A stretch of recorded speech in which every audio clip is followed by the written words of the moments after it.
A very good afternoon to all of you. Welcome to Officers Adda 247.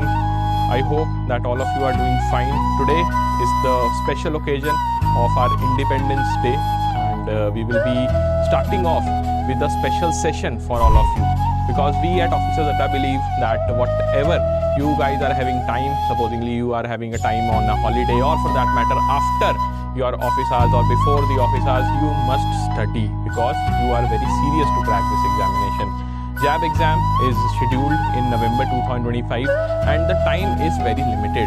So you can say that this particular session will serve as a benchmark for all those serious aspirants who want to crack this exam in real time, in this time only, in the first attempt. Along with that, if you have already started your preparation, it will serve as a particular test for you so that you can gauge your level of preparation. Fine.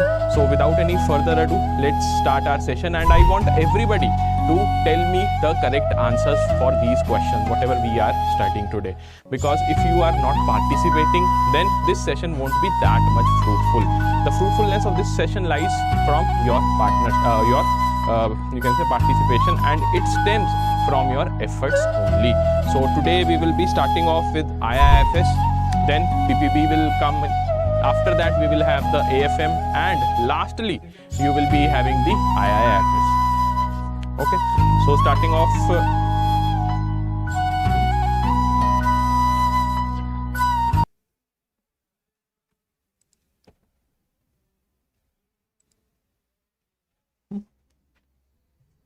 fine. Okay, so we will start with IIFS. Then after 2 hours you will get the session for PPB.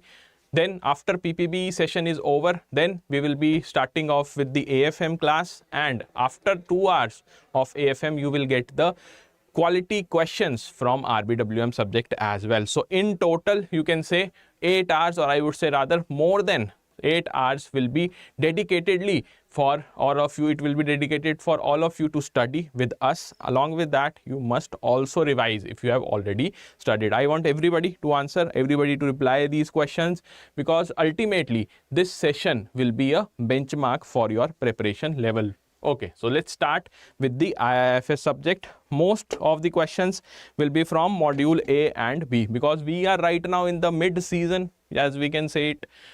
Mostly the students have covered module A as well as module B of IIFS, so we will be moving with that particular module only. I am fine, Aryan, I am fine. What about you? Fine. So everybody, whoever is watching this session, I want everybody to answer. SCOMET policy forms an integral part of the foreign trade policy 2023. What does O stands in the SCOMET policy? What is the meaning of SCOMET policy, and what is the full form of SCOMET policy? That everybody must know. Quickly tell me the correct answer. Yes, one more piece of information for all of you. If you have your colleagues who are working right now in the banks, and they want to crack this exam of JAIIB in this attempt only or in future attempts also, you can share them the link of this session, so that they can also know that what is the level of question which is asked in the JAIIB examination. Fine. So first question, Aryan is saying that A will be the right answer. Okay, what about others? This question is a tricky one, I would say, because normally in economics class we do not expect such type of abbreviation.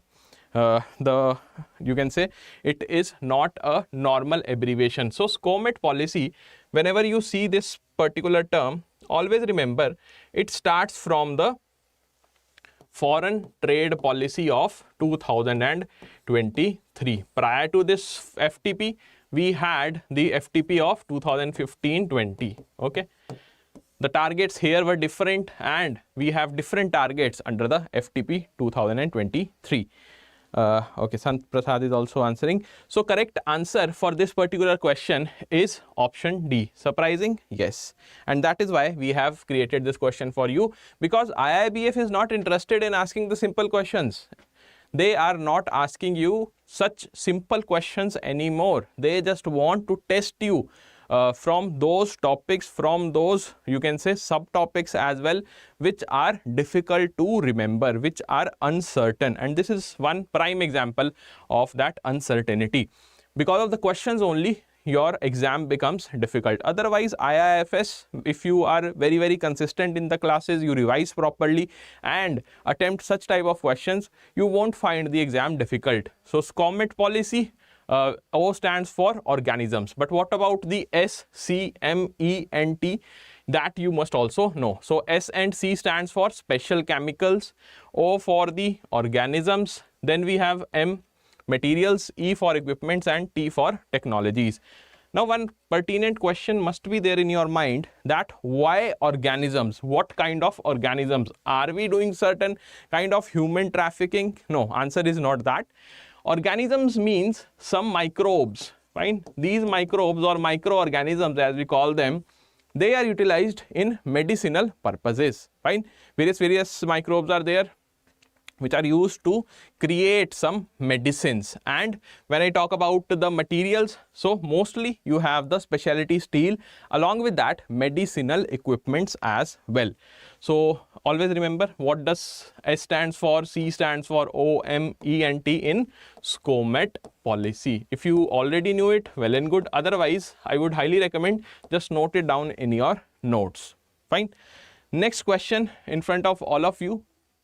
Under the FTP, the government aims to increase the India's overall export to dash. Such kind of question has already been asked in the 2023 examination, but there the FTP asked was 2015-20. And let me be very clear with all of you, this FTP is not discussed in the book because it has not been updated. The book is not updated. Last updation was, I think, in mid 2022 or early 2023. But for our examination, we have to cover all the important updations till June 2025. If you are targeting the November cycle of this exam, then this is the deadline for all the updates. Quickly tell me the right answer.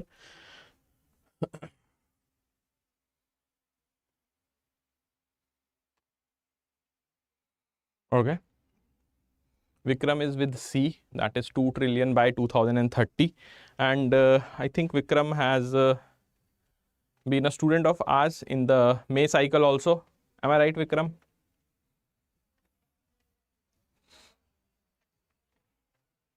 Okay. Aryan Arush is also saying C as the right answer, and indeed you guys are right, C is the right answer. So US dollar 2 trillion and by the year of 2030, that is the correct answer. Always remember the year as well as the exact number. These types of questions will be asked in the examination. Time and again we have seen that such questions are there in the exam. Okay.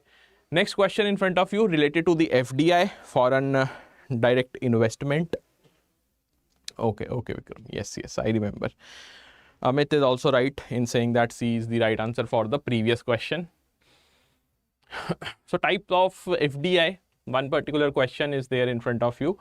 See, the level of questions have been deliberately moderate. This particular session will have moderate level of question, so that even if you are in the midst of preparing a particular subtopic or topic, or for that matter a particular module like module A, then you do not feel demotivated, fine. What about this question?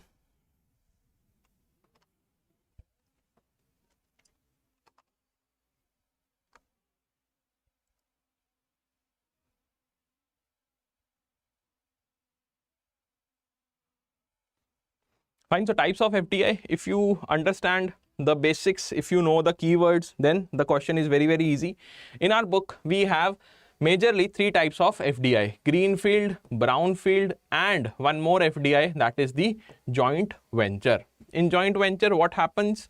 There are 2 companies, one Indian, another foreign company. They just join hands. By joining hands, I mean they share the profits, fine. That is the keyword. Along with the profits, the operational aspects are also shared, but in our examination, how the examiner plays around the words, it will be the profit. Then from the brownfield FDI, what you have to remember, that is the keyword. Brownfield FDI means some types of shareholding has been altered by the foreign company. Some shares have been bought by a foreign company of the Indian company. Shares of Indian company bought by the foreign company. For greenfield, one subsidiary will be formed, and using this subsidiary, the global, the international company will be functioning or producing the goods and delivering the services in our country. So greenfield, brownfield and joint venture, these are the three types. What is the correct answer for this particular question? Okay, we have the answers. Aryan and Vikram are saying B as the right answer. But when we talk about the subsidiary part, it is the greenfield. Always remember the initial investment. Fine. Even if we talk about the stand-up India, startup India ventures, where loan is provided to those candidates who are just starting their business ventures. That particular type of business activity is also known as greenfield. So when you are starting afresh, that is known as greenfield in the terms of trade.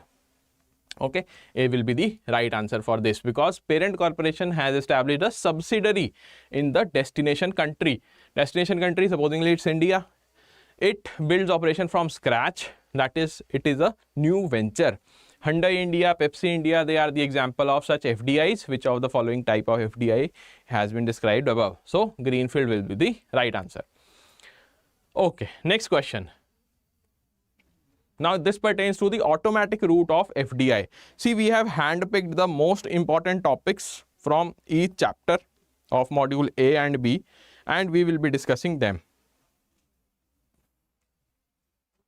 When I talk about the routes of FDI, there are two major types of routes in India. One is government route, another one is automatic route. What is the major difference between them? If you understand it very, very clearly, then you can easily answer this type of question.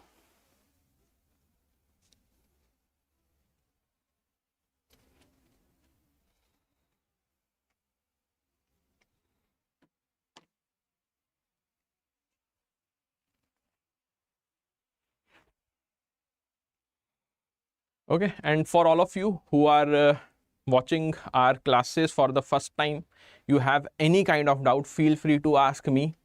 Plus, we have also made an alternate arrangement for all of you. You can directly call our team also, team of experts, at 981-9819-247. That is the number which is flashing right now in the video also. Here, somewhere here, you will be, able to see the number. If you want to know about the courses, you want to know some preparation strategy, feel free to call us on that number. Okay. Fine. So Vikram and Jitendra Das has given the answer as option A. And when I talk about the correct statement, it is option C. How? See, how is very, very important. According to the information provided, which of the following is true regarding the automatic route? First statement says FDI through automatic route requires prior approval from the government, but not the RBI. So automatic route means you do not need any kind of approval. No approval, either from Government of India or for that matter RBI. No approval is required at all. Only thing in the automatic route is that you must inform the regional office of the RBI. That's it, nothing else. Indian firms receiving the FDI through automatic route are exempt from reporting requirements. So reporting requirements, you have to report, as I have just told you, in the automatic route you have to report the joint venture, or for that matter greenfield investment or the brownfield investment, to the RBI's regional office. Third statement, or the C statement, says investors under the automatic route must follow a two-stage reporting process to the RBI, which is correct. Automatic route allows for unrestricted FDI without any conditions or reporting. So reporting is required. That is why D is a wrong statement. Fine. Approval is not required, but you have to report the same to the RBI. Okay. If you have any kind of doubt, feel free to ask me.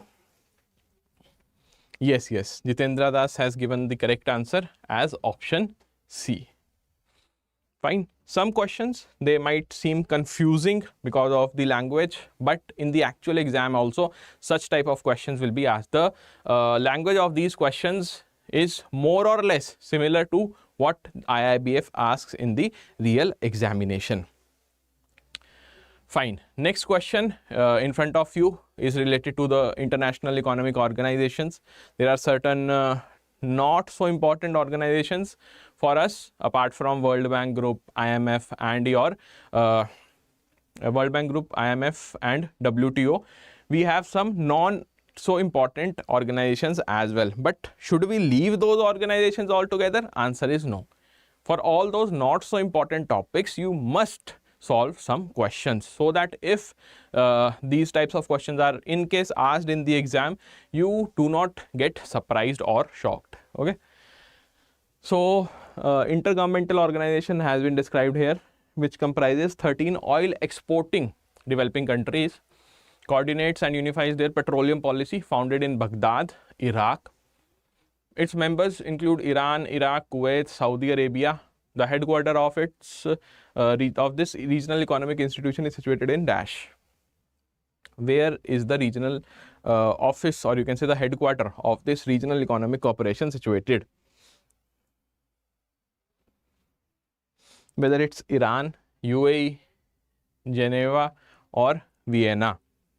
The correct answer will be what? Vikram has already given the correct answer. What about others? See, everybody must reply. Only then we would feel that yes, something fruitful is going on.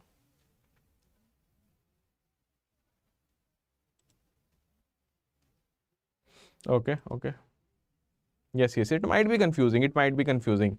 See, the sole objective of practicing questions, whether in a particular live session or for that matter using a mock test, it's not to see that how many questions you get correct. It's about learning, fine. And after this session, there will be some topics which you might have not revised or in fact not even have touched. You will have a certain understanding, a basic bare minimum understanding of those concepts as well. Fine. So what is the right answer here? It is option D, that is Vienna. So always remember, whenever there are certain issues ongoing in the economy, in the global economy, or for that matter in the Indian economy, it is expected that the examiner will ask you a question based on that. When we talk about the recent conflict between the Western Asian countries and Israel, this type of organization, the OPEC organization, was also in news due to the supply chain which will be disrupted if these countries, they also join hands with the opposite party against Israel. So that's why this particular question becomes important. You must know at least that what is the headquarter of OPEC, that is in Vienna. Fine. Next important question, very important, mark this highly important. SDR, direct question, has been asked in the last attempt also of May 2025. Again, it is expected that this type of question can be asked. Reason being very simple, that IMF is also in news thanks to the global turnaround, thanks to the TT, the Trump tariffs. What will be the right answer here related to special drawing rights?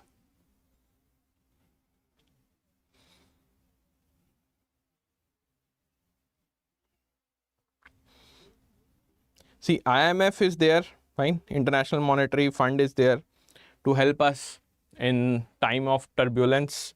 If the economy is feeling some turbulence, be it the global economy or for that matter Indian economy, the local economy, we have certain setup with the IMF which is known as SDR, special drawing rights.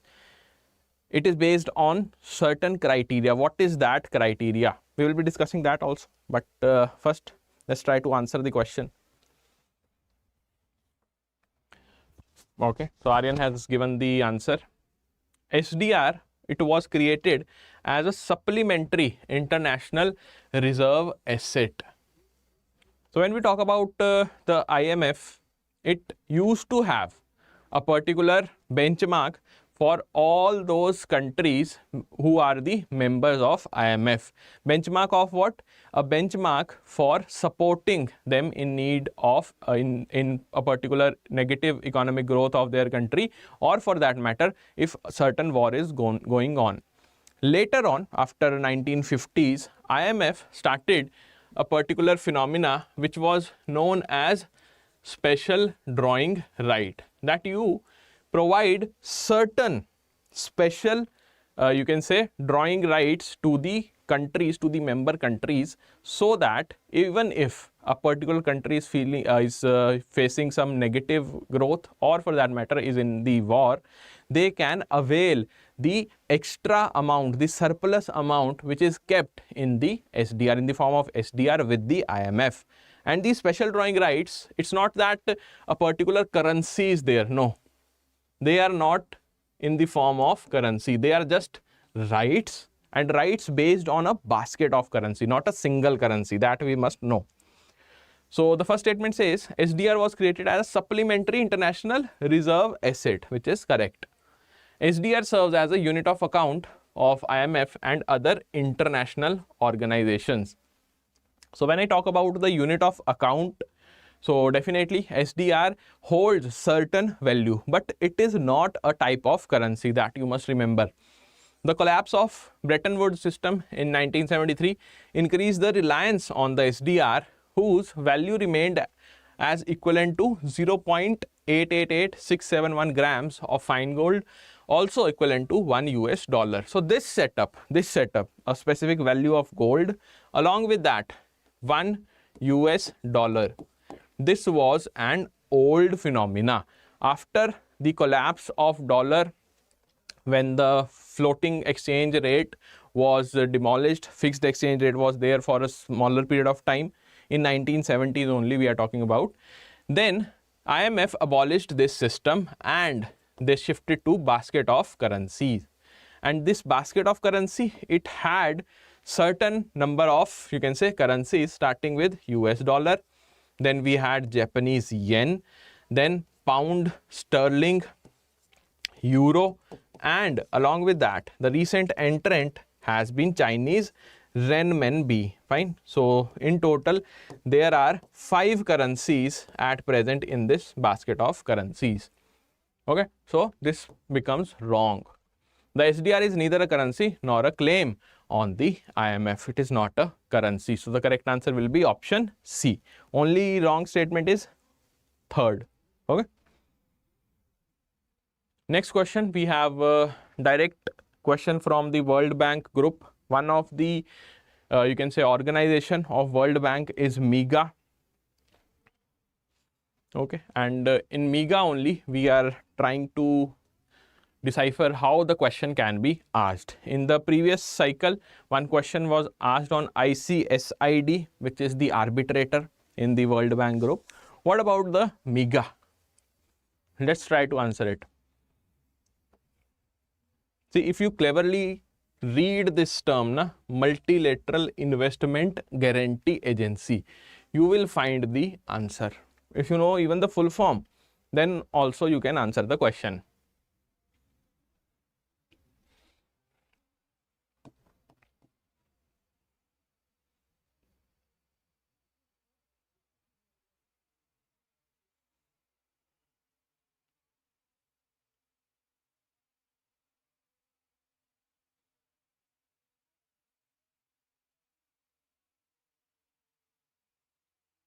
Okay, so we have the answers now. Jitendra has answered. What about others? Vikram, Aryan, Amit.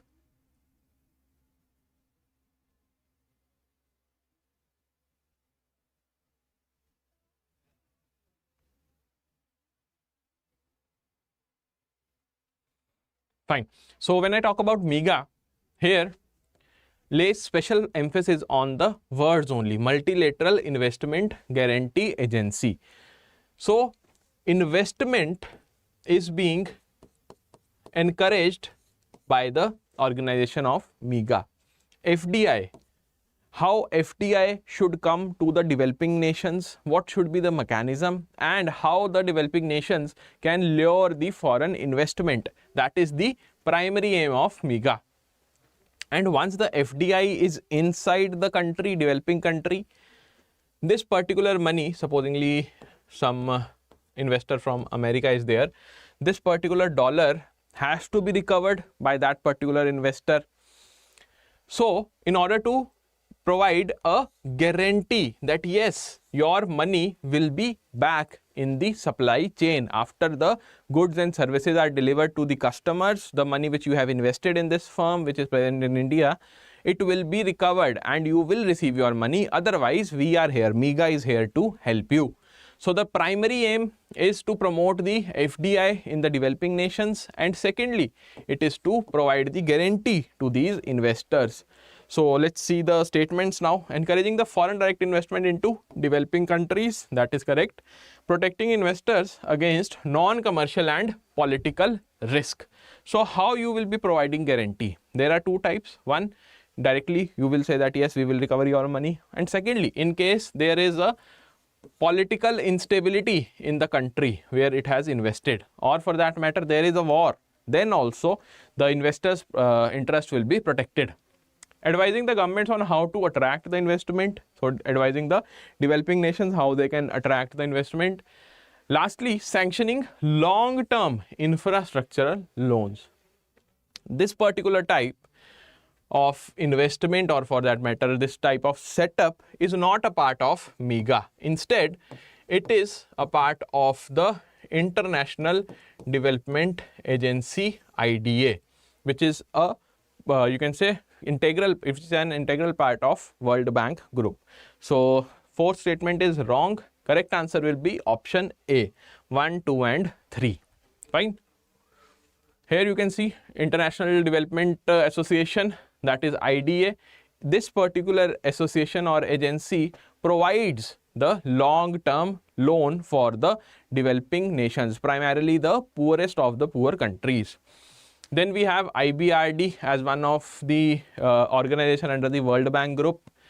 Also IFC, International Finance Corporation, which promotes the private sector development. MIGA, it is here to promote the foreign direct investment as well as provide the guarantee to the investors that their money will be recovered in case there is a political instability, or for that matter economic instability, or war is happening in the developing nation. Lastly, we have ICSID, International Center for Settlement of Investment Disputes. This particular you can say organization is an important one, reason being India is not a member of this organization. And what about the other four? Whether India is a member or not? Answer is yes, India is a member of the other four organizations. Such type of question will be asked in the exam, because pertaining to the ICSID, this question was only asked that whether India is a member of ICSID or not. Okay, for your reference, here elaborate discussion is also there for MIGA. Next question, let's move on to the Panchamrit commitments. India has made 5 Panchamrit commitments to combat the climate change. Which of the following is not one of them? So there are 5 commitments made by Indian government using the NDC, Nationally Determined Contribution. Here 4 are listed. Out of these 4, which of the following is incorrect? Quickly you have to tell me that.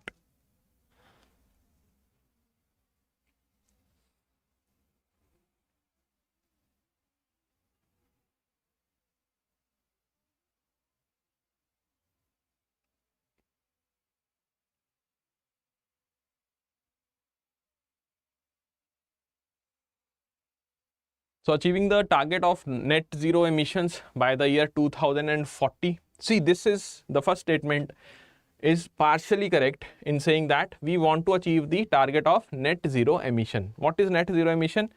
Can anybody tell me? What do we exactly mean by this net zero emission? What kind of emissions we are talking? Whether it's carbon emission or greenhouse gas emission, sulfur dioxide emission, which kind of emission? Achieving the 500 gigawatt non-fossil energy capacity by 2030. This is absolutely correct, and we are midway. We have achieved 262 gigawatt till now. Let's see whether we can achieve this number till 2030 or not. Fulfilling 50% of its energy requirement from renewable energy sources by 2030. Here also we are doing well, because right now we are sitting at 43.2%. Okay, and we have to achieve 50%. So this is achievable. Let's see what happens in the future. India will reduce the total projected carbon emissions by 1 billion tons from now onwards till 2030. So this is also right, because we want to reduce our carbon emission, the net carbon emission by 1 billion tons from now onwards, mean from 2016, since the SDG started. So what is the right answer here? Correct answer will be option A, because we tend to achieve the target of net zero emission, but by 2070, not by 2040. It will be 2070, and we are asked the incorrect statement. So A will be the right answer. What is this net zero emission? That is zero greenhouse gas emission should be there by 2070. Okay, A will be the right answer. Here in front of you, you have 2070 net zero emission, 500 gigawatt by 2030, 50% also by 2030. Total projected carbon emission should be reduced, the net carbon emission should be reduced by 1 billion ton, and the carbon intensity, what amount of carbon is being emitted in a particular area, that we should also calculate, and it should reduce by less than 45%. Area wise, the distribution should reduce by 45%. Okay, next question we have from the Angus Maddison database. This database is also important. From unit number 1 only, we have 2 or 3 important questions. One important question is this one. Try to answer this question.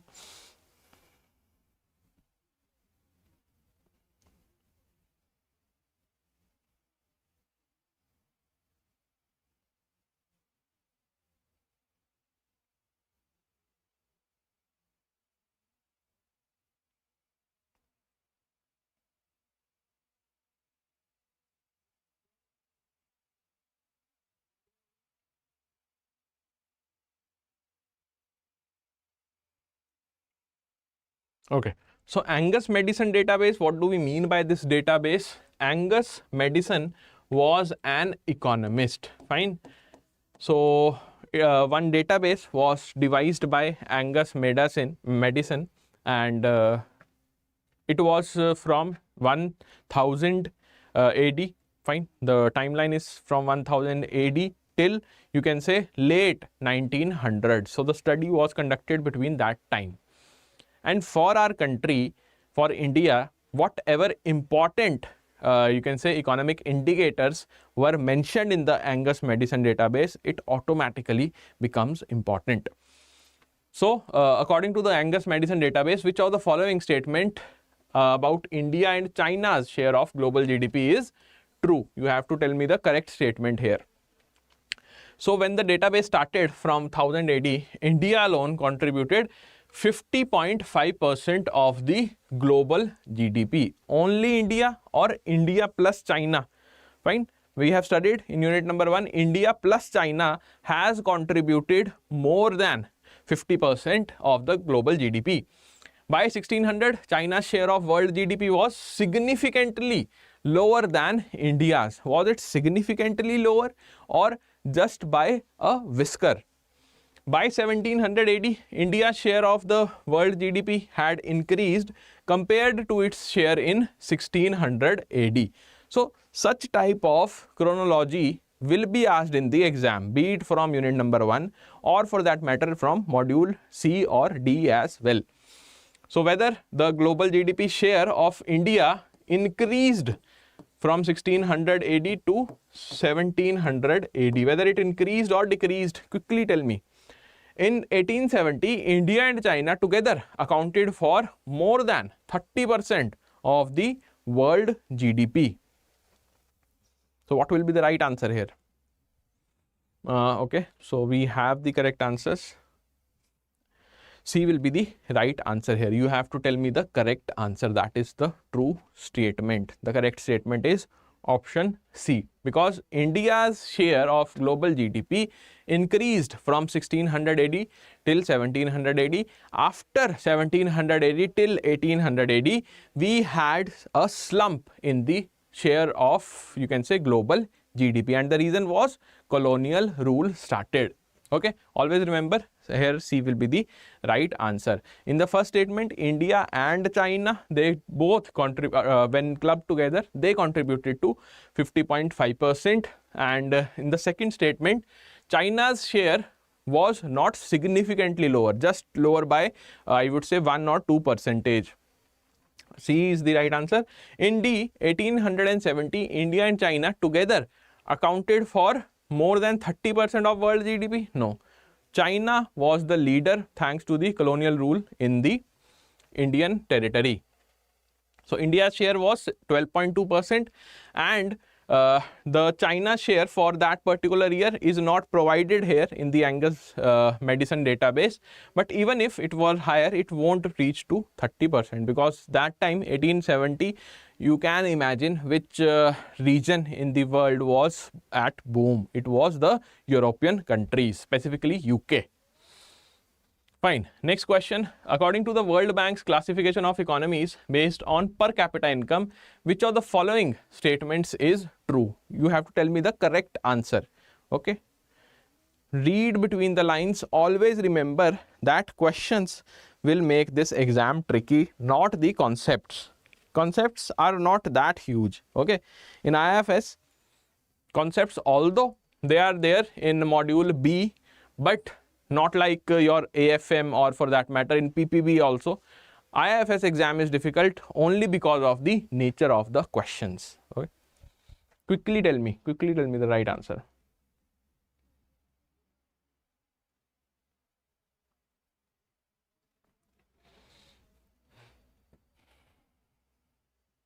So here also World Bank classification is there. See, in module A, there are two important classifications made by World Bank. One is the per capita income classification, that based on the particular per capita income of a country. The World Bank has classified the entire global economies into 4 categories. Fine. Second most important classification, or the number which you have to remember for your examination, which has been released by the World Bank, it is for the below poverty line. If a particular person is earning X amount, then it is fine. Below that, you will be classified as living under the extreme poverty. What is that number? I am not going to tell you right now, because one question is based on that also. Okay, what about this question?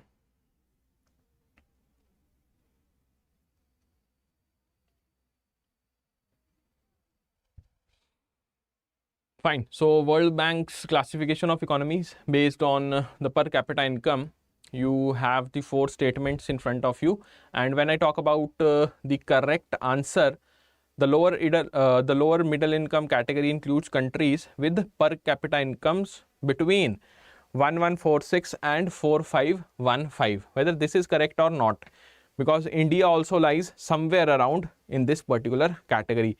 Whether this number is correct or not, I think here there is some misprinting. This number 4515. Correct option is C, but this number should be 3600. Fine. It should not be 4515. Okay. Fine. So here you can see lower middle income category. India belongs to this particular group thanks to this classification. Lower middle income 1146 to 4515. So when I talk about the per capita income ranging between 996 to 3895, this is written in the book. Okay. But the latest classification is this only. Always remember the latest classification. It is between 1146 to 4515. Nonetheless, C will be the correct answer. But when I talk about the per capita income, or for that matter, the people living under, or you can say below the poverty line, what is the benchmark? You must remember the updates till June 2025. Fine. So this particular data, 3600 or 3895, it is from 2019, and this classification, it gets updated after every 2 or 3 years. Fine. India falls under the low middle income category. We start off with the low income category 1145 or less, low middle 1146 to 4515, upper middle income 4516 to 14,005, high income more than 14,005 US dollar. And this classification is the most important one. Question will be asked from this classification. Next, we have the phrase Hindu rate of growth, coined by Professor Raj Krishna in 1978. It refers to what? What do we mean by Hindu rate of growth? Whether it talks about the Hindu population per se, or the entire country, or for that matter, in the entire nation, what type of indicator this phrase is telling us?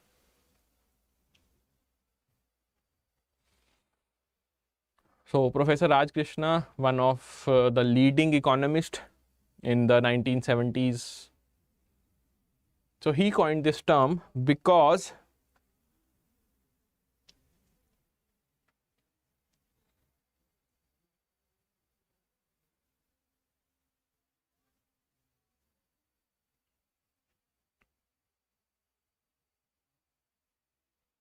try to answer the questions, otherwise it won't be fruitful for you also, because see, you are showing sincerity by attending these sessions, but if you do not give it a shot, fine, max to max what will happen? The answer will be wrong, fine. But we are not worried about the wrong answers, at least today. If you are giving wrong answers, even if in the entire session your answers are not correct, still you have time till November to have that particular knowledge base that your answers will be correct in the real examination. Fine. So the phrase Hindu rate of growth was coined by Professor Raj Krishna. What was the reason? That we were, as a country, we were unable to clock even 3.5% of growth in the you can say 30 years of our independence. So from 1950s, when the official data was out, till 1975, 1978, we were unable to clock the 3.5% of the growth in the GDP.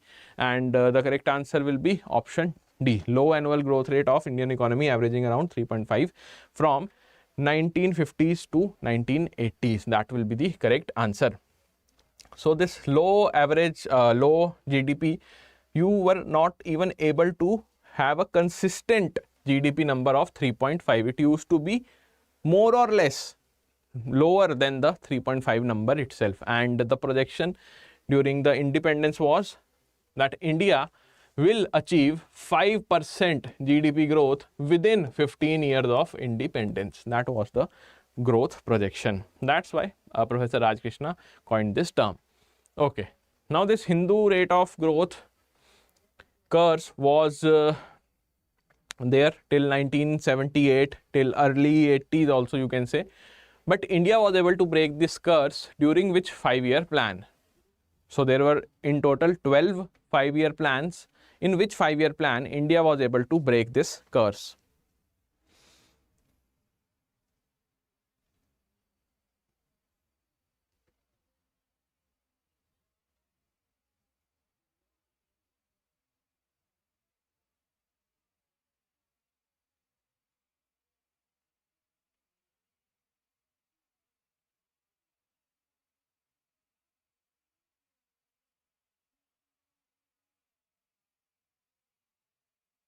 So 6 5-year plan, right? In 6 5-year plan, we clocked more than 4% growth. Okay. So 6 5-year plan, we can see that the strategy was to curb the poverty, to combat the poverty. The poverty elevation programs were there, and slogan was also given of Garibi Hatao. it was between 1980 to 1985, and here most of the objectives were achieved with 5.5% of the growth, and first time we were able to retain this growth rate of 5.5% was there in fifth 5-year plan also, but we were unable to retain that. Here we were able to retain this growth. Next, which of the following best describes the quaternary sector of economy?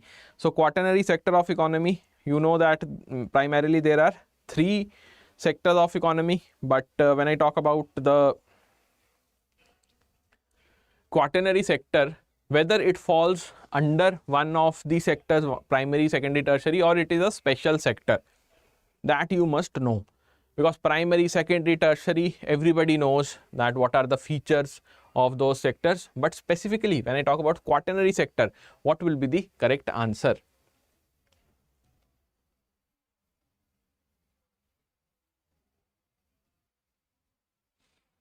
So primary, secondary, tertiary, these are the 3 sectors of economy. In tertiary we have 2 subsectors, one is quaternary, another one is quinary.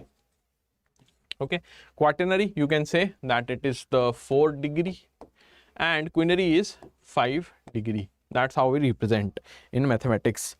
So these sectors, the quaternary and quinary, although they are subpart of you can say the tertiary sector only, but they have some specific aim. So the quaternary sector is known as the knowledge sector, as a sector where the knowledge is required to serve in those services.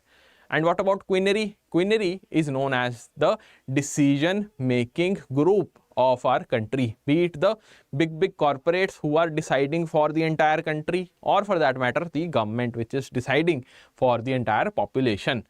So the correct answer for this question will be option A. It is considered as knowledge sector focusing on intellectual aspect of human resources. See, these keywords are very important. Otherwise, all the options might be similar in the examination. You might feel that every option is similar.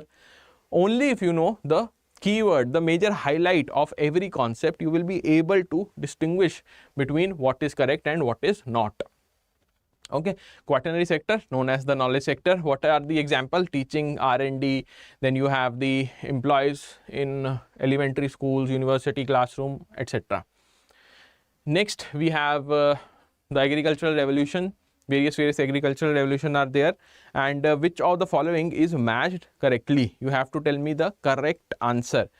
Mapping must be done correctly. Silver revolution is for cotton, pink for eggs, brown for meat, tomato, grey for fertilizers. Which is correctly matched here?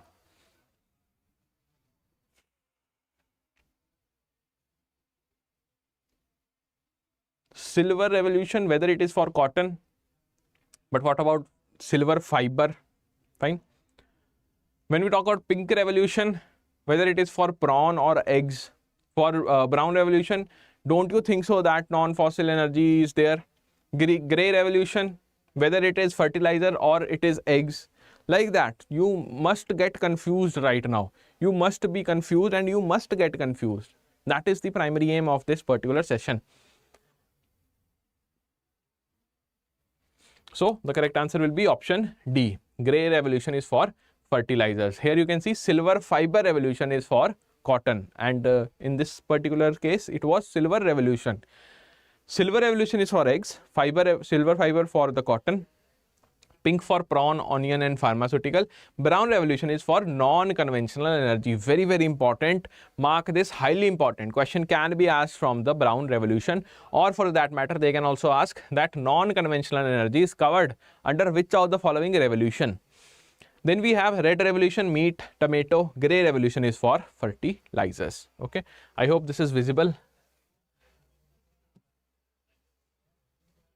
Grey revolution is fertilizers. Fine.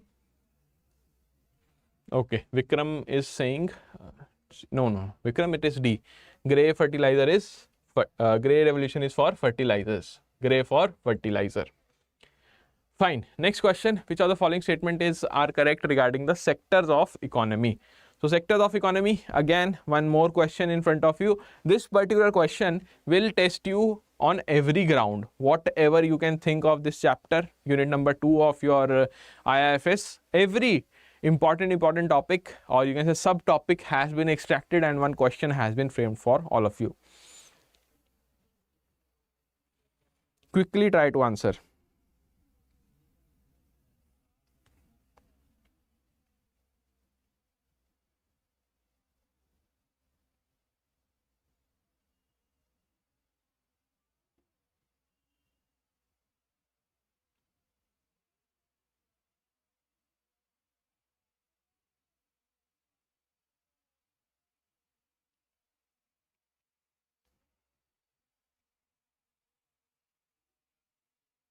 Okay, so first statement, it states that agriculture's share of country's gross income has been declining while the industrial and service sector shares have been increasing steadily. So slowly and gradually you can see that the share of agriculture is falling. Fine, when we talk about the share in GDP of our country, agriculture share is falling, but on the other hand the services sector is at boom.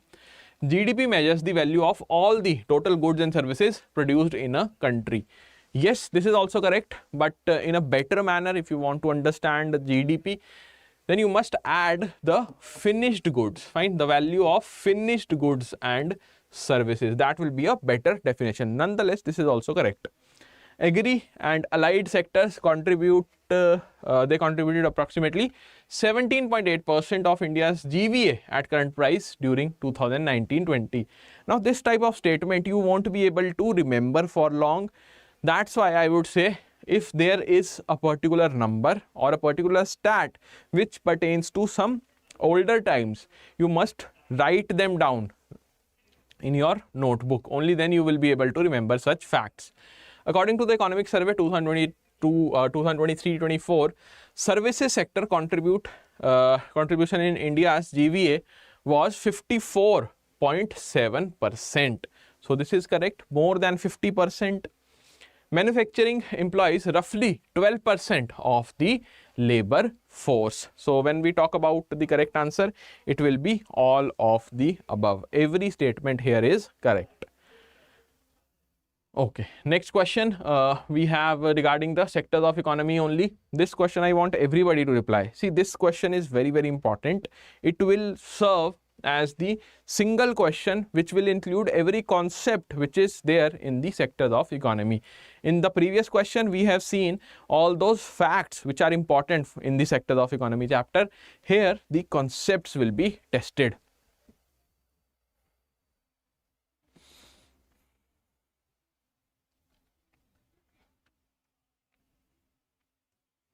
Try to read.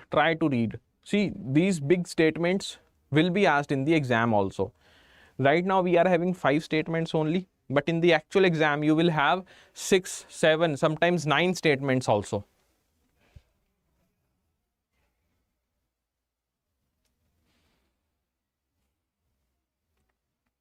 Okay, so the organized, unorganized sector, what is the difference between these sectors, everything you should know.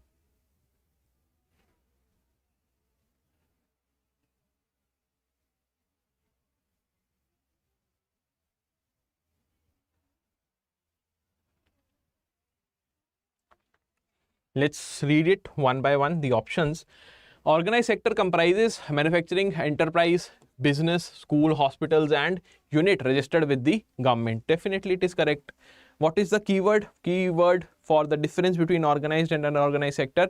The organized sector, they are having some say or the major say of government in the form of rules, regulations, laws governing that particular sector. But if government is not involved at all in the decision making or for that matter regulating that sector, it is known as the unorganized sector. And within this unorganized sector, you will have some formal as well as informal activities also. What is the difference between formal and informal?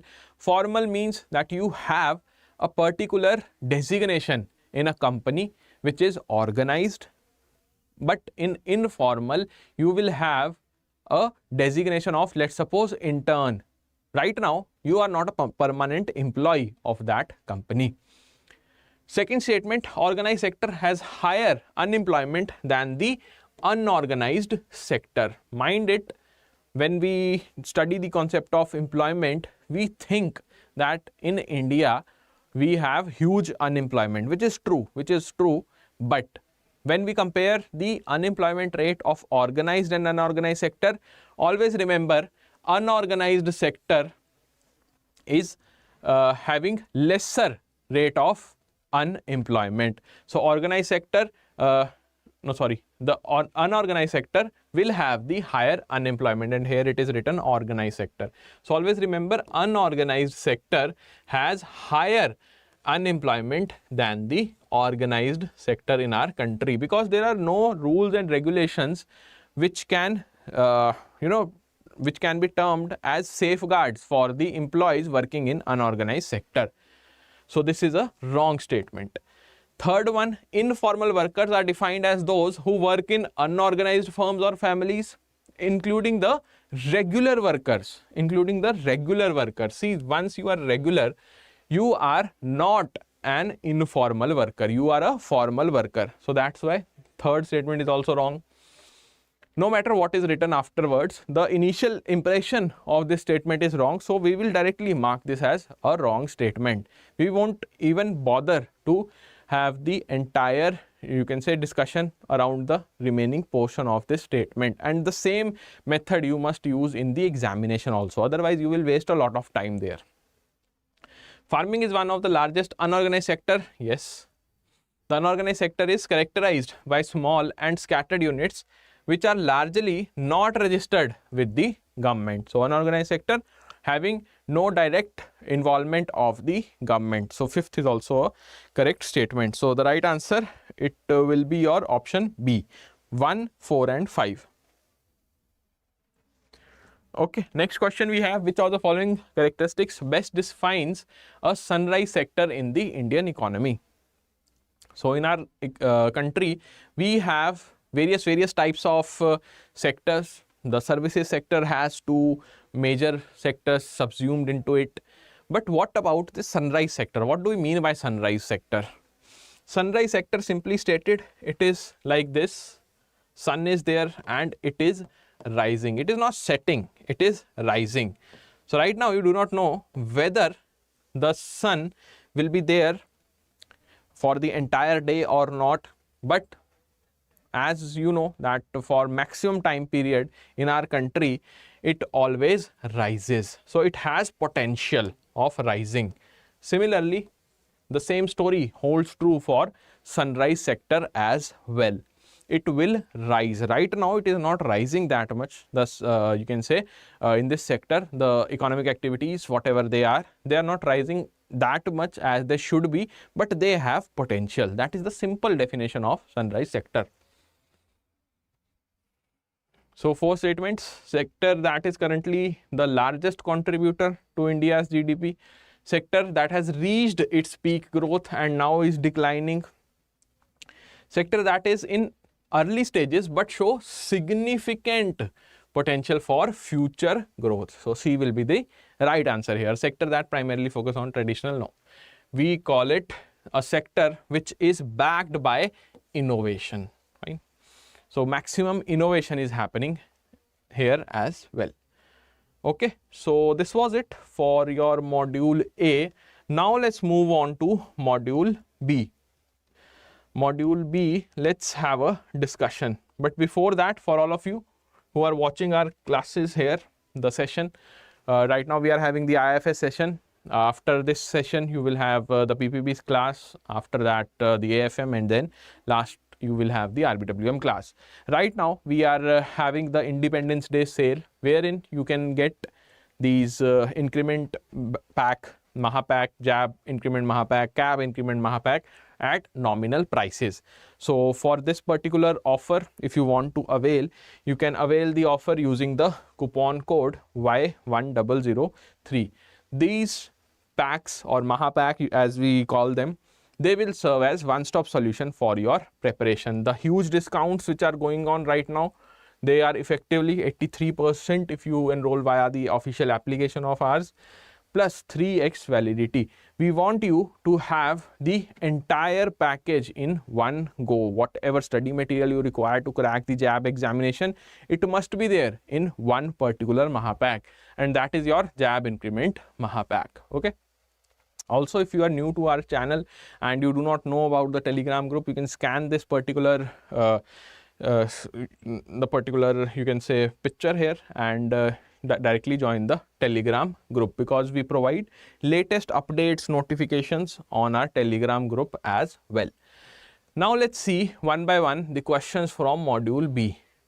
The paid class students who are here, they know that we have covered the module A as well as B in the English medium classes. For them also this session will be fruitful, because they will have a revision of these questions, and we have tweaked certain questions also, so that your learning is not dull. Okay, you are learning at a quick pace. Along with that, the learning is interesting.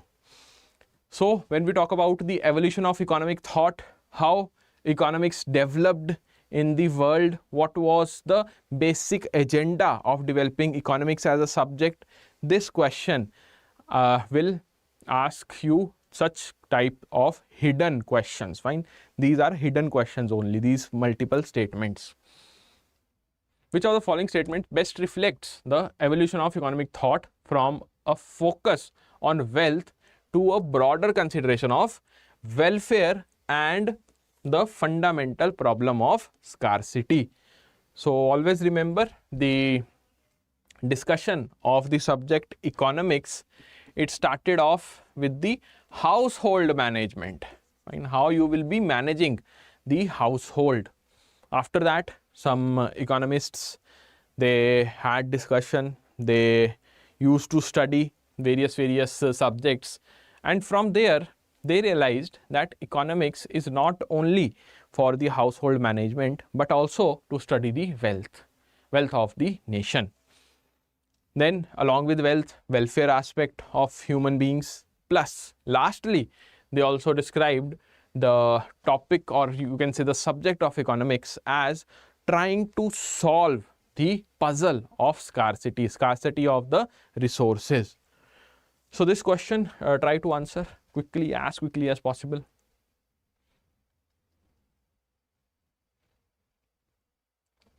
Okay, let's have a discussion around all these statements one by one.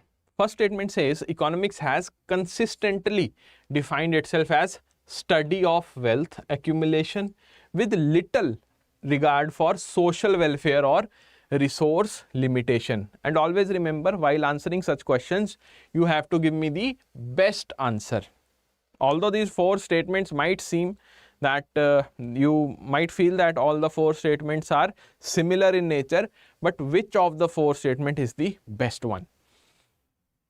So when I talk about the economics, it started off with study of wealth only, Mr. Adam Smith.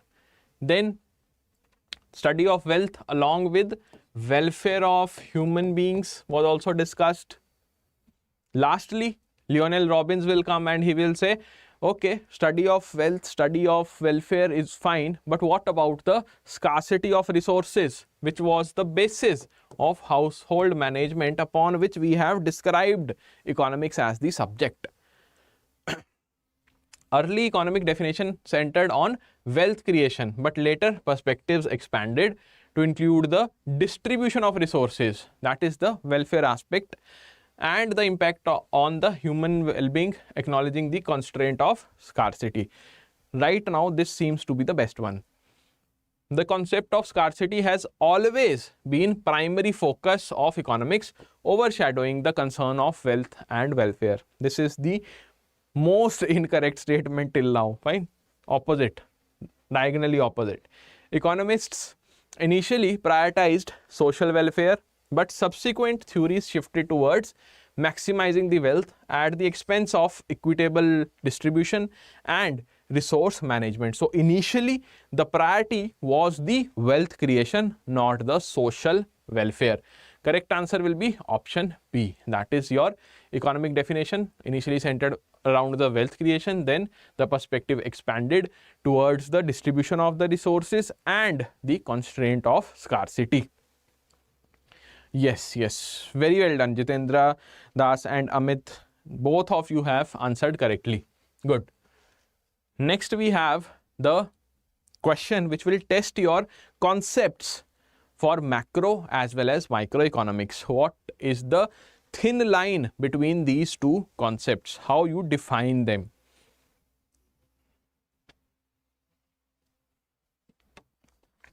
See, module B in IIFS subject, it talks about the concepts. Fine. In at least initial 3 chapters, they will talk about concepts only.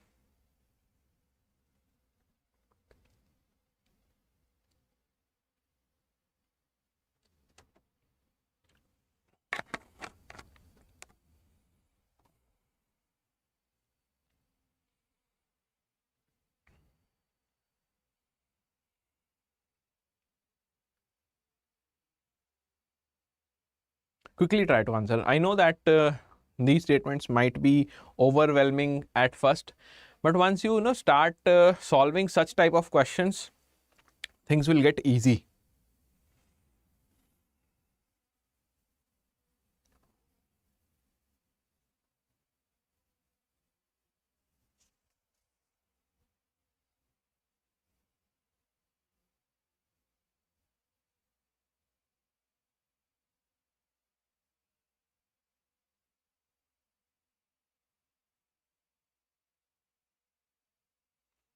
Okay, Jitendra Nath has answered.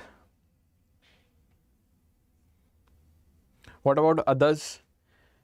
Fine, let's see the statements one by one. Let's try to analyze them. Fine, we are not in a hurry, we are not in a rush. We just want you to attend this session so that you benefit something from this particular class. So macroeconomics, it studies individual consumer behavior and firm decisions, while microeconomics examines the economy as a whole. When I talk about the concepts, so microeconomics is for a narrow perspective. It talks about individuals, not only individual human beings, but also individual business entities, business units. On the other hand, the macroeconomics, this concept, it is a broader one. It has a broader perspective where it talks about the entire economy, the economic strength of a particular nation, economic stability of the entire globe, like that. So first statement is wrong because the correct answer has been interchanged. Microeconomics focuses on aggregate performance of the economy, such as GDP and national income, while macro analyzes specific markets and individual economic agents. Supply and demand, we have seen in unit number 13th also. It is the microeconomics concept. Again, B is wrong. Macroeconomics deals with the broad economic phenomena like economic growth and monetary policy, whereas microeconomics studies the behavior of individual households and firms in specific markets. Now, although C seems to be correct, but since these are conceptual questions and we have to by default select the best answer, let's move on to option D as well. Both macro and microeconomics study the same economic phenomena, but macro uses more complex mathematical models. Have you seen this type of description anywhere? Answer is no. Nobody talks about the complex formulas which are used in macroeconomics. The formulas which are used for supply and demand also, they are again complex. So D is wrong. The correct answer will be option C. Yes, very well done, Subharta. Nice. C will be the right answer. Now, in this particular question, I would say that there are 2 options. Let's just skip this question, okay? If you want to answer, you can, but answer it like this. Okay. if you can give me the answer. It is still visible because the answer is written. That's why I'm saying, okay, you can take it as your homework because directly answer you can tell me. Let me ask you in a different way this particular question. Tell me about this. The government owns and controls the means of production. This type of description suits the capitalist or the market economy, command or socialist economy, or for that matter the mixed economy. Just tell me the best answer for this description for the second one. The government owns as well as controls the means of production.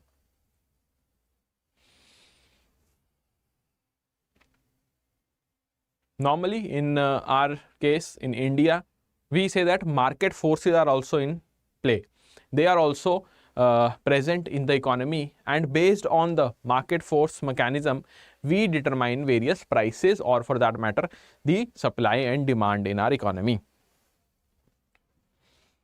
But here the question states, or the statement states, the government owns and controls the means of production. What type of economy is described here in the second statement, only in the second statement?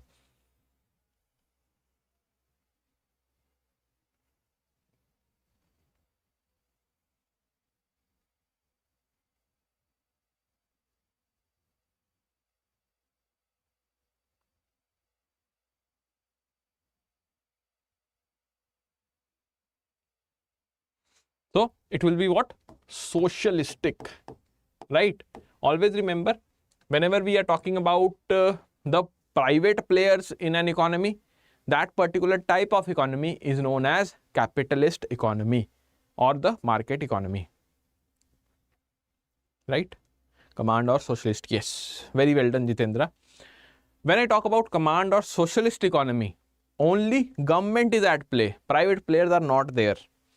But when I talk about mixed economy, a perfect mix of both, that is the capitalist market as well as the socialist market.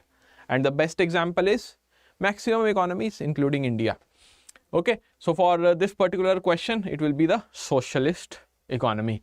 And if you want to answer 1, 2, 3, 4, 5, 6, what type of economies are there, you can also answer.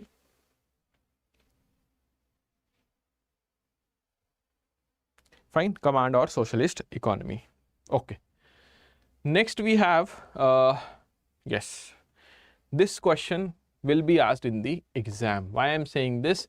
Because there are only two types of questions from unit number 12th, which IIBF asks on regular basis.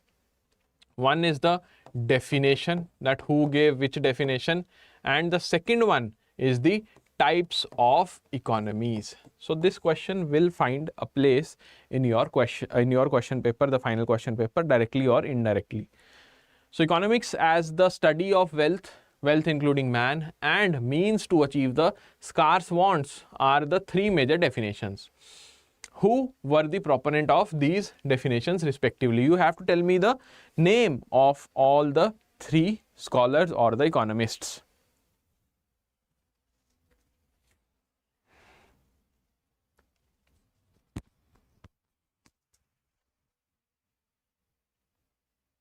So we have economics as the study of wealth given by Adam Smith, right? Then we have wealth plus welfare definition given by Lionel Robbins or Alfred Marshall. And lastly, we have the definition of economics as the scarcity definition, which was defined by Mr. Robbins, Lionel Robbins. Okay.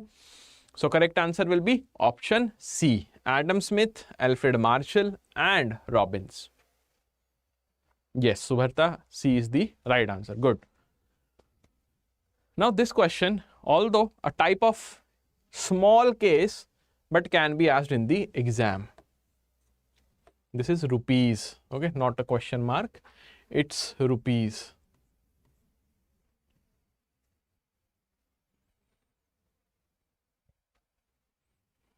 In May, such questions were asked.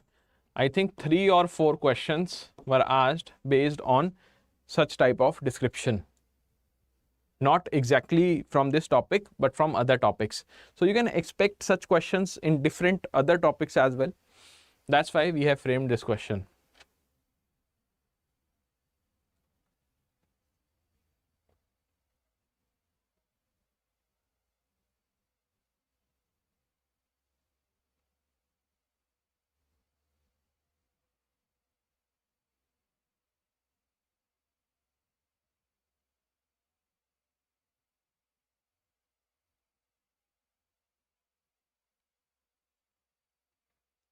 Okay.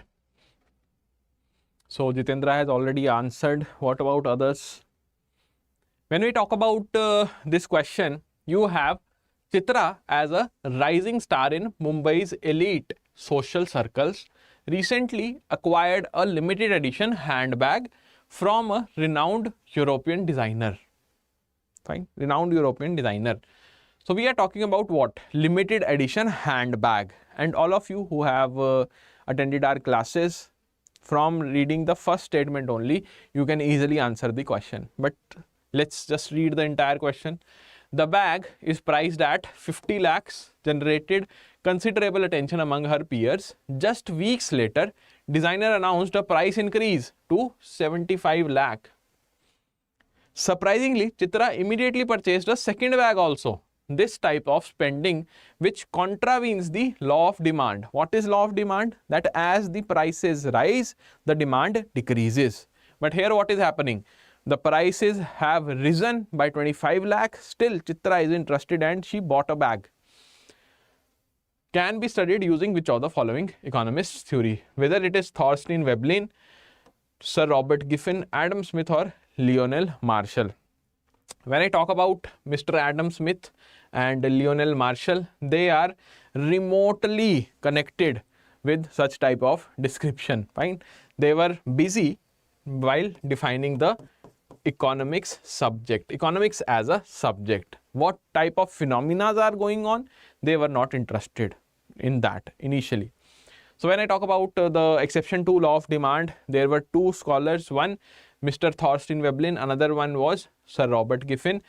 Giffen goods, I hope most of you might have heard, they are those inferior goods which we require to run our household on day-to-day basis. And no matter how pricey those household goods become, we will have to consume them for our survival. But here, when I talk about the luxury bags, the premium cars, the premium mobile phones, they also defy the law of demand. No matter what is the price hike in those products, in those goods, people will buy them because A, they have some status symbol, and B, they have a habit of it. So Thorstein Veblen correctly described such phenomena. And this type of consumption, what do we know about this type of consumption? That even when the prices are so high, you are spending a larger chunk of your income. What type of consumption is this? Can anybody tell me that? The type of consumption. What is the type of consumption we are talking about, which was defined by Thorstein Veblen only? The type of consumption. One word is there which was asked in May 2025 also.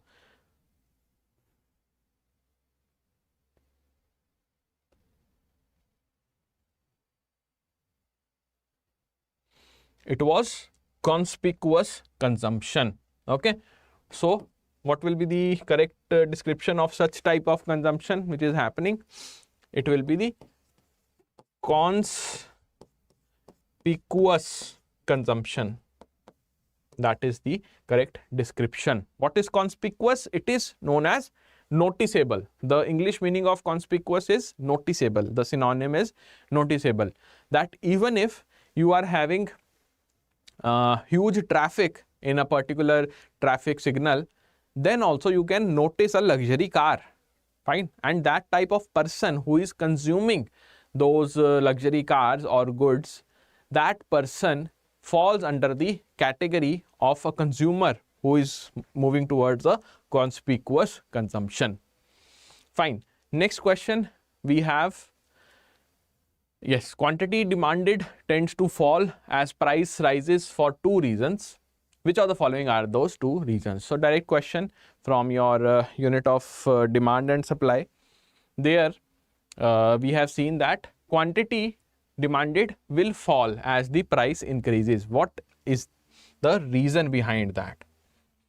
So as the, this is price, this is quantity, okay.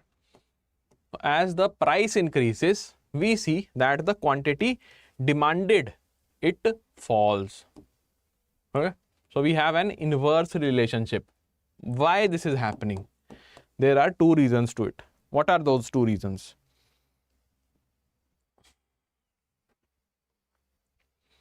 Whether it is substitution effect and income effect, production and income effect, substitution and production effect, or substitution and supply effect.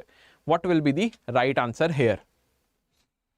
So always remember, in the case of quantity demanded, as soon as the price increases, the demand will fall because you will shift to some substitute.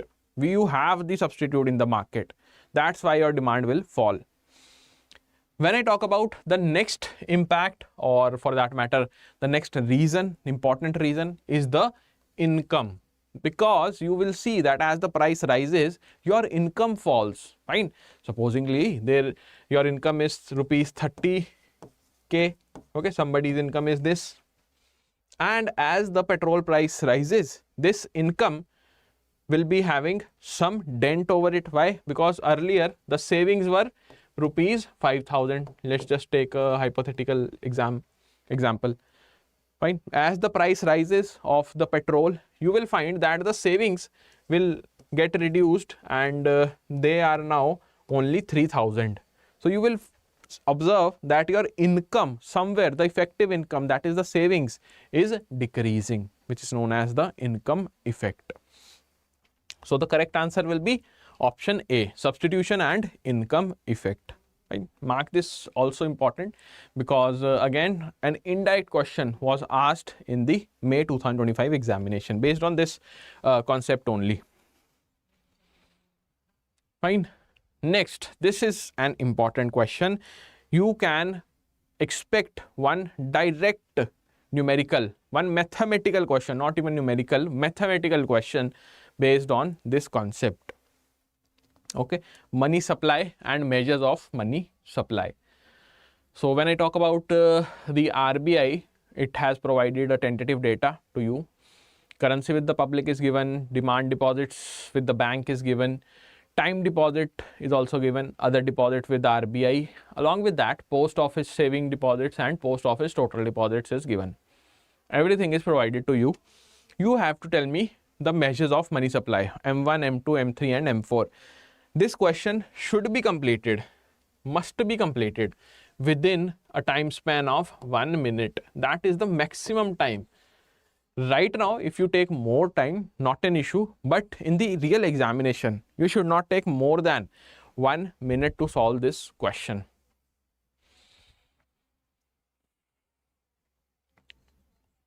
So start off with the formulas M1, M2, M3 and M4. When I talk about M1, what all is included here in M1? Currency with the public,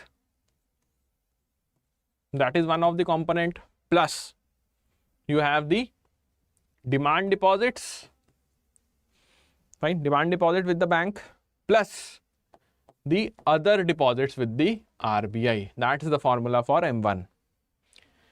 And when I add in M1, when I add the time deposit as well, you will get the money supply, that is M3. In M1, if I add the deposits from the post office, that is the post office saving deposits, post office saving deposits, you will get M2.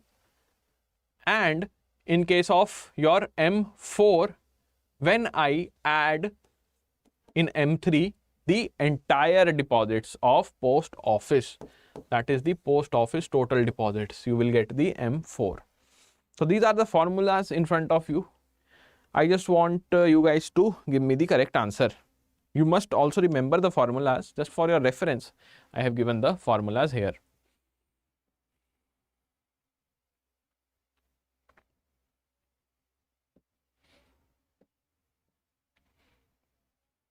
So what will be the right answer here?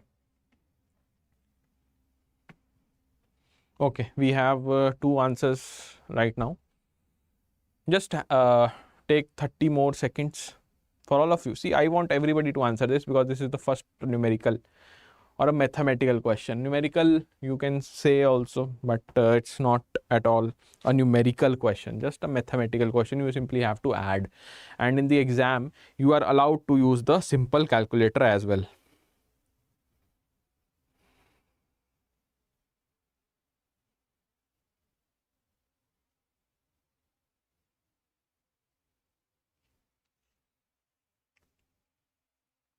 Yes.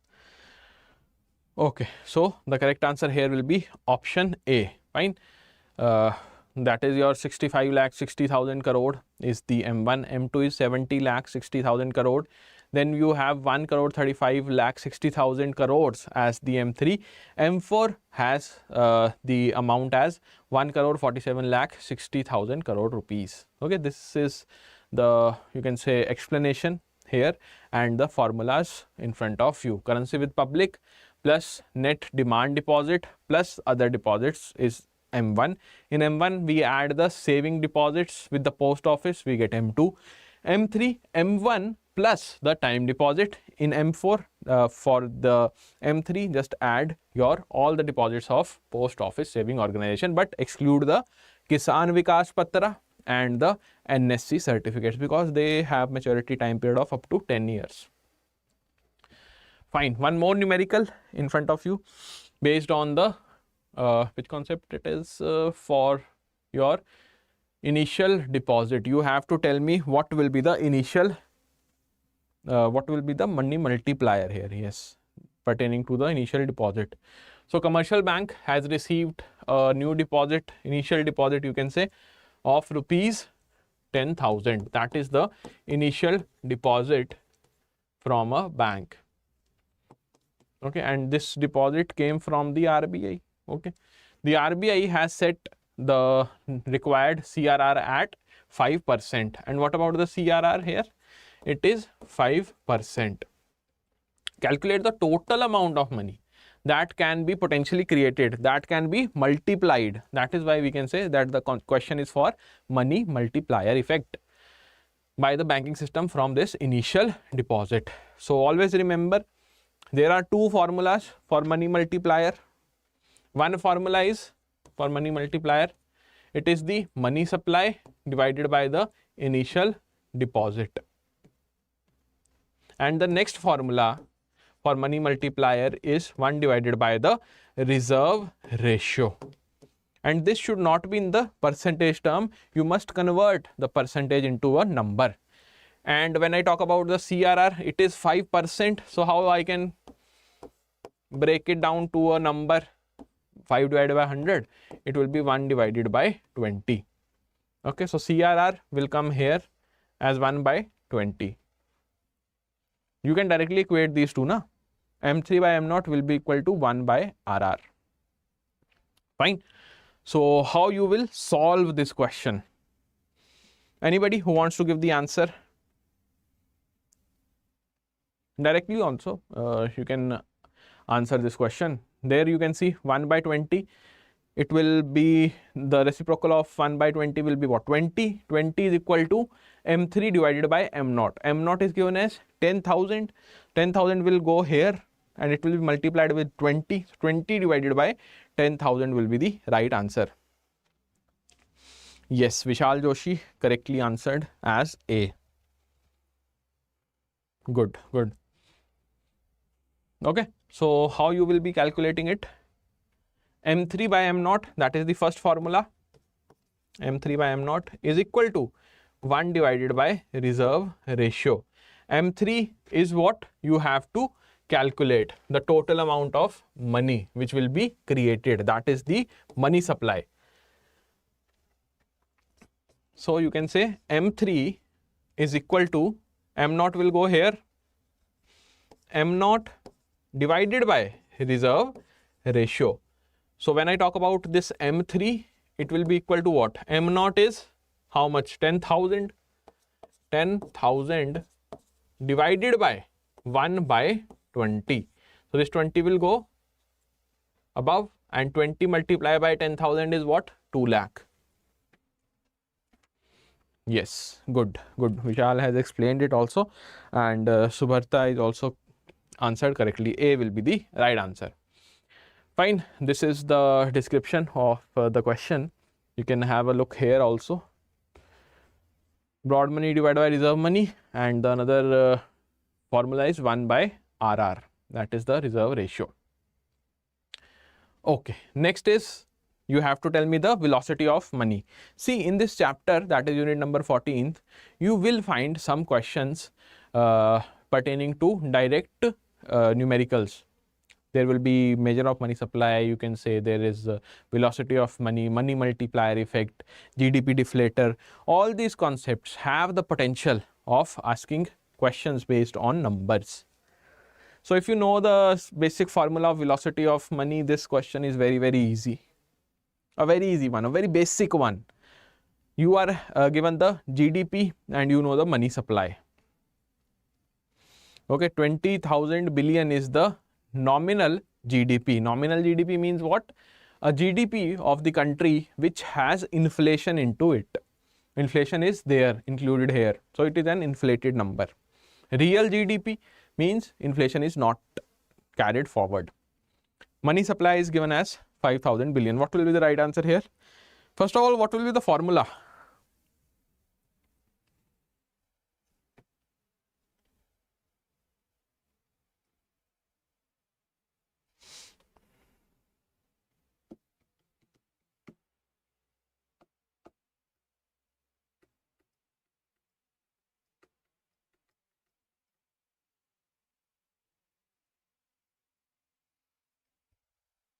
Simple formula, it will be what? 20,000 divided by 5,000, answer will be option B. Okay. Velocity of money, nominal GDP divided by money supply. That will give you velocity as 4. Next, GDP deflator. What is the formula here? If you know the formula, again a very simple question. GDP deflator, you have to calculate when the real GDP is given as 200 crore and nominal GDP is 400 crore. See, in IIFS, you will find such type of easy questions also. And mostly when the students say that they have faced numerical questions in the past, this is the level of question which IIBF has asked. But in our classes, or for that matter in our marathon also, we tend to discuss the questions which are way ahead of the actual level of question. Fine. But yes, since we are beginners right now, let's just not push the pedal. Let's try to have the basics clear at first. So calculate the GDP deflator. You have the real GDP with you as well as the nominal. So what will be the GDP deflator? Whether it is the nominal divided by real GDP, the formula, or it is real divided by the nominal GDP. What is the correct formula? You must know the formula first, na?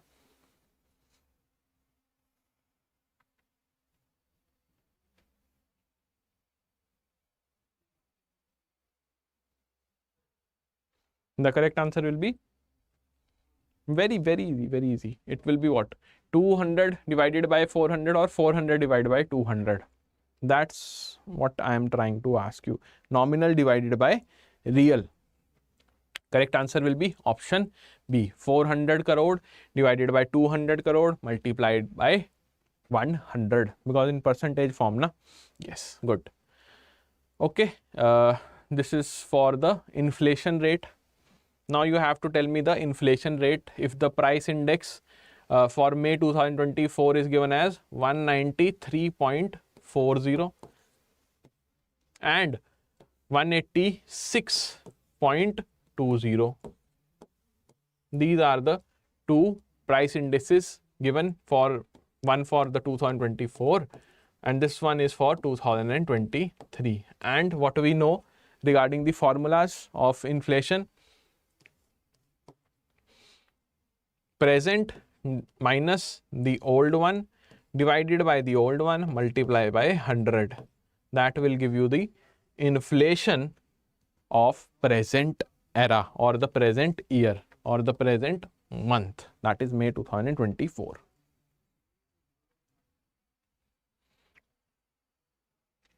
And just substitute here and you will get the correct answer.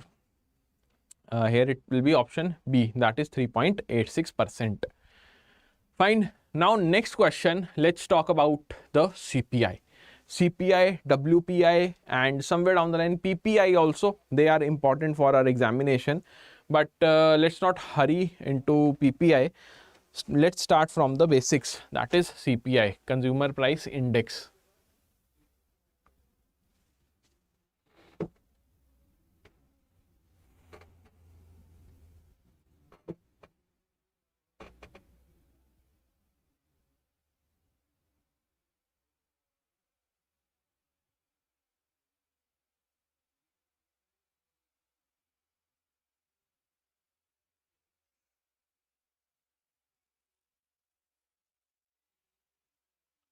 Okay, Subharta, you have to revisit your answer, the last one, I would say.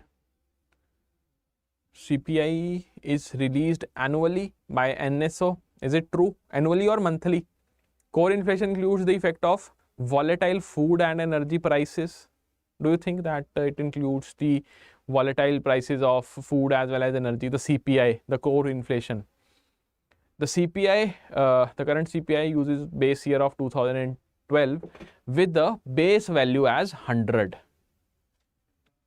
Again, it is the right answer, option C. CPI is measured at retail level, not the wholesale level. So the correct answer will be what? Option C. Okay, C will be the right answer here. Next question is pertaining to the most difficult chapter of your IIFS examination, that is unit number 15th. So which of the following statements accurately distinguishes between the classical and Keynes theories of rate of interest?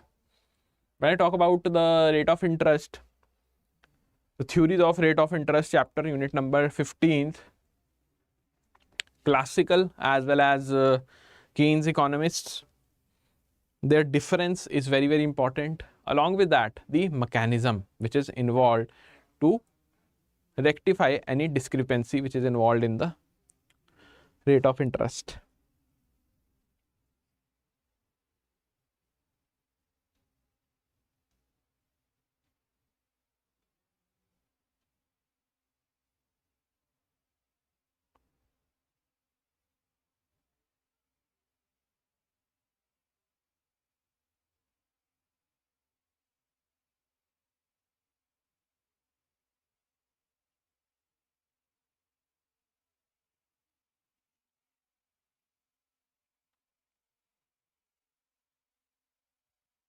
Fine. So let's see one by one what is the difference between classical and Keynes theories of rate of interest. When I talk about the classical theory, it emphasizes the role of supply of money and demand for money, while Keynes focus on saving and investment. See, the prime difference or the point of criticism of the classical economists by Keynes was that the classical theory, although it is based on the savings, but how the savings will arrive, you are not talking about the level of income.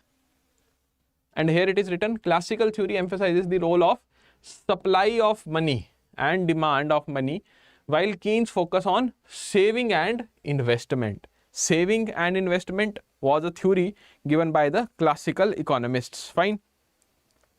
Next statement, when we talk about the next statement, the classical theory pose that the interest rate is determined by saving and investment, while Keynes argues it is determined by supply of money and the liquidity preference. A very important term when we talk about the liquidity preference.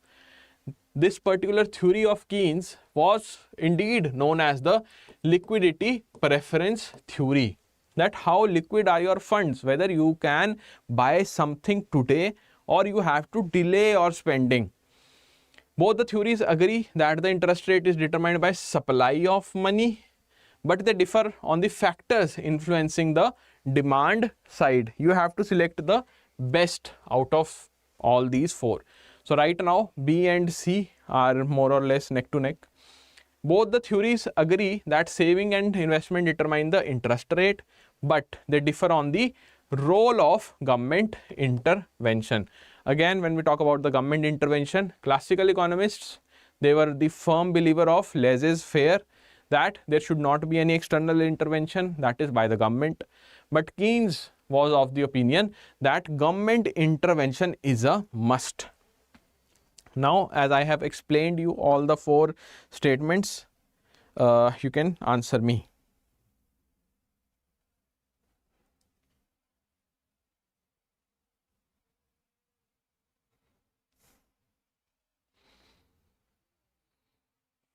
So when I talk about these two statements, C and D, if any kind of theory is there which is agreeing on something and disagreeing on the other thing, that is the perfect example of antithesis, and that is what is happening here also.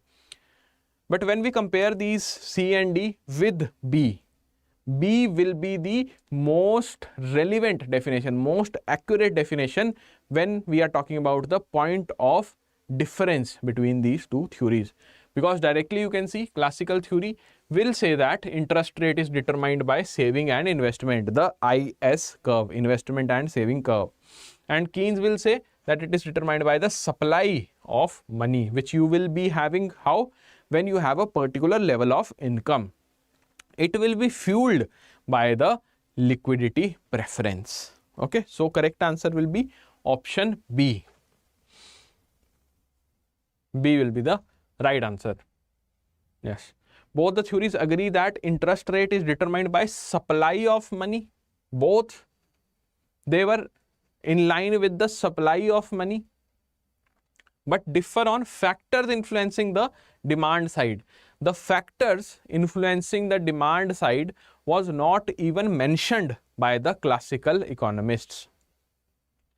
Okay, so B is the right answer. Next question. This question was asked indirectly in May 2025 in the previous attempt only. And when we talk about the motives why according to Keynes people keep their money with them, why the people, why the individuals in an economy, they are in a favor of keeping their money in a liquid form. There are three motives. What is the correct description? Yes, Vishal, earlier you answered it correctly as B.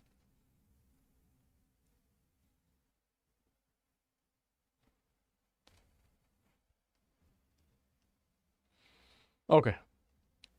So three types of motives: transaction, precautionary and speculative motive. These are the three types of motives why people keep their funds in a liquid form. They do not invest much.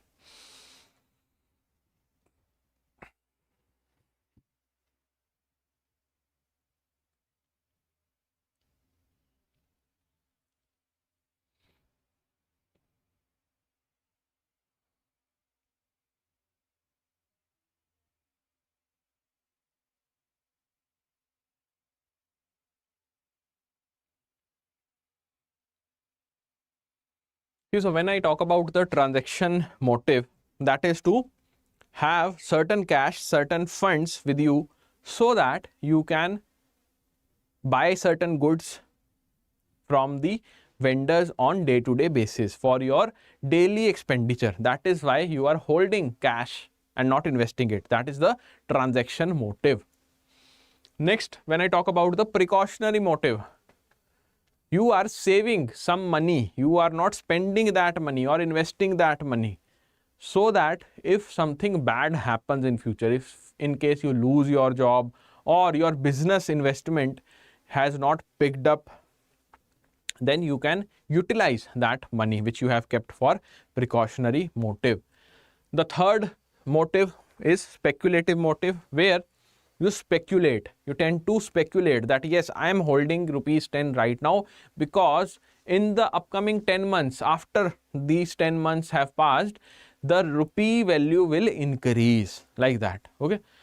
So which of the following describes it perfectly? I think it is what? Subarta and Vishal both are saying as C. So let's first read C only.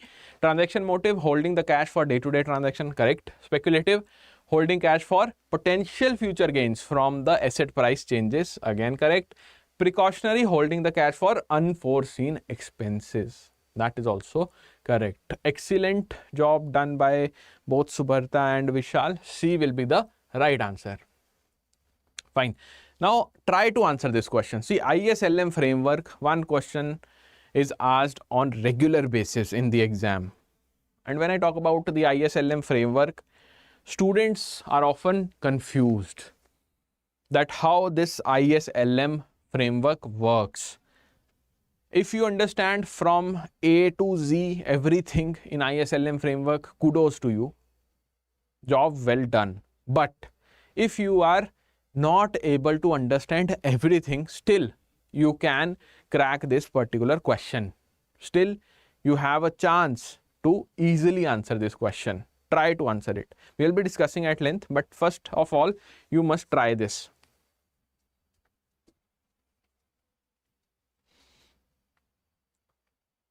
The question states, in the ISLM framework, if the government of India increases its spending on infrastructure projects, spending has been increased. Which of the following is most likely to occur? Spending has been increased, money has been infused by the government.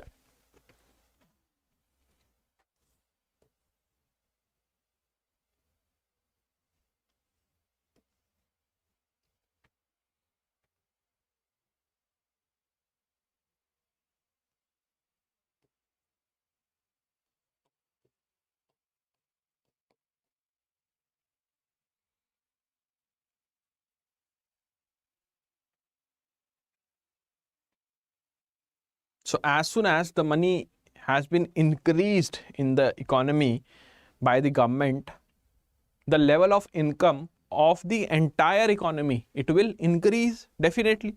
If the money has been infused in the economy will have more income, more money at disposal as compared to the earlier time period, right? And that is what is required to arrive at the correct answer. I have also given you the hint now. And one more thing, in the ISLM framework, whenever we are talking about the government intervention, or for that matter the fiscal policy, you will have the shifting of IS curve, investment and savings curve. But when I talk about the monetary policy, which is the prerogative of RBI, in the monetary policy you will find that LM curve will shift. Okay, so by this only you can eliminate two options here. Very basic thing, very basic things. So government is there, so IS curve will shift somewhere.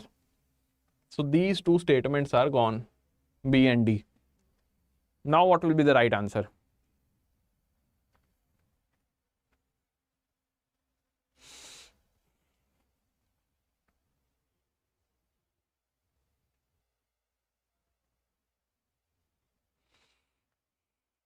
Okay, this is what? IS curve, this is your LM curve. So we are talking about IS curve now, whether it will shift towards left side or it will shift towards right side or something else will happen. Jitendra has given the answer, whether it is correct or not, we will see. Vishal has also given the answer. Ganesh has also given the answer. Ganesh Ji Yadav. Okay.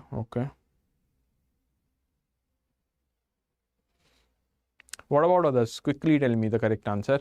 Because this question is expected in the actual exam also. In one way or the other, IIBF will ask you such type of question.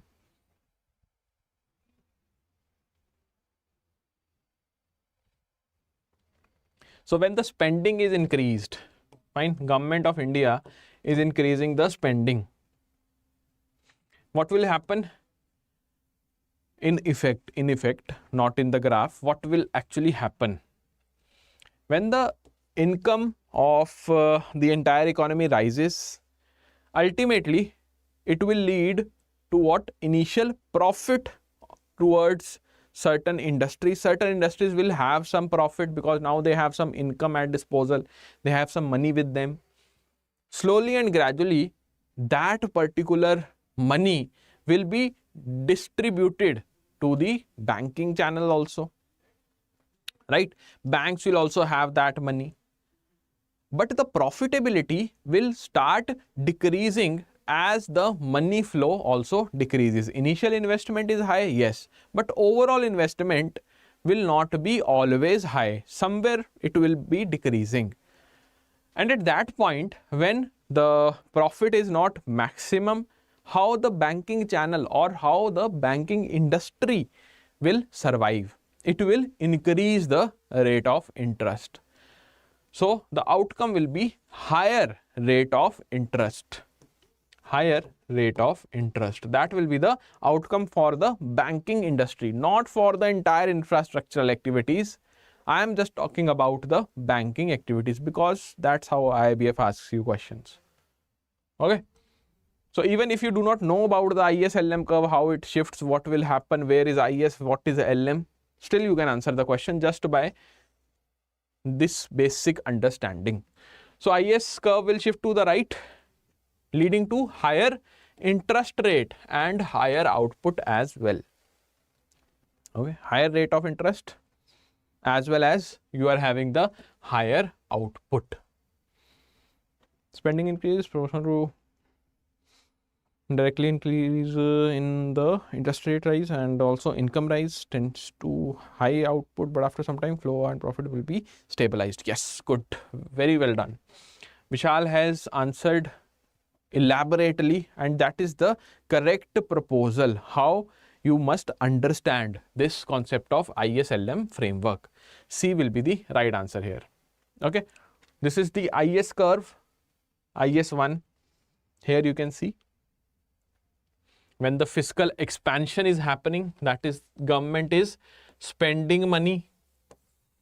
When the fiscal contraction is happening, the government is reducing the money supply, or you can say government is increasing the taxes, like that.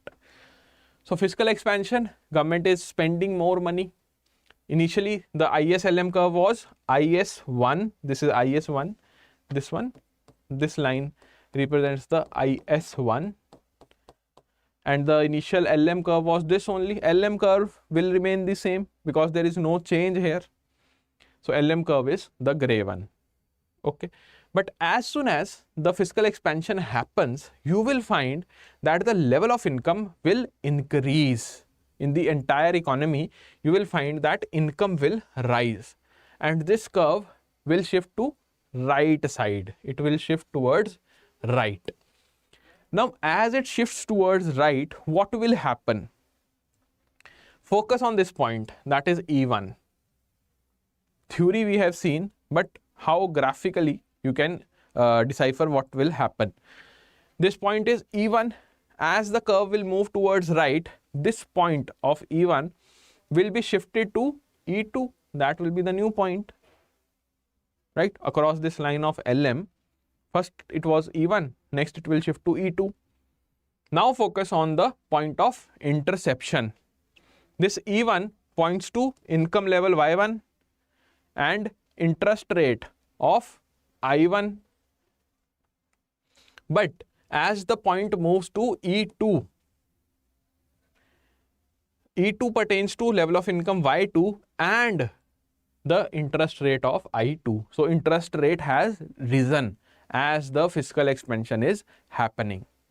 Okay, that's how you see graphically that changes will be there. For fiscal contraction, all of you should tell me what will happen and mark this as your homework.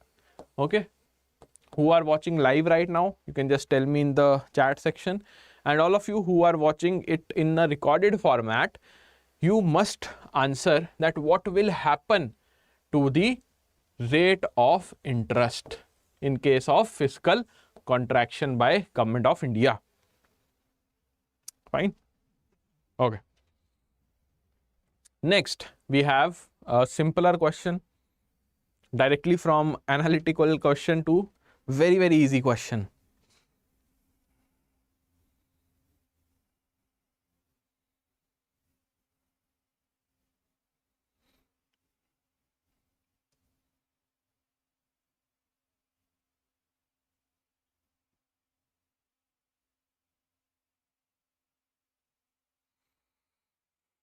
Dash are the two primary assets preferred by the consumers under the liquidity theory of interest provided by J.M. Keynes, that we have discussed in this particular question. We have already discussed. What will be the right answer? We have discussed that what are the motives of saving, fine, why we are not spending, but in which form we are maintaining our funds as a liquid asset, whether it is in the form of cash and stock, bond and stock, cash and bond, yeah, any of the above combination. So always remember, the two asset model was defined during the 1939. Around that time only the liquidity preference theory also came of J.M. Keynes, and during that time the global economy was having only two assets which are liquid. One was cash, another one was bond. And that's why this LPT of J.M. Keynes also talks about two asset economy or two asset model. But today, when we are sitting in 2025, you will find a three asset model in the economies. The third asset apart from cash and bond will be the stocks. Okay, so don't get confused when we say that stocks are not a part of primary assets. No, they are, but today, not during the era of J.M. Keynes. Fine. So the correct answer will be what? The correct answer to this question will be cash and bond. C will be the right answer. Fine. So this was it for your IIFS subject. Now next we will be having a class of PPB. Do you want a break or should we continue like that only? Do you want a break of 5 minutes or not? Quickly tell me.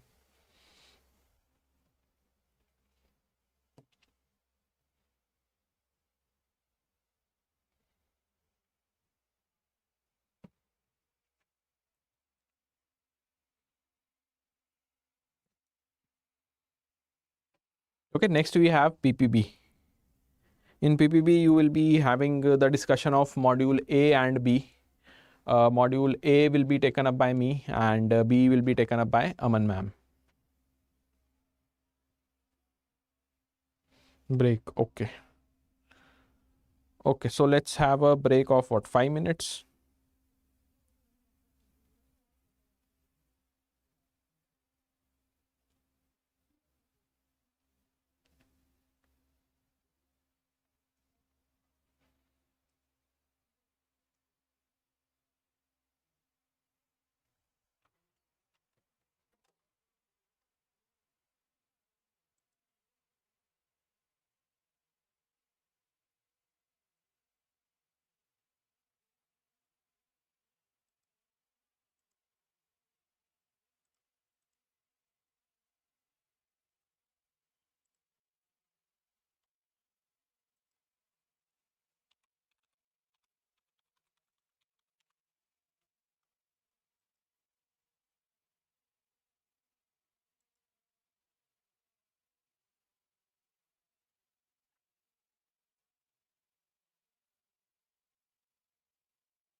Okay, so 5 minutes break. Let's meet after 5 minutes.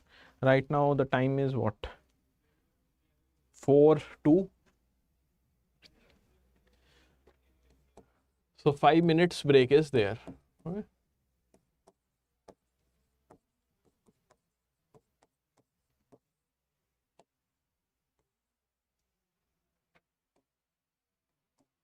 till 4/7. Fine. In the meantime, if you have any kind of doubt, feel free to ask me because I'm here only. I'll be taking up your doubts in the meantime regarding anything you want to ask.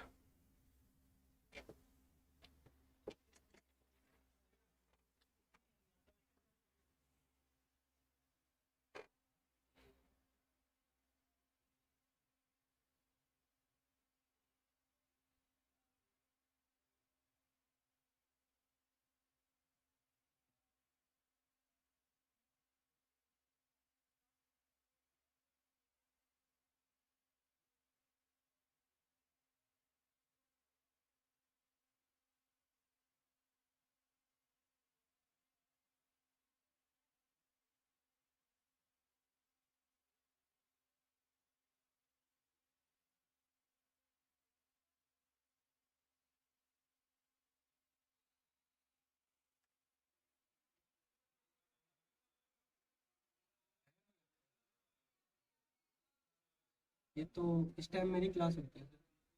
आपने पूछा किसी से? यार ऐसे कैसे?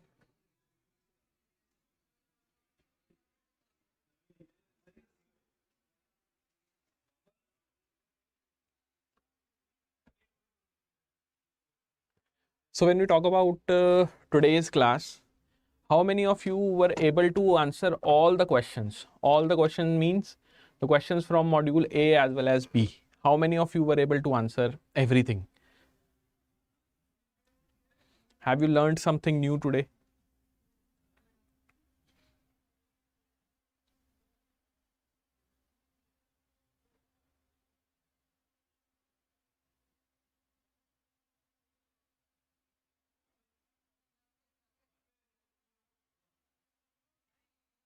Because see, most of the people who were associated with us in May 2025, they reported that IFS subject was pretty much doable, fine, as compared to the previous attempts of 2024. But when we talk about those people who will be giving this exam in November 2025, you will find some surprise questions. Okay, so be ready for those questions because ultimately it is really hard at times to score even 50 marks. That's why if you have not started yet with the full-fledged preparation, it is highly recommended that now you should focus on IFS.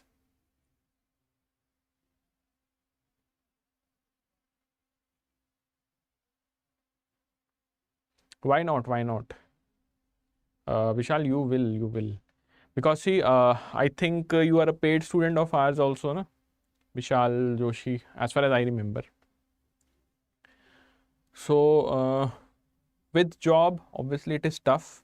But when we talk about the paid classes, since we have covered module A and B there in the English medium batch, you should revise at least a bare minimum. On daily basis, make a target. Let's suppose during your break of 5 or 10 minutes, you can scroll through the important points, whatever we have mentioned in the PDF itself.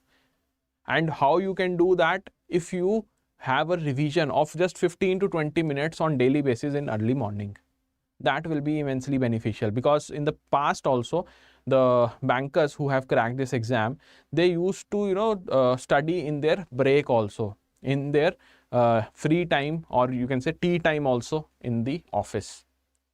That makes a huge difference, because slowly and gradually the graph will move up of your preparation. Not like that today I am studying for 10 hours, tomorrow or for that matter the entire week I won't be studying. No, daily incremental changes must be done, and that's how the revision process should proceed. So for IFS, since you are a paid student, I would suggest try to solve mock tests as well. If you are not able to solve mock test right now, it's okay, but at least try to have a revision schedule. Okay.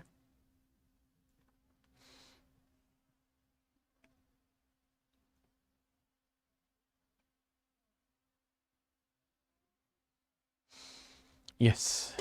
Okay. So now let's move on to PPB. In PPB, what we need to remember is that it is the most bulky subject, the most important also for our banking career, but again for the examination of JIIB, it is the most bulky subject, having 4 modules, module A, B, C and D. And these modules, when we talk about the module wise preference, you will find that module A, from module A maximum questions are asked. Then we have module B, from where moderate type of questions are asked, moderate to tough sometimes. Then at last we have C and then D. So what should be your preparation strategy? How you should move towards preparing the PPB exam if you have not started yet? I would focus on GBO, that is Journal Banking Operations. I want everybody to focus here, because not only you will be able to solve good amount of questions in the exam if you have good hold on this particular module, along with that you will also have fair chances of having your job done quickly in the office because of the knowledge which you will be gaining via this particular module. Second, functions of banks. Here you should focus on the most important aspect of advances, like how the charge is created, what are the different types of charges, what about the securities, when we talk about the various guarantors, what all types of advances are provided, like that. Banking technology and ethics in banks, you can leave for a later stage as well. Later, by later stage I mean to say that in the last week of September. If you start from the last week of September also, you can easily manage these 2 modules. But yes, when we talk about module A and B, highly recommended that you complete these 2 modules by 15th of September. That should be the deadline, and that's what we are also following in our paid classes. Okay, fine. So let's start our discussion with PPB and module A. We will be having a discussion here. So various points are mentioned. You have to give me the correct answer. Which of the following statements about pledge, hypothecation, mortgage is correct? See, in PPB what happens na, although these terms are somewhere mentioned in unit 1 also, in the unit 1, that is module A, but you will find elaborate discussion of these in module B. So sometimes students feel that the particular lecture is not going in a rhythm. That's not because of our mistake, or for that matter that's not because how we are teaching. It is how the chapters have been distributed by the IIBF. Nonetheless, just try to answer this question, that which of the following statements about pledge, hypothecation and mortgage is correct? You have to tell me the correct statement. Simple, very simple. For those who are already in the advances section in the banks, this question is a simpler one. What is the basic difference in the pledge, hypothecation, mortgage? What is the basic difference? The most basic difference is the type of assets. Fine, the type of assets.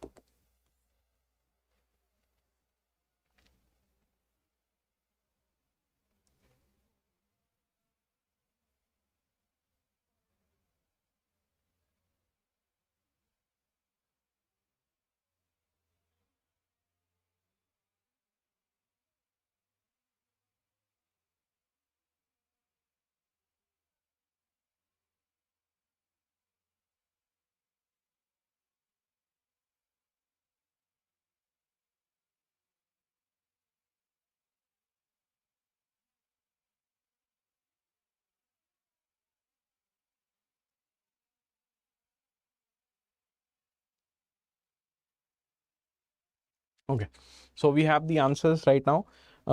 D is the answer as given by Jitendra. Let's see one by one.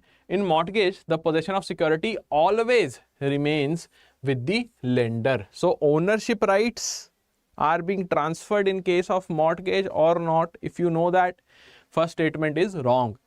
A car loan is an example of pledge because the security is movable. But when I talk about the gold loan, that is the perfect example of pledge. In a pledge, borrower retains the possession of the movable security. No, in gold loan, as you know, that the movable security, that is the gold ornament, lies with the bank. Hypothecation involves a movable asset as security with possession remaining with the borrower. Perfect example is car loan. Okay, in car loan, the car is with the borrower and the hypothecation involves the movable asset, that is the car, as security. So the correct answer will be option D. What is the difference? Let's just quickly see the difference also, the major points which are written here. Type of security: for pledge it is movable, hypothecation is also movable, but mortgage, always remember, it is on the immovable property or the asset. Possession of security remains with the lender in case of pledge, but when I talk about hypothecation, here it remains with the borrower, like the car which we have seen in the example. Mortgage, it usually remains with the borrower only. Example: gold loan for the pledge, car or vehicle loan for hypothecation, and housing loan is for the mortgage. These are the most important points. Direct questions will be asked from these type of pointers, so mark this highly important. Next we have one perfect description of customer banker customer relationship. And why we are discussing this? Because sometimes while studying the pledge, that is for the gold loan, students tend to get confused. But do not get confused when we talk about the bailey-bailer relationship. It is for, in the bank and the customer relationship, it is for some type of security documents, and not the asset, not the gold ornament. So always remember, bailey-bailer relationship, bank will be the bailey, customer will be the bailer, and it is for certain valuables, mostly for the securities or other documents. And where it is mentioned, Section 148 of Indian Contract Act 1872, bank becomes the custodian of securities, hence as a bailey is liable for any loss caused to the bailer due to the negligence. So it is liable for any loss of documents because it is the bailey. But when I talk about the relationship which is there in the security of let's suppose some valuables other than the documents, then the relationship is known as lessor and lessee. Bank will be the lessor and customer will be the lessee, because the bank is having a particular land over which it has the lease agreement signed with the owner, and that particular property is being utilized by the customer. That is why it will be the lessee, and bank is providing the service, giving the service as a lessor. So what is the prime example of this type of relationship in the banks? It will be your the safe deposits. Fine. In the safe deposits, you know that the customer will come, they will have a locker. Fine. A locker will be there in their name, and they will store some valuables against, no, as you can say, it is not stored as a security against any loan, but for their safety only, for the documents safety, or for that matter some jewelry's safety. Where it is defined, that is important. Section 105 of the Transfer of Property Act, it will deal with the lessee, lease, lessee and lessor. The banks provide safe deposit lockers to the customers for the use on lease basis only. And when I talk about the liability of banks, so the banks shall not be liable for any damage and or the loss of contents arising from the natural calamities or the act of God. But if there is a negligence on the part of, you can say, the bank, the banker, or for that matter one of the employee, then directly bank will be liable. So always remember this difference. This is very, very important. Bailey-bailer for the security documents per se, for against a loan, you can say, but lessee-lessor relationship is not a particular relationship which is enjoyed by the bank and the customer in a case of loan. No, not in a case of loan, just for the sake of the safety of customers' assets. Next question, according to the money laundering cycle, which stage is characterized by making the illicit funds difficult to trace by moving them through a series of transactions such as transfer to an offshore bank? So when I talk about the money laundering cycle, you must be knowing that there are 3 stages, fine, 3 or 4 stages you can say, primarily so there are 3 stages only when we talk about the money laundering cycle.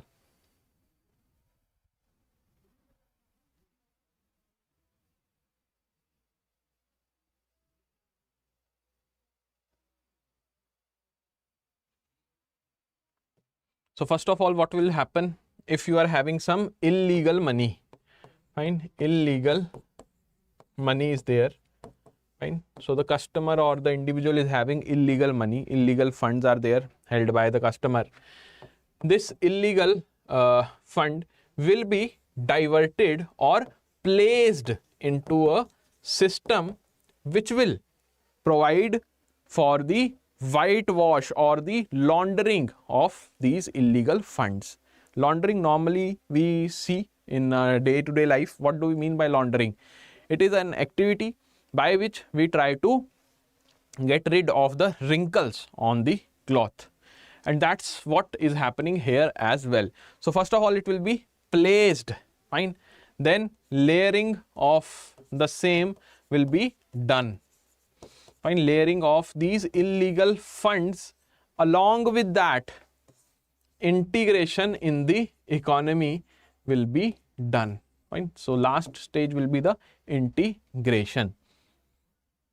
Okay, so the question asks us, according to the money laundering cycle, which stage is characterized by making the illicit fund difficult to trace by moving them through a series of transactions, such as transfer to an offshore bank account? So what will be the answer? Placement, layering, or for that matter, integration. So the correct answer for this question will be option C, that is layering. You are hiding those illicit funds in such a manner that it is hard to trace for the authorities. Okay, so first of all, what will happen? Placement will be there, fine. This is money laundering cycle only, various stages of money laundering you can say. The step 1 will be collection of dirty money. This dirty money, like in the normal parlance we say dirty cloth, it is being sent for laundry. Same dirty money is sent for money laundering. So this money will be placed into the financial system, fine. It will be placed into the financial system. That is the first thing. And how it will be placed? Via a particular layering. Layering, how it will happen? Layering will happen when you are transferring the illicit funds to a particular country, where the offshore account is maintained, where this particular funds will become legal. That is the whitewash or the laundering activity. After that, the last process will be integrating this illicit fund which has been layered into the financial system, and it will be integrated with the entire economy. How it will be integrated? Because these funds which are now laundered will be used to purchase the real estate, purchase some immovable property, purchase some, you can say, commercial projects, purchase some industrial units, purchase certain goods and services which are of huge amount, like that. Okay, so purchase of luxury assets will be there, financial investment, and your integration of this dirty money will be done with the financial system. It is moving in layering. Yes, in the layering process, when you are first of all placing the funds, fine. Once you have placed the funds in the financial system, what is the next step? Next step will be moving the fund to an offshore account, fine. Finally, once the loan is given to a company, or for that matter you are transferring the funds to your relative who is present there, or some Benami company is there in XYZ country, once the funds are being laundered or layered, then you will be having the integration into the economy. Okay, according to the question, characterized by making the illicit fund difficult to trace by moving them through a series of transactions, such as see, offshore bank, so we are doing layering only, na? Yes, government cannot trace. See, today, so government can trace anything, But this mechanism, when it was developed by the perpetrators for money laundering, at that time this process was being performed. Now though these offshore bank accounts are also monitored by the government, right?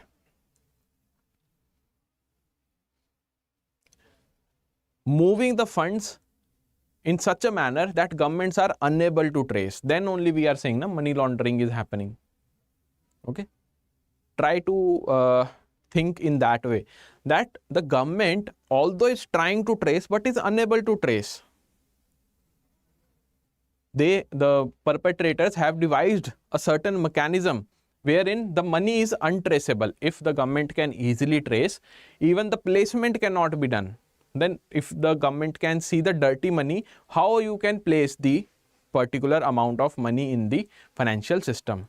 Even the first stage is not, you can say, possible if the government can trace the money. This mechanism happens when the government is unable to trace. Okay, fine. Okay, so next question. Consider the following statements regarding the offense of money laundering as per the PMLA, Prevention of Money Laundering Act. 3 statements are given to you. Which of the statements are correct? You have to tell me the correct answer.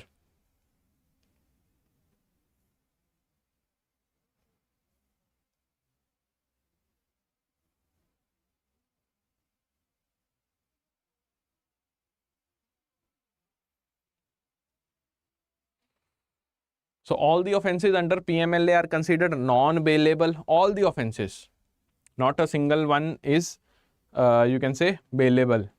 Every offence which is done under the PMLA is non-bailable. The maximum punishment for a money laundering offence is always 7 years of rigorous imprisonment. Always 7 years. The PMLA defines money laundering and outlines the punishment for the offence. What will be the correct answer here?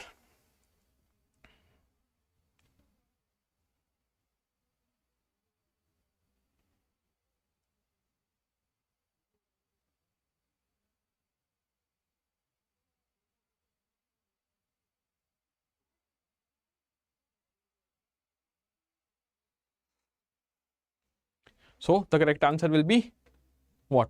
All the offences under the PMLA are considered non-bailable. Yes, non-cognizable as well as non-bailable. So first is correct. The maximum punishment is always 7 years. No, if you have read the PMLA, the answer to this will be 10 years. Fine. There are certain products, certain drugs. If you are doing the money laundering of those types of products or drugs, then 10 years will be the maximum imprisonment. The PMLA defines money laundering and outlines the punishment of the offence. So money laundering activities are being defined by this particular act, as well as whatever the punishment is there prescribed by the PMLA Act only. Correct answer will be option B, 1 and 3.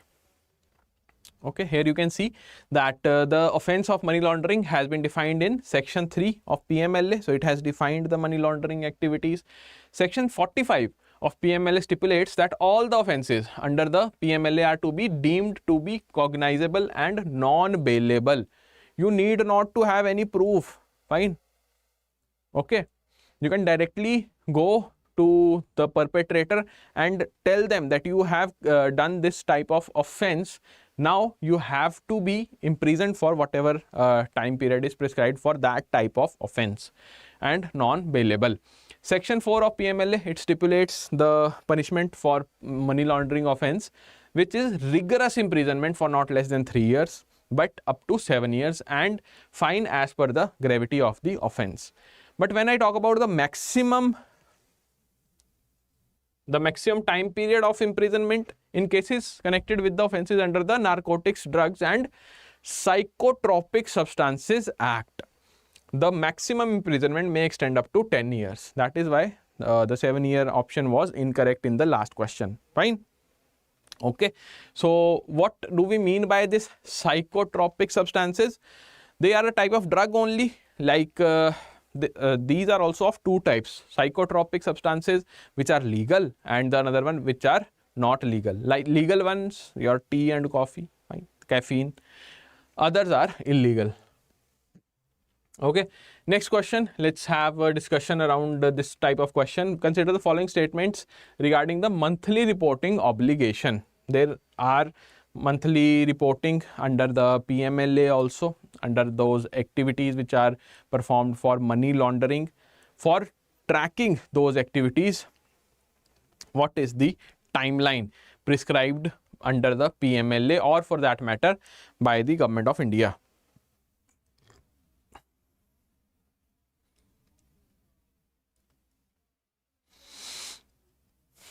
This particular question is highly important. Mark this very, very important. And why I am saying this? Because this question is from one table which is mentioned in the book also, IIBF Macmillan publication, and one question is more or less asked from that table. So do remember this thing also, that whenever you are studying for any subject which is related to IIBF, always try to memorize whatever data is given in the tables. Various tables are there in the book. Always remember those data points, because questions, you can say, if there are 100 tables in the book, minimum, I am telling you, 65% of data is important from those tables. Fine. So the four statements are given in front of you. You have to tell me the correct answer. So the NPO, or you can say the non-profit organization, must file a report for any single receipt of rupees 10 lakh or more. So if a particular organization is having a receipt of 10 lakh or more, then they have to file a report for the same, that what all you can say source of fund is there, how the fund will be diverted, and what is the purpose of the funds. So first is correct.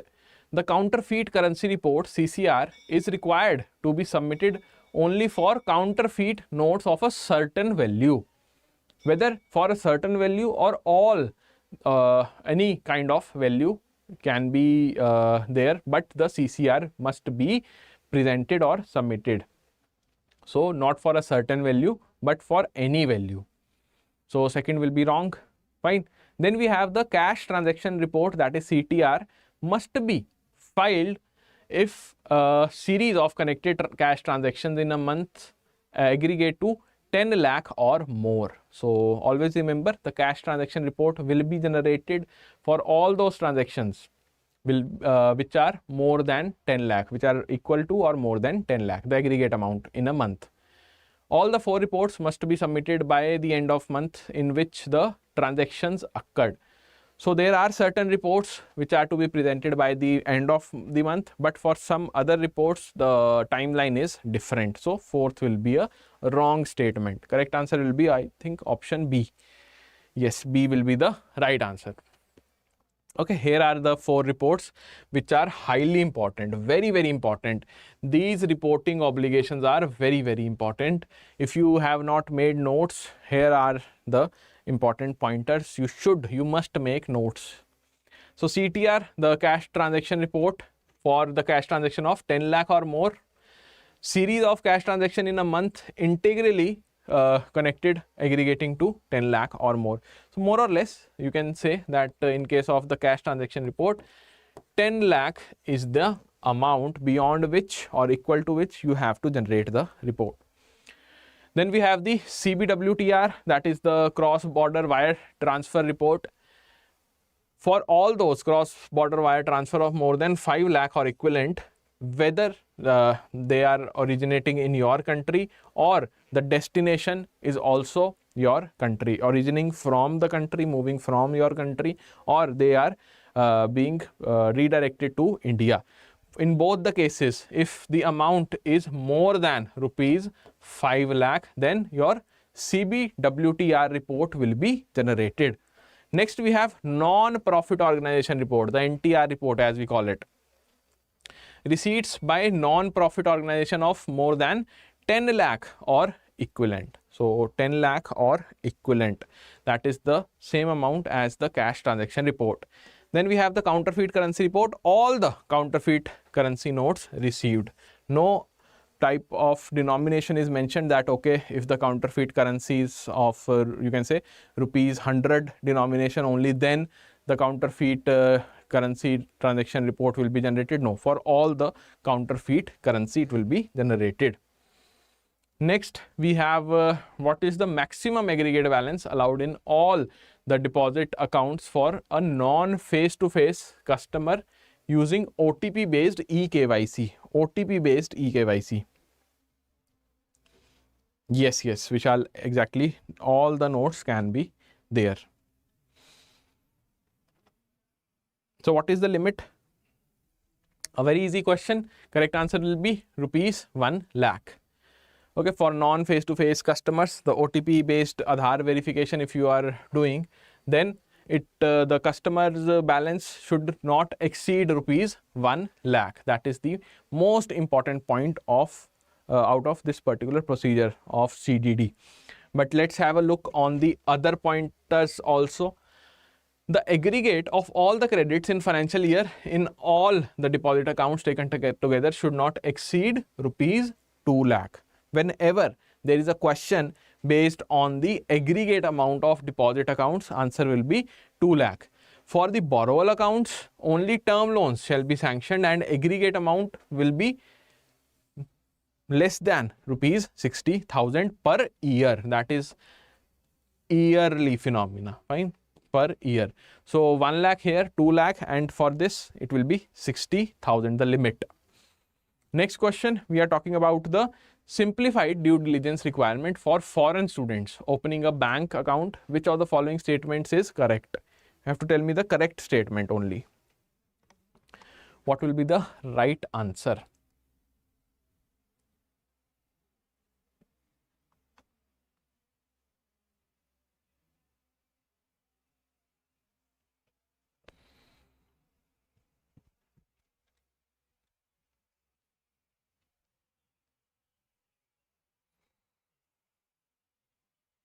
See, due diligence, a very important chapter. But when I talk about the simplified due diligence, it is the most important topic of the entire unit. So when I talk about the simplified due diligence requirements for foreign students opening a bank account, you have to tell me the correct statement. Foreign student can open NRO account using their student ID card as proof of identity. So only you are giving the student ID card and your NRO account will be opened. Can it happen? Being a banker, you can directly say answer is no. The bank has 60 days to verify the student's local address after the account is opened. What is the timeline here? Whether it is 60 days or some other timeline? Quickly tell me the right answer. Whether it is 60 days or 30 days. So the correct answer for this statement is 30 days. Next, we have foreign remittances to the students' account are not allowed under any circumstances, but we have studied that under special circumstances this can be done. The required documents include a passport with a visa endorsement, photograph and admission letter from the Indian educational institution. So yes, D will be the right answer. Correct answer will be option D. And when I talk about the simplified due diligence requirements, overall, what are the important pointers here? Let's see one by one. For the accounts of foreign students only, to open the NRO account for the foreign students, you require passport with visa and immigration endorsement bearing the proof of identity and address also in the home country. Photograph you require and the letter offering admission from the educational institution in India. Next, we have the point or the important parameter, that is to obtain the declaration about local address within 30 days. In the question it was 60 days, that's why it was wrong. 30 days of opening the account and the address verified. During this time period, foreign remittances not exceeding $1,000 or equivalent can be credited, not exceeded rupees 50,000. So always remember these limits are very, very important. See, in PPB, whether you are covering module A or module B, there are two very, very important things. One, as I just told you, the limits. Second, is the timeline. Timeline for some chapters, or in those timelines only, you can also say that the authority, that XYZ authority will be, providing the particular loan to a customer or not, whether in the RTI chapter a particular case should be disposed of by the appellate authority or not, can there be any appellate authority in the debt recovery tribunal or not, like that. Okay, so prior approval of RBI is required to open the accounts with Pakistani nationality. That is the additional information for all of you. Next question relates to the limited companies. There are three. Yes, Vishal is correct, as well as Jitendra Das. Good. So consider the following statements about the limited companies. There are public limited and private limited companies. What are the characteristics of these companies? It is highly important. Not only these companies, but the type of organization, be it the Pardanashin woman, or for that matter, blind person, illiterate person, minor, all these are very, very important. Fine. Already they are covered in module A, and some part is there in module B also of PPB. So when I talk about the public limited company, how many members must be there in case of public limited company? It will be what? 7 members. Fine. But when I talk about this private limited company, they can have unlimited number of members. Whether they can be unlimited or there is a fixed number, what's your take?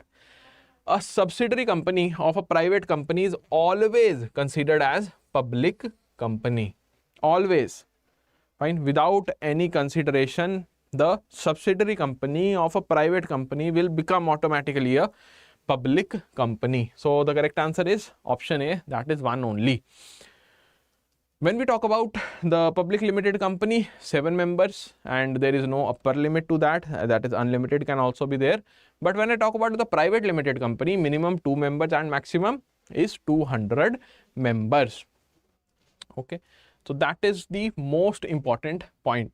But when I talk about one more important point here in the public limited, focus here, subsidiary company of the another company that is not a private company is deemed to be a public company. Not in case of private company, but a company, or you can say a subsidiary company of public limited only, that will be deemed as a public company, even if registered as a private company. That does not matter. Only thing which matters is the subsidiary company of another company, and that particular company should not be a private company. Okay. So supposingly a public company is there.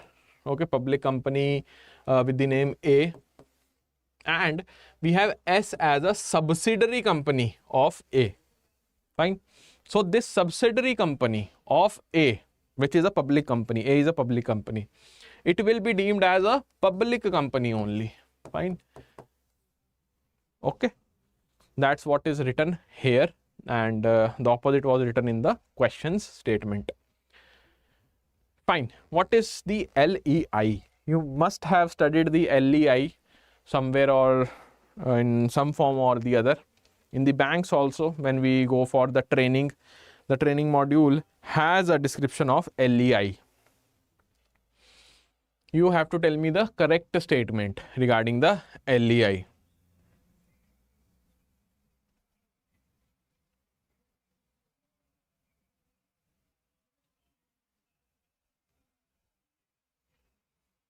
So when we talk about the first statement, LEI is a 16-digit alphanumeric code used to identify the financial transaction.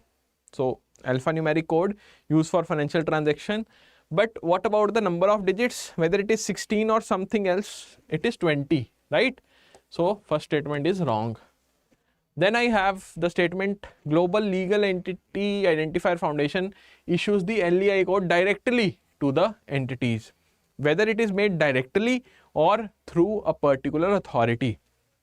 What is the name of that authority? In India, Legal Entity Identifier Limited is the accredited local operating unit LOU for issuing the LEI, and that is the correct answer. C will be the right answer. LEI is primarily used for identifying individuals involved in financial transaction. No, individuals are not identified that yes, you as an individual are doing this financial transaction. No, that is a wrong statement. Correct answer will be option C. Okay, so let's have a discussion, brief discussion. LEI, 20-digit alphanumeric code used to uniquely identify the parties to financial transactions worldwide. The parties.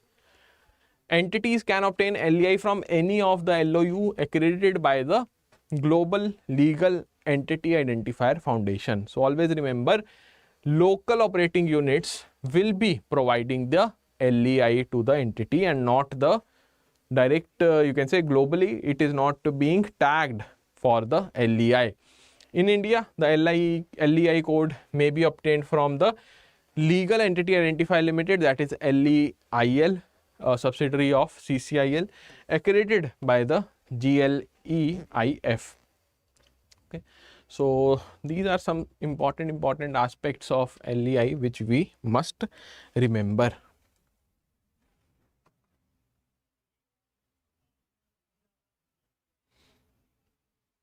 Fine. Next question we have in front of us, statement based. Two statements are there. You have to tell me the correct statement based on the options which are given here.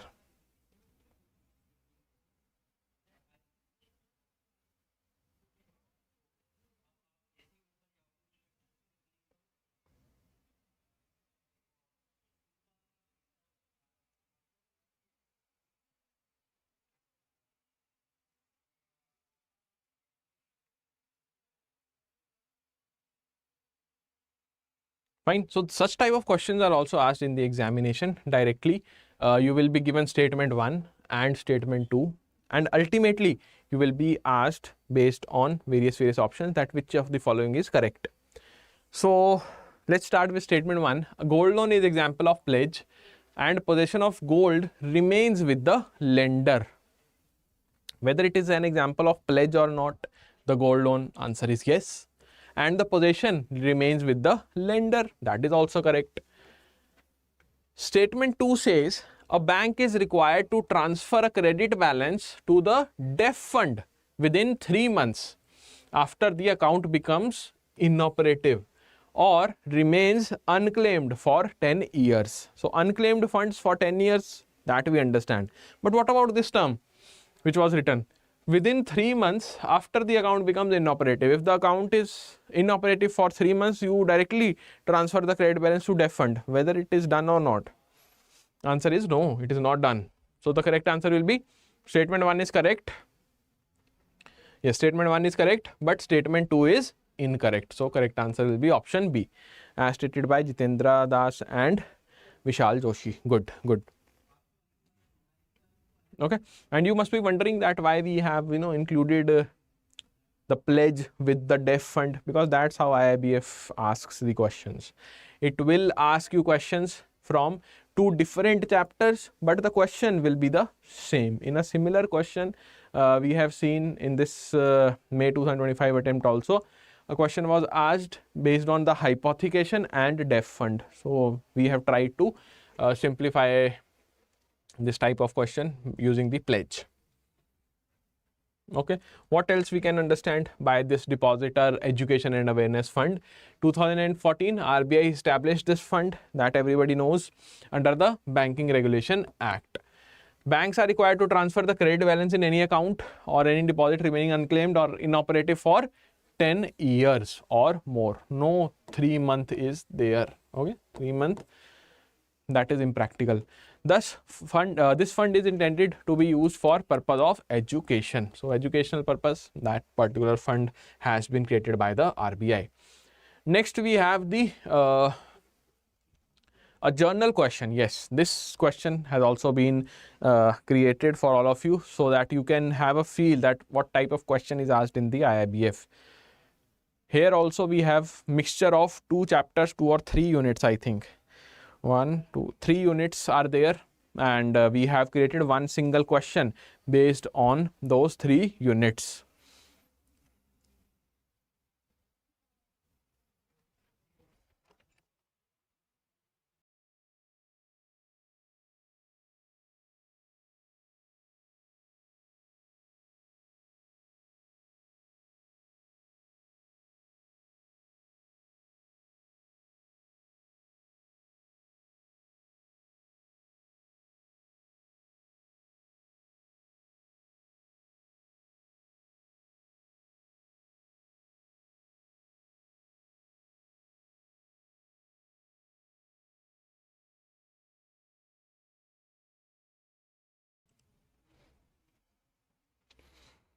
Fine, so mixture of questions.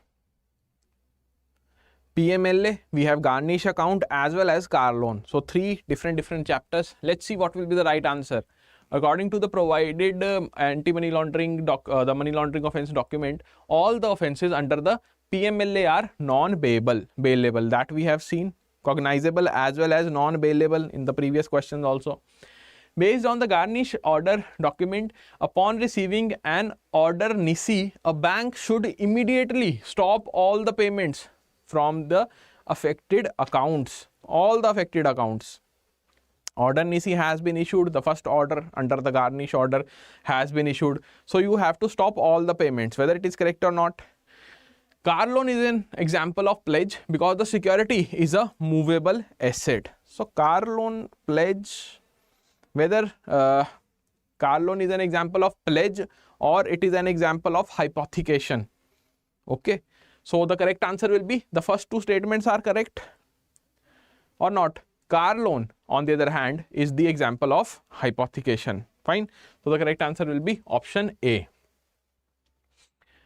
Okay, so order nisi, what do we mean by the order nisi? It is the first order, order under the garnish order.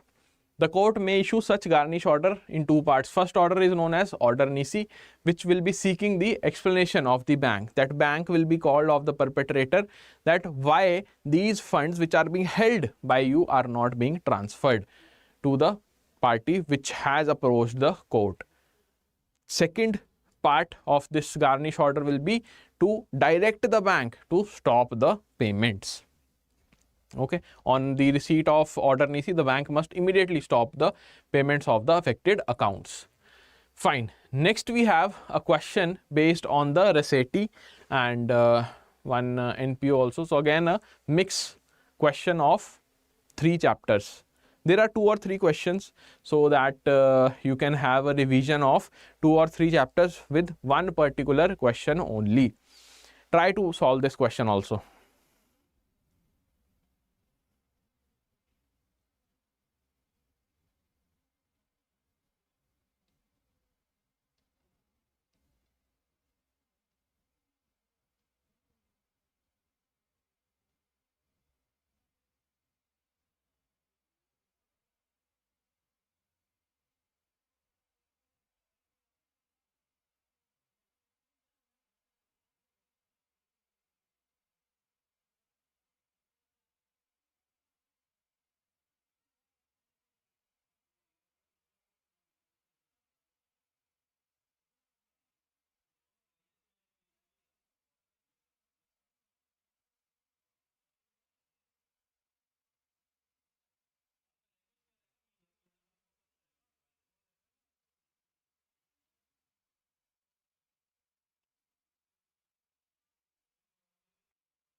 Okay, so the non-profit organization is required to submit a report if it is receiving a single receipt of rupees 10 lakh or more. That we have seen in the previous question also, that if a particular transaction has been made which is amounting to 10 lakh or more than that, then the report will be generated. Gold loan is example of pledge where the borrower retains the possession of the security. Again, it is correct. The RSETI or the Rural Self-Employment Training Institutes, they are managed by the Ministry of Rural Development, MORD. Whether this statement is correct or not.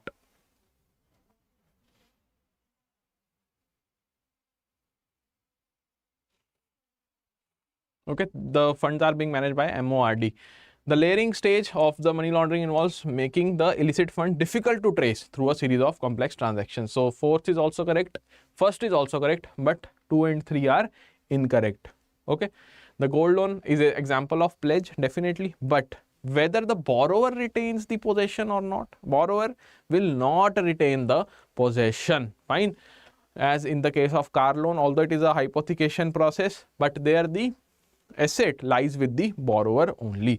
Correct answer will be option B, that is 1 and 4.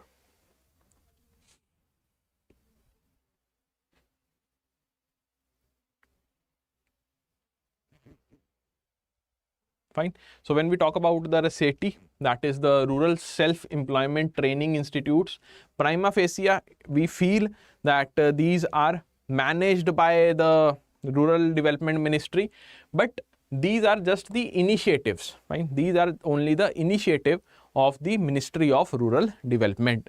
And why this initiative has been taken by the ministry? To provide dedicated infrastructure in each district for imparting the training and skill upgradation of rural youth aimed at entrepreneurship development. That is the aim of RSETI. Then who manages this particular institute? So RSETIs are managed by the banks with active cooperation from the Government of India and the state governments as well. So always remember, this is highly important. Okay, in the IIBF exams, you have to select the most accurate option. And when I talk about the RSETI, they are not managed by the Ministry of Rural Development directly, but by the banks. That is what is written in the policy document also. Fine. So each RSETI, it is expected to offer 30 to 40 skill development programs in a financial year of 1 to 6 week duration, covering various areas: agricultural program, journal program, process program, and product program, so that you can infuse the process of entrepreneurship, the skill of entrepreneurship in the rural youth. Next, we have the statements based on the banking concepts. Some banking concepts are discussed. You have to tell me the correct answer.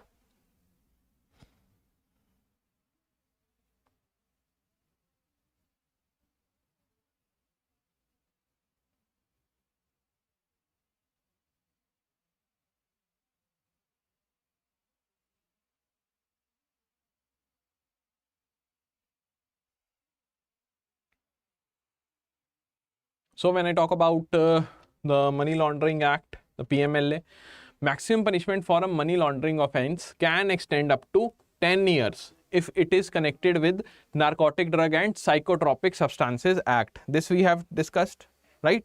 We have already discussed this. So this is a right statement. Then Banking Code and Standard Board of India, that is BCSBI, it was recommended by the committee headed by Shri S.S. Tarapur to address the issues of banking services for the common man. So BCSBI was it? BCSBI, one second, was the brainchild of Mr. Tarapur or not? That you have to tell me. Okay, options are not visible. One second.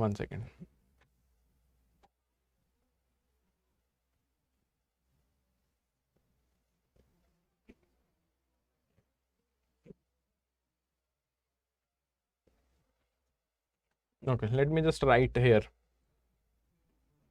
Option C is 3 and 4, and option D is 1, 2 and 4. These are the C and D options. Okay, fine. So BCSBI recommended by SS Tarapur committee or not? Then the CBWTR must be submitted for any wire transfer regardless of the amount. But as we have seen in the previous question also, a specific amount is there. What is this amount? Also tell me this amount, because we have just discussed this amount. In a mortgage, the security is a movable asset and possession usually remains with the borrower. So mortgage is a movable asset. Mortgage is for the immovable asset. So fourth is also wrong.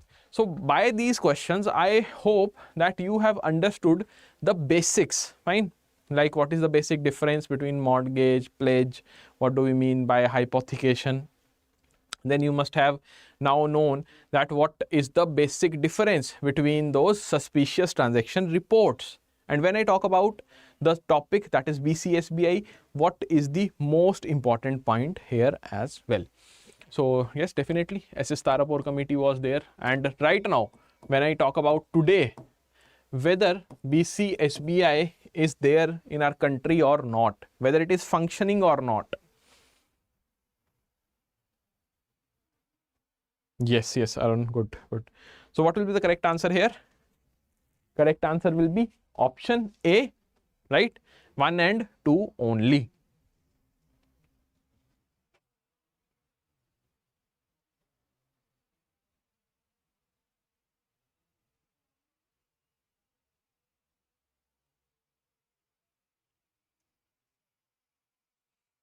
Okay, so 1 and 2 only will be the correct answer. Fine, statement 1 is correct because again 10 years BCSBI under the chairmanship of SS Tarapur. Statement 3, the CBWTR obligation will be for 5 lakh or more. When we talk about statement 4, the difference between pledge hypothecation and mortgage we have already discussed. Next, you have to tell me the correct statement.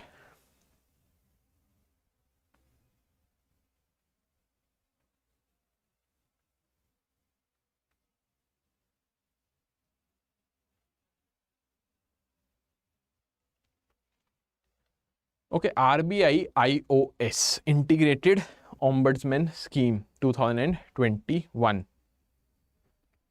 Fine, fine, Vishal. Third one, I hope it is clear now, no? 5 lakh or equivalent.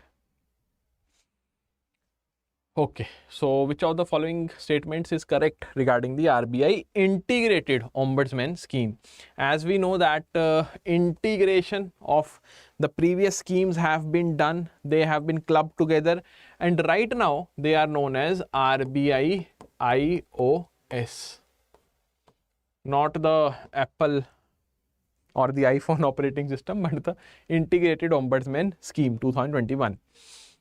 So first statement states it integrates the 3 separate ombudsman scheme, all of which were established in 2021. Whether the schemes which have been clubbed together, they were established in 2021 or some other years, right? 1980s, 1990s.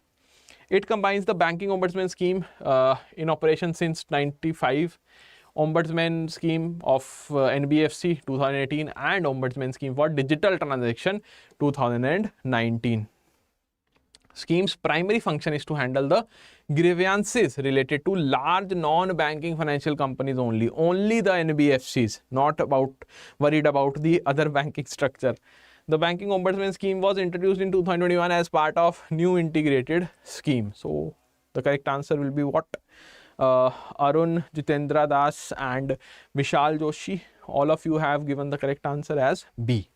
Okay, these 3 schemes clubbed together 1995, 2018, 2019 clubbed together are now known as the 2021 RBI IOS scheme. Fine.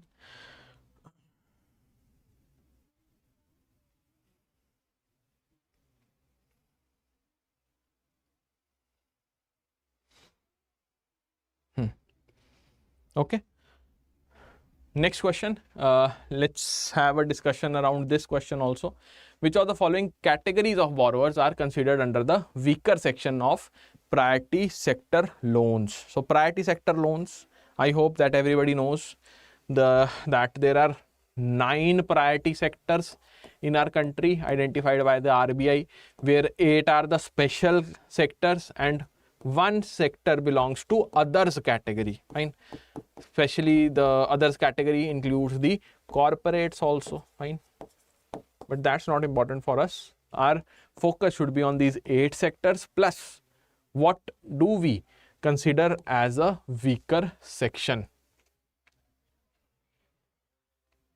So the farmers with credit limits exceeding 1 lakh, no, below 1 lakh. Beneficiaries of corporate schemes, no. Self-employed professionals with loans exceeding 1 lakh or small and marginal farmers. So correct answer will be what? Correct answer will be option D. Okay. Yes, yes. Very well done, everybody. I hope that you have understood something new via these sessions for IIFS as well as PPB.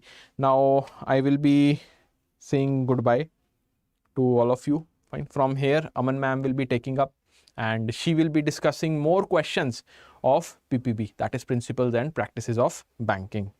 Fine. For all of you who are watching our classes, our session on this YouTube channel for the first time, I would highly recommend to share this session with all of your friends, colleagues. Along with that, also subscribe to our channel, hit on the bell icon so that you get the notifications as soon as the sessions are there lined up on our channel. And if you have any kind of doubt, feel free to ask us in the comment section, or you can directly contact us on the number which is flashing on the ticker also of this video, that is 9819819 Okay, if you are here for deciding that whether I should buy a course or not, how I should proceed with my studies for November 2025, you can directly call us on that number, and they will guide you in a much better and elaborate manner.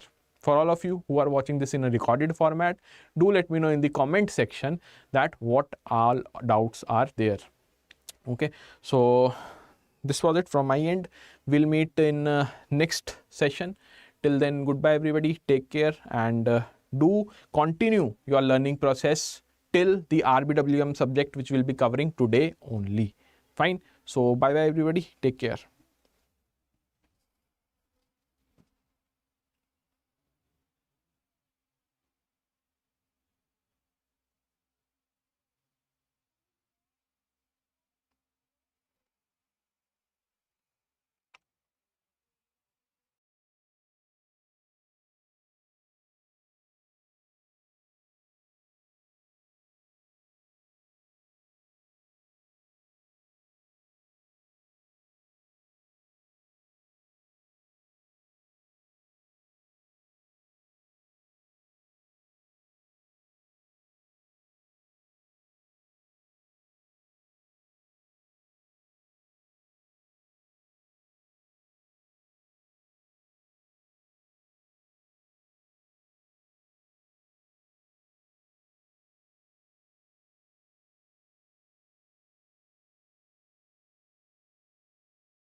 Hi everyone, welcome to JAIIB CAIIB English Medium channel. I hope you are having fun in this Independence Day special session, or I can say 8-hour marathon.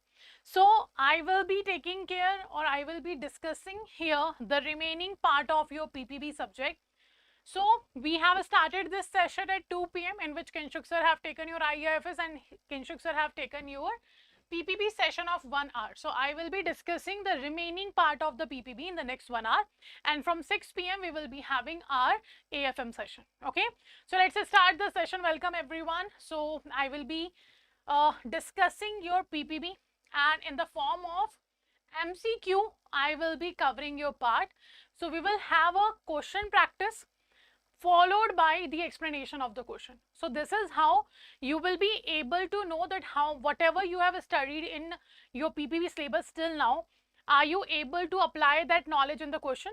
Second, you will be able to get the conceptual understanding in this session as well, because I will be discussing the explanation of the question, and apart from that you will be able to know what level of question we have to face and what approach we have to use in any kind of paper that we are going to attempt in the future. So before moving forward, do let me know, is audio video both are okay? Are we good to go? Good evening Jiten sir, how are you? So let me know first, is audio and video both are okay? Are we good to go? Should I start?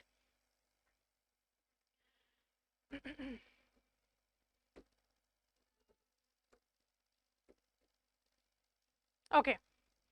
So let's start with the first question of today's session of PPB of mine, in which we will be talking about which of the following statement fulfill the requirement to be called a bank. Like which statement tells us or fulfills the requirement to be called as a bank. So there are 4 statements in front of us. Out of these we have to answer which option help us to define a bank. A, B, C or D. Which one is correct? First is saying, as per Section 5B of Banking Regulation Act 1949, the BR Act, the term banking means accepting for the purpose of lending or investment, deposit of money from public, repayable on demand and otherwise, and withdrawable by check, draft, order or otherwise. That's the first statement.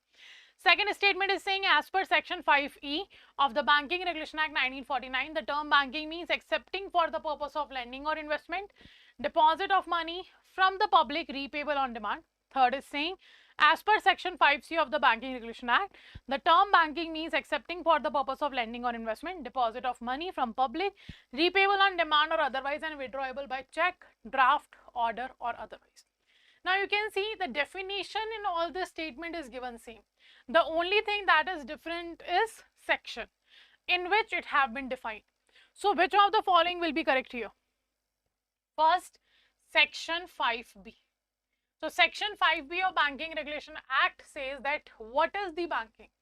When you accept deposit from the public and that deposit will be utilized for the lending or investment purpose, it will be repayable on the demand of a customer or otherwise like on a maturity, and it is withdrawable by the check, draft, order, etc. Then you can say that this entity is a bank or this entity is a banking company. And that is defined under the Section 5B of Banking Regulation Act 1949. So our right answer will be A option. Okay, right answer will be what? A option. Clear? So you can see here the Section 5B talks about the business of banking, that is defined here. Okay, and if I talk about Section 5C, Section 5B of Banking Regulation Act says that the banking company means any company that transacts the business of banking in India. Like to which company you can call as a banking company. So you can call a company as a banking company when it's provide or it performs the business of banking. Okay. Then we have Section 7.1. Section 7.1 of BR Act prohibits use of the words like banker, banking or banking company by a company or other than a banking company. Okay, so Section 7.1 says that no company can use the word bank, banker or banking company until and unless they perform the business of banking, which is defined under Section 5B. Okay, so only those companies who perform the business of banking, they will be called as a banking company, or they can use the term like bank, banker or banking. Okay, now then we have Section 7.2. It further prohibits the use of such words by the individual, group of individual or a firm. So Section 7.2 also says the same thing. Section 7.2 says what? It says that no individual, no firm, no group of individuals can use the term bank, banker or banking. Clear? So Section 7.1 and Section 7.2, they both are saying the same thing. Hana, if we talk about Section 7.1 and Section 7.2, they are talking about the same thing, but the only difference is Section 7.1 prohibits the company to use the words like bank, banker or banking company until and unless they performs the business that is defined under Section 5B. That's Section 7.1. And Section 7.2 prohibits the individual person, a firm or individual or a group of individuals. So Section 7.2 prohibits them to use the word bank, banker or banking company. So we have discussed Section 5B, Section 5C, Section 7.1, Section 7.2.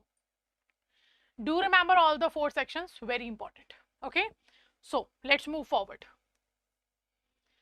Next question, you have to answer the question, huh? Just give me the answers in the option, in the chat section. Everyone, whatever questions you are seeing on the screen, do reply the option answer of that, है ना? Like A, B, C or D, whichever you feel like is correct, answer that option. So next question is under CTS, what actually the CTS check truncation system?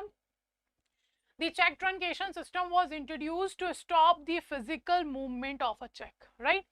So the CTS alteration, correction on check are dash for protection of customers as well as banks.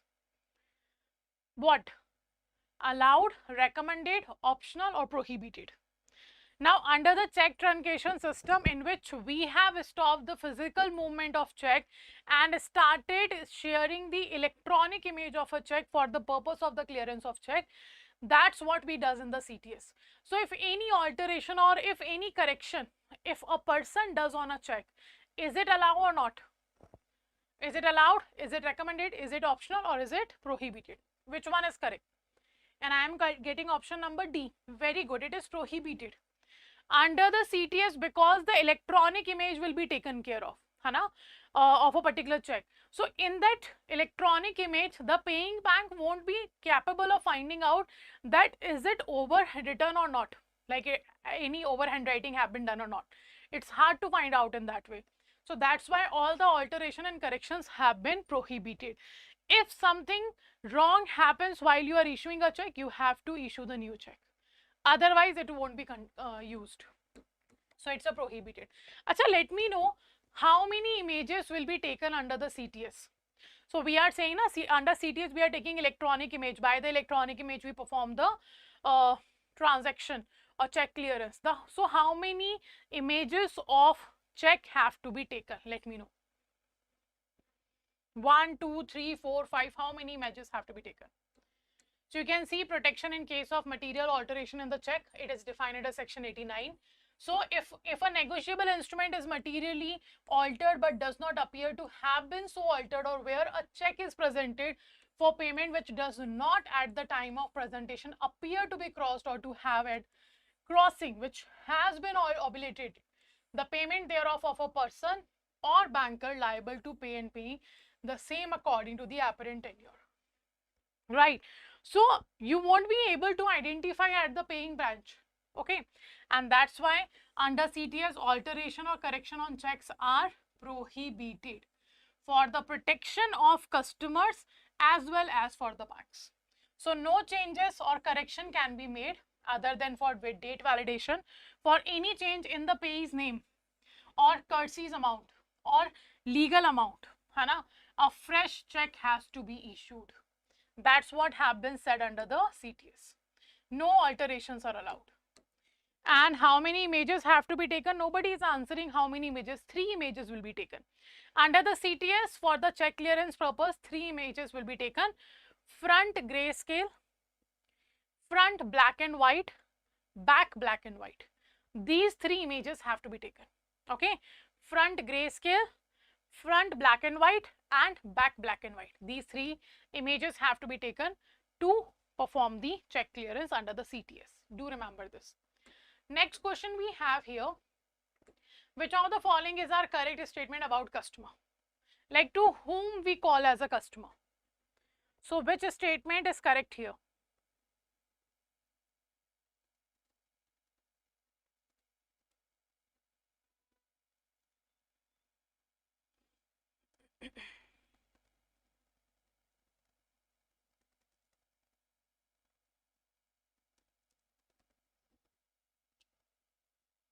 A, B, C or D?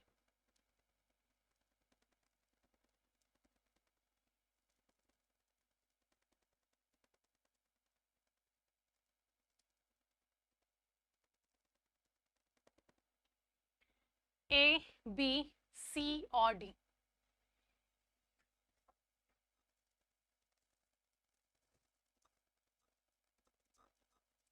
Okay, so first is saying ordinarily a person who has an account in a bank is considered as a customer, and that's definitely true. Like if any person have an account in a bank, that's a customer of a bank.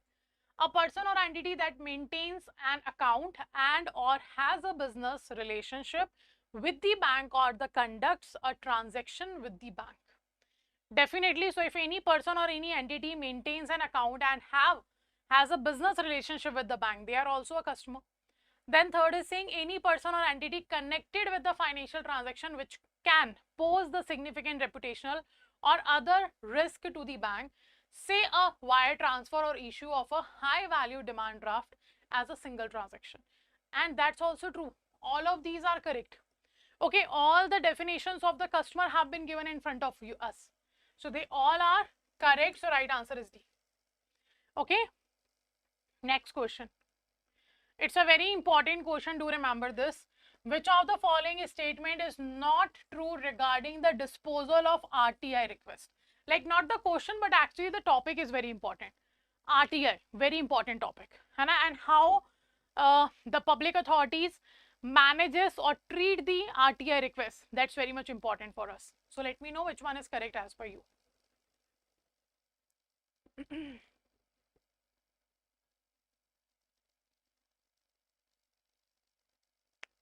A, B, C or D.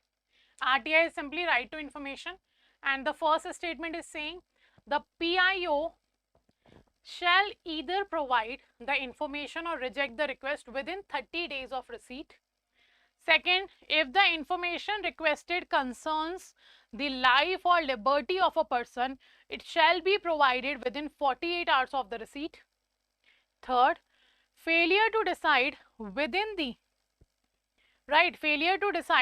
the specified period is deemed as acceptance. And the fourth is saying if the information is delayed, it will be provided free of charge. And which statement is not true, that you have to answer.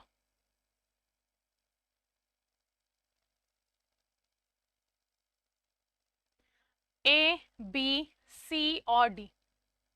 The not true statement.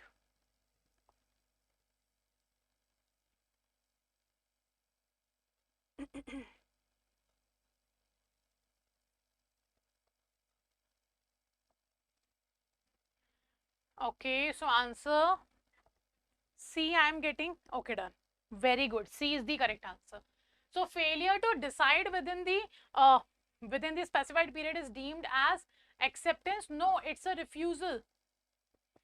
If the public authority fail to give the response to us or to decide that it should be accepted or not, then it will be taken as a refusal. So right answer is C. Very good. All the three statements A, B and D are correct, but C is wrong. Very good. So right answer is C.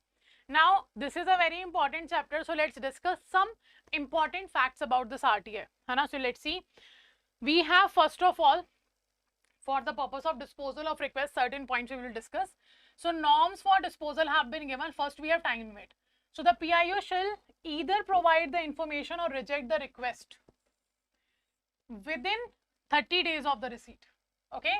If it concerns the life or liberty of a person, it should be provided within 48 hours. And failure to decide within the specified period, it will be deemed as a refusal. Okay, very important.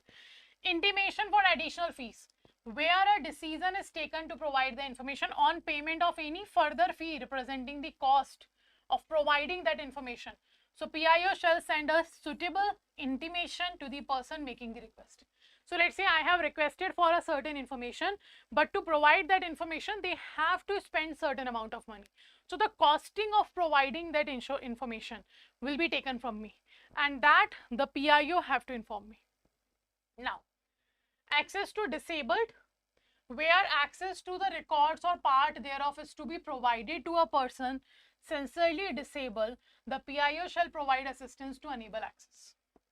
Okay. Then additional fee for printed or electronic form. If anybody is asking for the printed report, printed result, in that case, or electronic form, the charges will be there. So where the information is given in printed or any electronic format, further reasonable fee will be charged, except from the person who are of the below poverty line. Okay. So if any person who is below poverty line category and they are asking for the information in printable form or in any specific electronic form, they won't be charged additional fee, but the remaining have to pay the additional fee. So 2 rupees for each page in A4 or A3 size paper, created or copied. Then actual charge or cost price of a copy in larger size page. Then actual cost or price for the samples or models. Then inspection of records, no fee for the first hour, but 5 rupee for each 15 minutes or fraction thereof. So this is the additional fee that will be taken by the authority from the customer or the public who are asking the answers or asking the questions. Okay. Now, delay in providing information. So the information will be provided free of charge if it have been delayed. Then rejection or a request. If rejected, the PIO shall inform the reason, the period within which an appeal may be preferred, and the particulars of the appellate authority. So let's say you have requested about certain information, but it have been denied from the PIO. So now it's the responsibility of the PIO to tell you that this thing that your request have been rejected. Why? The reason also have to be mentioned. And if you are not satisfied with our decision, you can go to the higher authority. So the details of the higher authority, or we can say the appellate authority, also have to be given. Then form of information. Information shall ordinarily be provided in the form of sort unless it needs disappropriate sources or is detrimental to safety or preservation of the record. Then partial information. If a particular thing have been added under the partial information access, in that case the PIO have to inform the applicant only the part record which is allowed to be provided, the reasons for the decision, the name and designation of the person who decided this thing, and rights with respect to review of the decision regarding non-disclosure, fee and form. Okay, like PIO or the public authority have thought that we are not going to disclose everything about this detail. We are only going to disclose this and this. So you have to inform this to the customer. And who have given this order that you are only allowed to provide this much information about the deal, that also have to be mentioned. Next point we have payment of fee. So applicant shall accompanied by a fee of ₹10 paid in cash against receipt or by demand draft or a banker's check or by the Indian postal order. So the fee is ₹10 and that can be paid by any of these options. Okay. Now the transfer of request we have, if an application received by a public authority seeks information which is held by another public authority, or the subject matter is more closely connected to the function of any other public authority, it or a part of it shall be transferred within 5 days of receipt. And applicant informed. So this period of 5 days will be excluded in reckoning the time limit of 30 days. Okay. So let's say we have sent the RTI request to Ministry of Finance, but that details are available with the Ministry of Corporate and Industry or Corporate and Finance, for example, or let's say Ministry of Electronics or MOSPI Ministry, some other ministry have that information.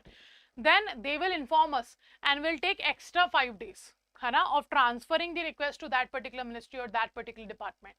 And after those 5 days, the 30 days period will be counted. Okay, third party information. Third party means a person other than the citizen making a request for information and includes a public authority. Okay, so where a central public information officer consider disclosing any information or record or part thereof which relates to or has been supplied by the third party and has been treated as confidential by that third party, it shall decide after consulting it. Okay, so all these points are very important. Now the rejection of the request for information may be rejected where it would involve an infringement of copyright. So subsisting in a person other than a state applicant, be it informed the reason and the particulars of the appellate authority and the period within which to appeal.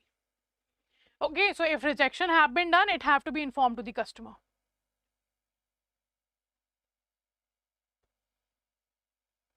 Clear? Now information exempt from disclosure, like such kind of informations are there which have been already defined that these information won't be provided to the public, like disclosure expressly forbidden by law or may constitute contempt of court, that won't be provided. Disclosure would cause a breach of privilege of parliament or of the state legislature. Relating to commercial confidence, trade secret or intellectual property.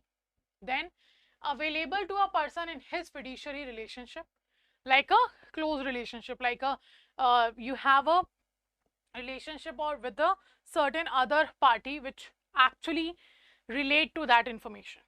Then received in confidence from the foreign government, like if foreign government have given us some information to us under the confidence, so that won't be sharing. Disclosure would endanger the life or physical safety of any person. So such kind of information which can be very risky for you, that will also not be shared. Would impede the process of investigation or apprehension or prosecution of the offenders. And cabinet papers. Okay, so they all are the informations which have been said cannot be shared under the RTI. Okay, so all these points are important. Do revise them before the paper. Very important points they all are. Now let's move to the next question. Which of the following statement are correct? So we are talking about money laundering, as you can see. So which statement about the money laundering is clear here, correct here? Which statement about the money laundering is correct here?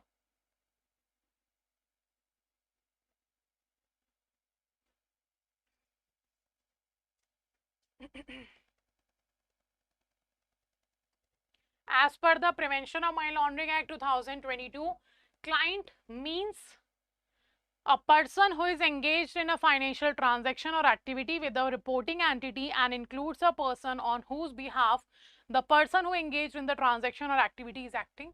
Second, a customer of a bank need not necessarily be a natural person. A firm, joint stock company, a society or any separate legal entity like a partnership firm or an associate of a person may be a customer. Fourth, third, explanation to section 45Z of Banking Regulation Act clarifies that customer include a government department or a corporation incorporated by or under any law. And the fourth is saying all of the above, or the D is saying all of the above. So which statement about the customer of a bank, PMLA Act, okay, and section 45Z that defines the customer includes what? Which of the following statement are correct? A, B, C or D? Let me know.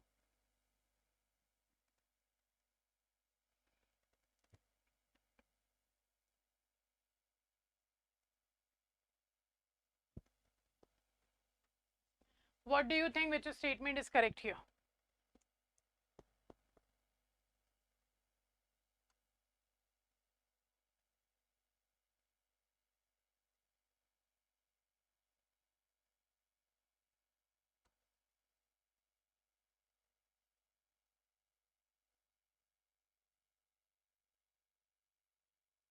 Okay, done.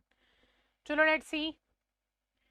D option you guys are saying, and that's very much correct. All the three statement given here are correct about the PMLA Act 2002, about the customer here, and about the section 45Z also defines the same. So right answer is D.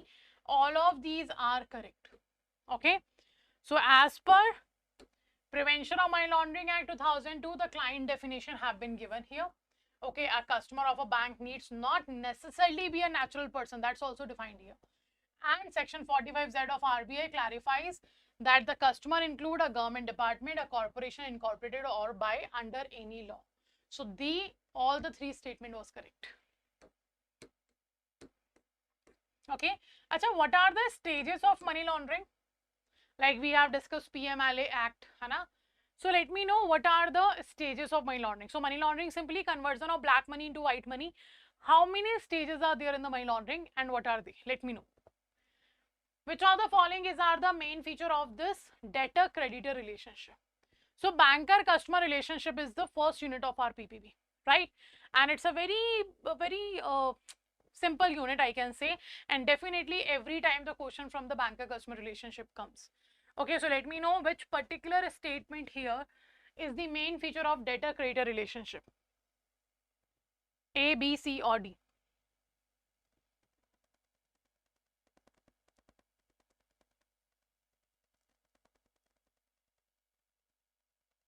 Three stages are there, okay? Very good. Placement, layering and integration, that's correct. There are three stages of money laundering that we have: placement, layering and integration.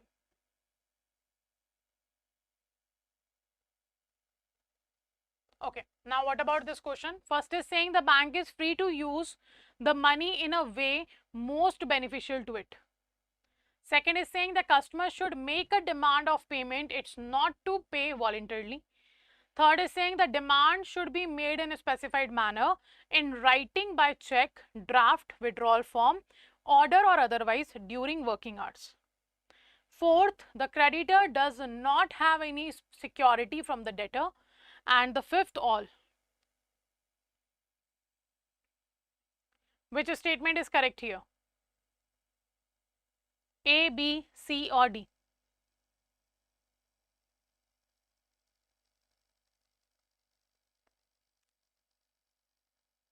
Okay, I got first answer, that is C. Okay, so debtor-creditor relationship is what?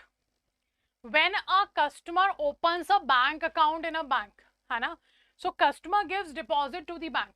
So this is how the customer becomes the creditor and bank is a debtor, because customer is giving money to bank. So that's why bank is a debtor and customer is a creditor.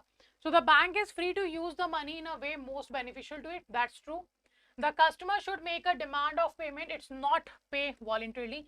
So it's not like the whatever deposit you have in your account on the Diwali, on any Raksha Bandhan or any other, let's say for example, festival, the bank will come to you and will say, have this 50,000 rupees because the Raksha Bandhan is coming. Definitely not. If as a customer you have to ask for the money. The demand should be made in a specified manner in writing by check, draft, withdrawal form, order or otherwise. That's true. The creditor does not have any security from the debtor.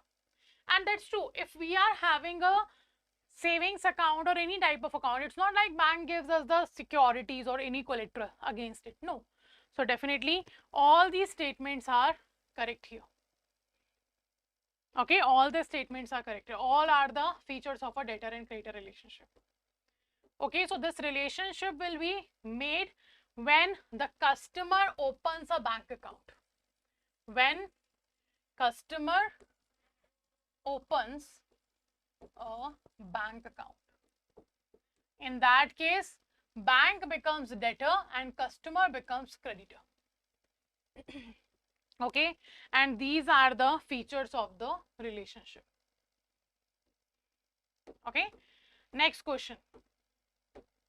Which of the following is not eligible mode of payment for investment in a firm or proprietary concern by NRI or OCI?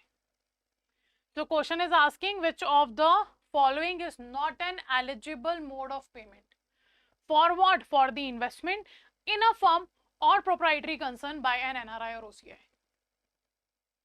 Inward remittance from abroad through banking channels, funds held in NRE, FCNRB or NRO account, cash or check, both B and C. Which one will be correct?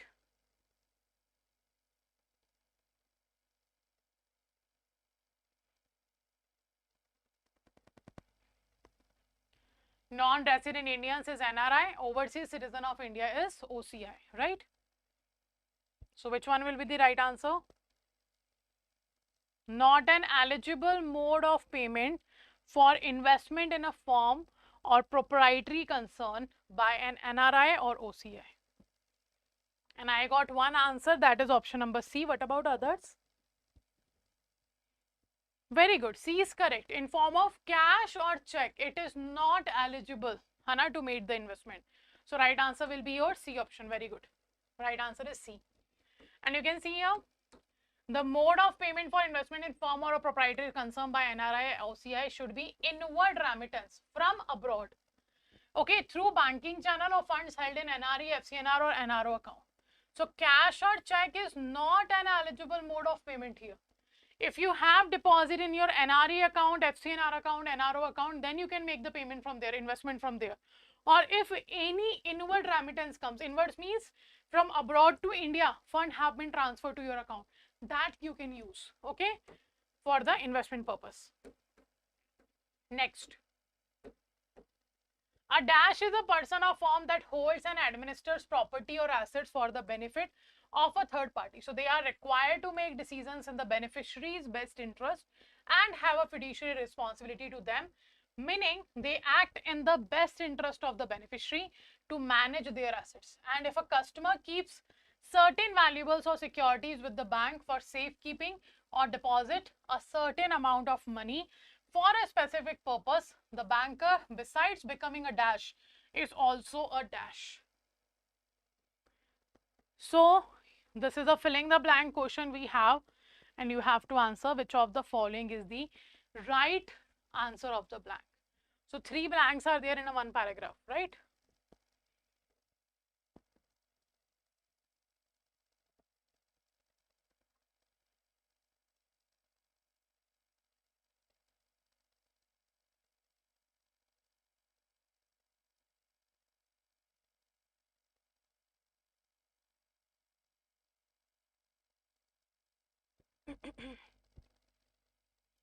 So which of the following is correct?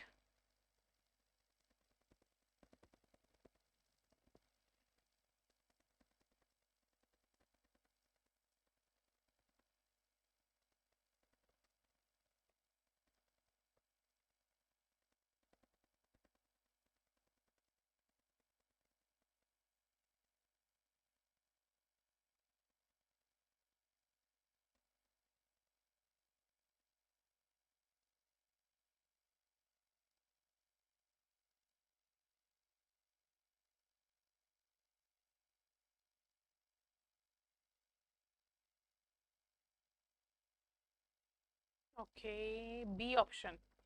Okay, let's see. So we are saying in the first blank, a dash is a person or firm that holds and administers property or asset for the benefit of a third party. Yeah. So we can say, let's say a bank is holding and administering the property or the asset of a customer. Okay. And when bank is doing this, what the bank will be, the trustee or the belly or the beller? So bank is a trustee here. Hana, you holds, you administer the property of a customer. So bank act as what? Bank act as a trustee. Definitely a trustee.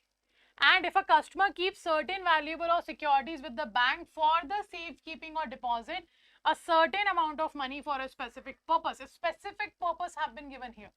Right? So the banker, besides becoming a belly, is also a trustee. Okay, a specific purpose have been given, that's why bank is a belly. But at the time of being belly, bank is also a trustee. Why? Because when bank is holding your valuable asset under their safekeeping, so you trust a bank, na? That's why you are giving your valuable to the bank under the safekeeping. So bank at the time of being belly also acts as a trustee. Okay, so right answer will be your A option.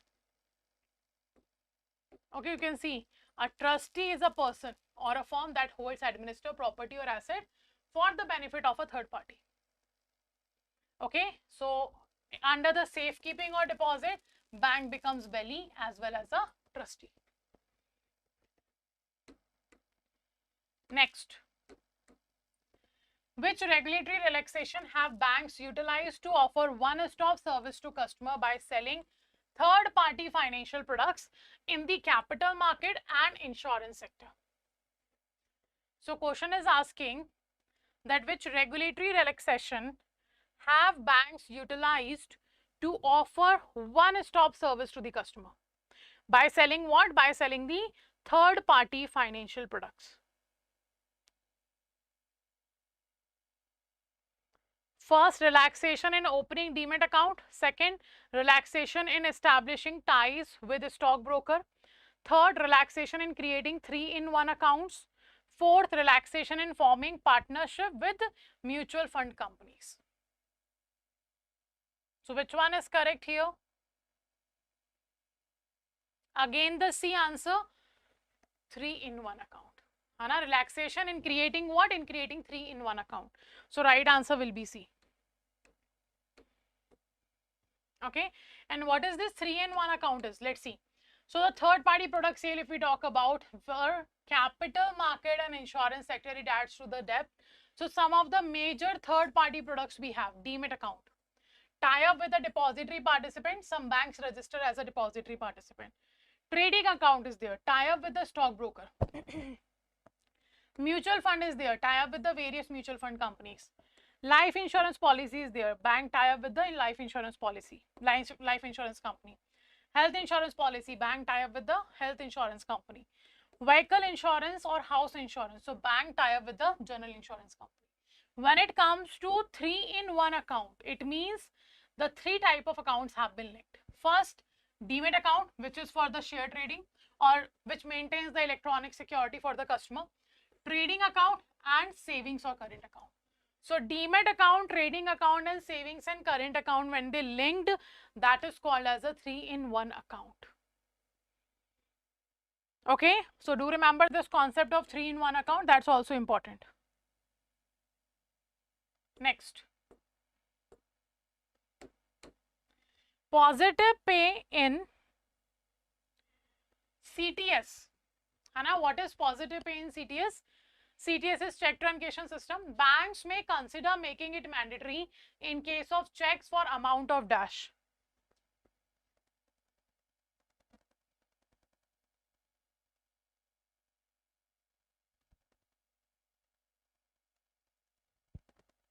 So which of the following is correct? Let me know.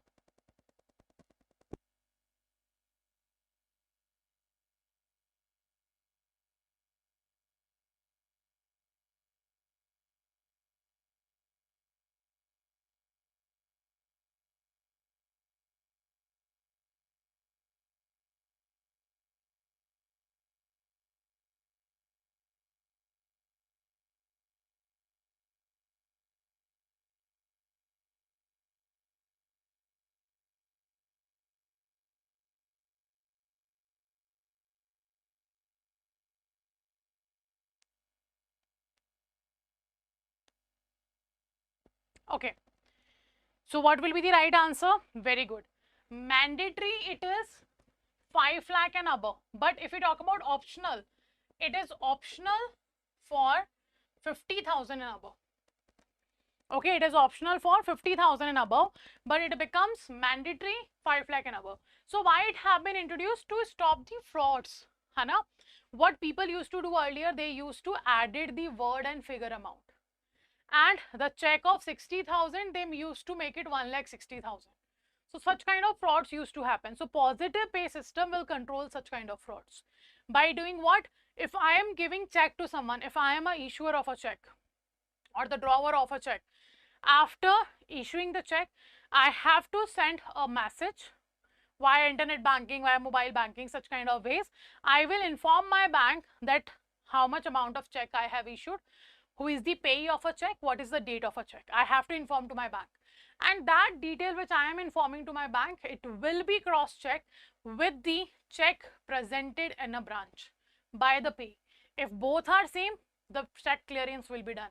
If any difference is there in the amount or anything else, then the bank will return the check unpaid and will inform me first. Okay, so that's why the positive pay system was introduced. It's optional for 50,000 and above, but it's mandatory for 5 lakh and above.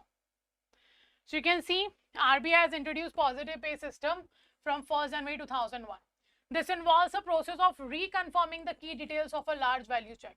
The issuer of the check submits electronically, like SMS, mobile app or internet banking or ATM, the certain minimum details of a check. Details like date, name of a beneficiary or payee or amount. These will be informed by the drawer to the drawee, okay, and to the drawee bank. Details of which are cross-checked with the presented check. So any discrepancy is there, Hana, is flagged by CTS to the drawee bank and the presenting bank, who would take redressal measures there. Okay, so it is optional for 50,000 and above, but it is mandatory for 5 lakh and above.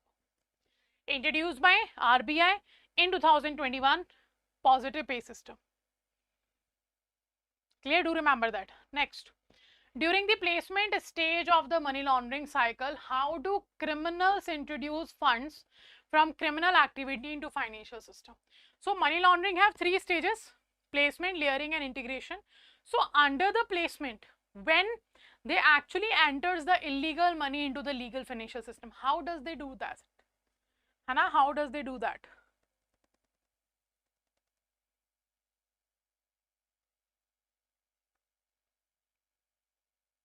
Let me know.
Okay, I am getting two options, that is B and A. Presently 2 lakh, but no, the actual amount that RBI have said is 5 lakh. Now some banks make it mandatorily at 2 lakh.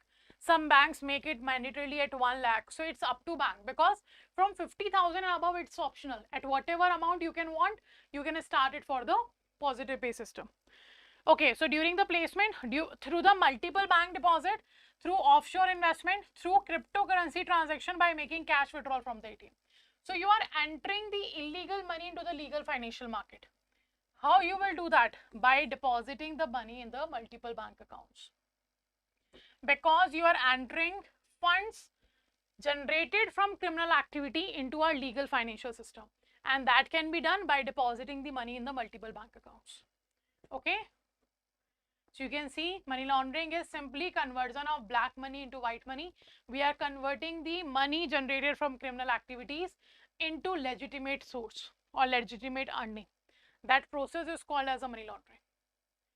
Okay, then next. These are the 3 stages of money laundering. We have placement.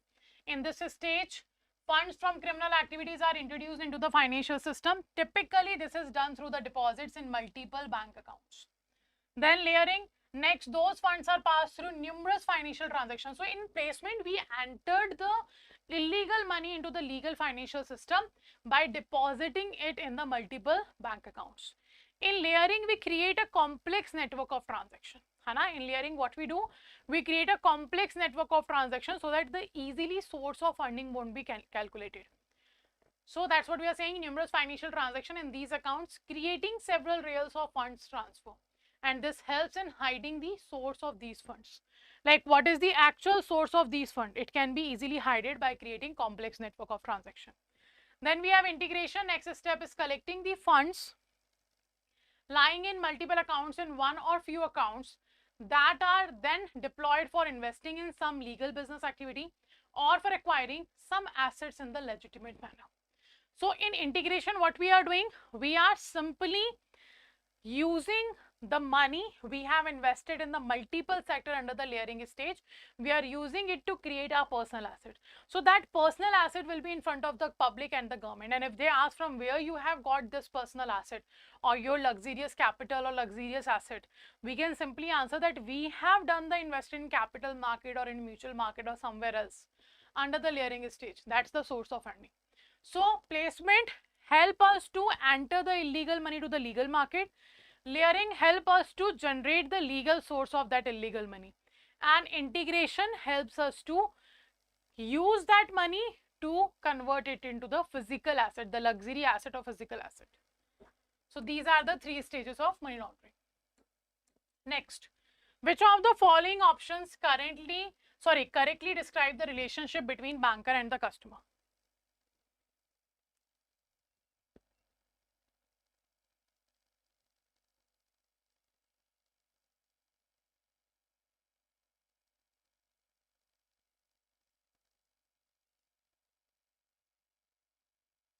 Which one is correct here?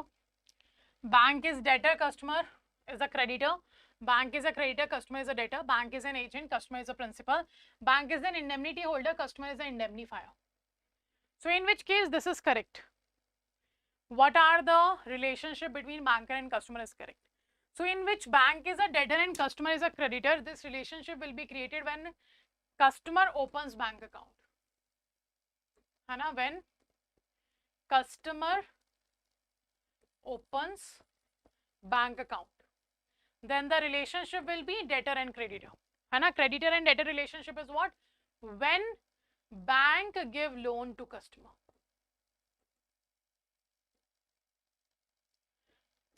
Then the relationship will be creditor and debtor. Then bank is an agent and customer is a principal. In the case when customer gives a standing instruction to the bank. Standing instruction given by customer. Then this is the agent and principal relationship. And the indemnity holder and indemnifier relationship will be while bank issue the duplicate demand draft or fixed deposit receipt. That's a indemnity and indemnifier relationship. Okay, so right answer is all. All are the right combination of the relationship between a bank and a customer. Okay, and remember the cases, in which case what relationship will be created. Now, right answer is D. Next we have Mr. Mishra, a young professional, is seeking a financial institution to manage his savings effectively, right? He is interested in an account that offers both liquidity and the potential for reasonable returns. Which type of deposit account should Mr. Mishra consider? Hana, what type of account he should open if he has this objective?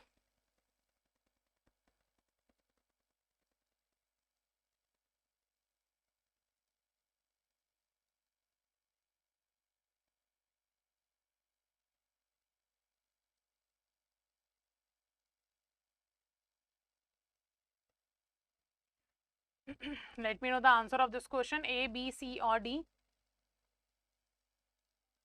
First, a demand deposit account that allows him to withdraw funds at any time without earning interest. Second, a time deposit account with a fixed tenure and higher interest rates than demand deposit. Then a hybrid deposit account combining the feature of demand and time deposit for added flexibility. A non-resident deposit account designated for individual living outside their home country. And everyone is saying C, very good. It's a hybrid deposit account combining the feature of demand and time deposit for the added flexibility. So this can be opened by Mr. Mishra. That will fulfill the objective of him. So right answer is C. Okay, next question. Minors above the age of may be allowed to open, age of dash, here we have a dash, allowed to open and operate savings bank account independently if they so desire. So at what age minors are allowed to manage their account independently? Like if they want to do so, in that case.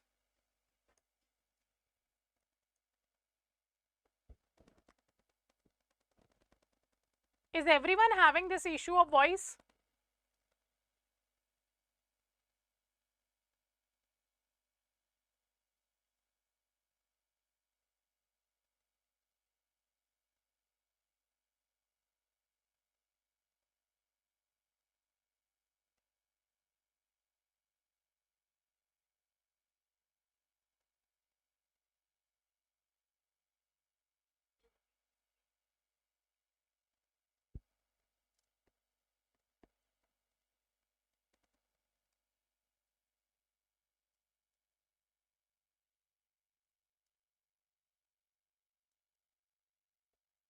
Okay.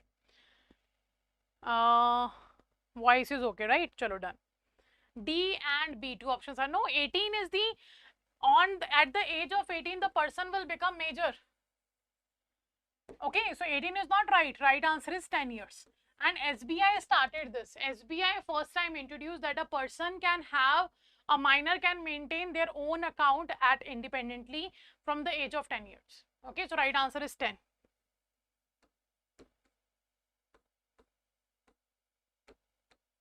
Which of the following statement is true regarding mandate or power of attorney for joint account?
Okay, so which one will be the right answer? First is saying only joint account holder needs to sign the mandate or power of attorney.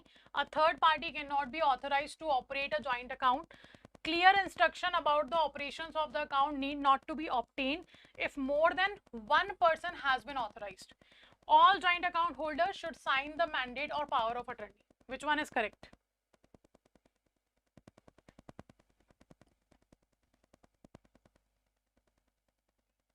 So right answer we will have is all the joint account holders should sign the mandate or power of attorney. So right answer will be your D option. Okay.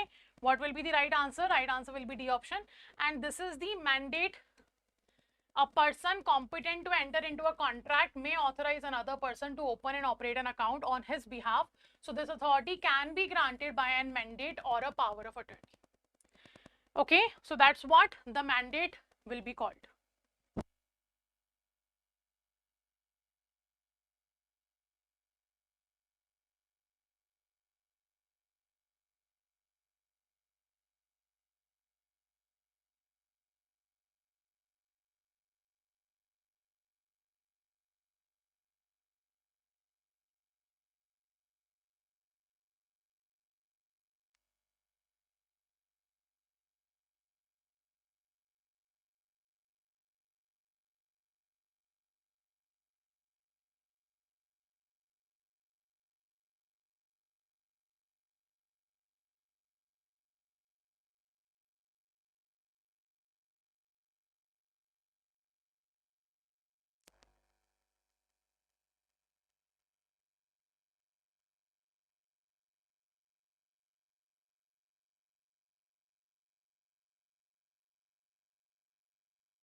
Okay. So that was my part. Let's end the session here for PPB, and AFM session will be started by Aarti ma'am. So take a 5-minute break, and after that AFM session will start. So stay connected to the JIIB CIIB English Medium channel, and the session or the marathon will be continued till 10 PM. So stay connected to the channel. Okay, take care everyone.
Hello everyone.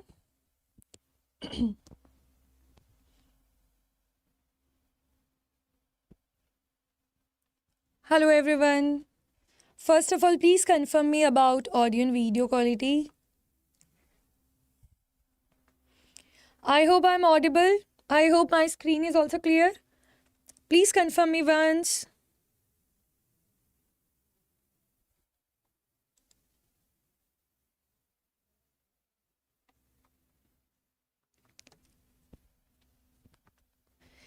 Good evening everyone. Please join fast and please confirm me once about audio and video quality. I hope I'm audible. I hope screen is also clear.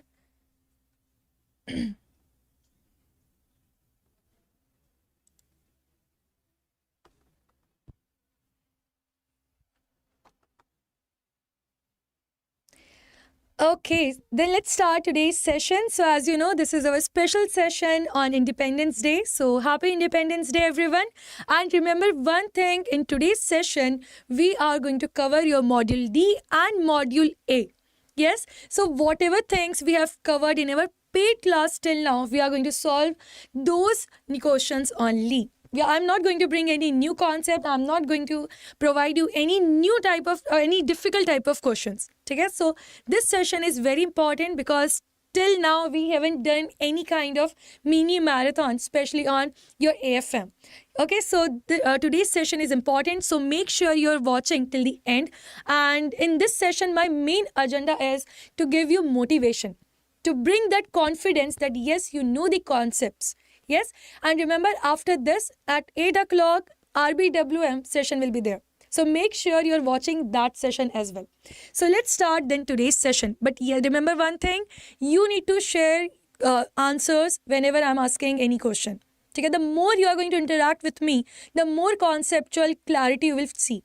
Yes, you will see the more confidence you are having. So make sure you are giving me answers, you are sharing your thoughts. If you are confused with any point, please ask me at the same point.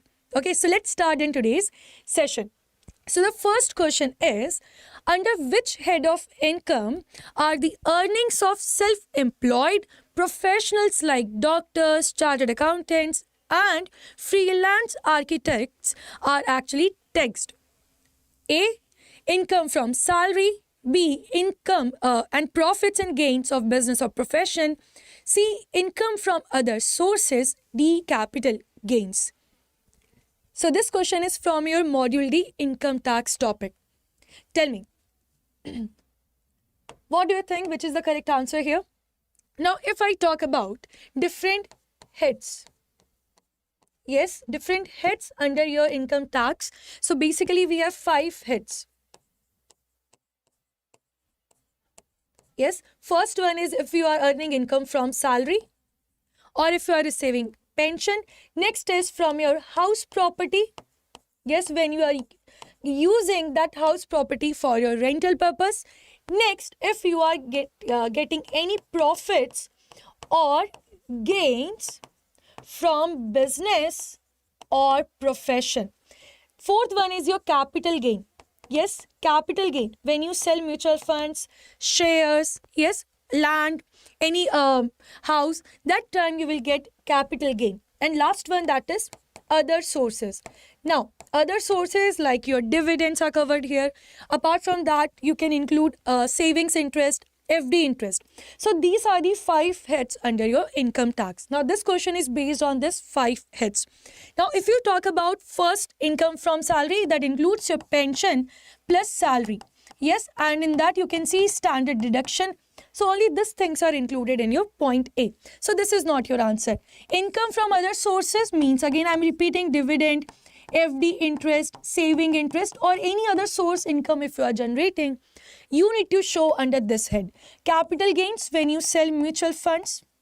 Yes, when you sell any land, any property, correct? At that point of time, you are going to show under capital gains. But if you read this line again, self-employed professionals, yes, who are doing their own work, like doctors, yes, chartered accountants, freelance architects, means they are running their own business. They are not having any employer-employee relationship. That is the reason correct answer is your answer B. If you are doing business, business means when you are selling, when you are purchasing goods. Yes, profession means there you are not providing any goods. There you are giving services. Like doctors, chartered accountants, advocates, they are providing you services. So they are going to, show their income under profits and gains. So correct answer is very good. Answer B. Now, coming to next one. An individual gets an option to choose between the existing tax rates and new concessional tax rates. Under which section?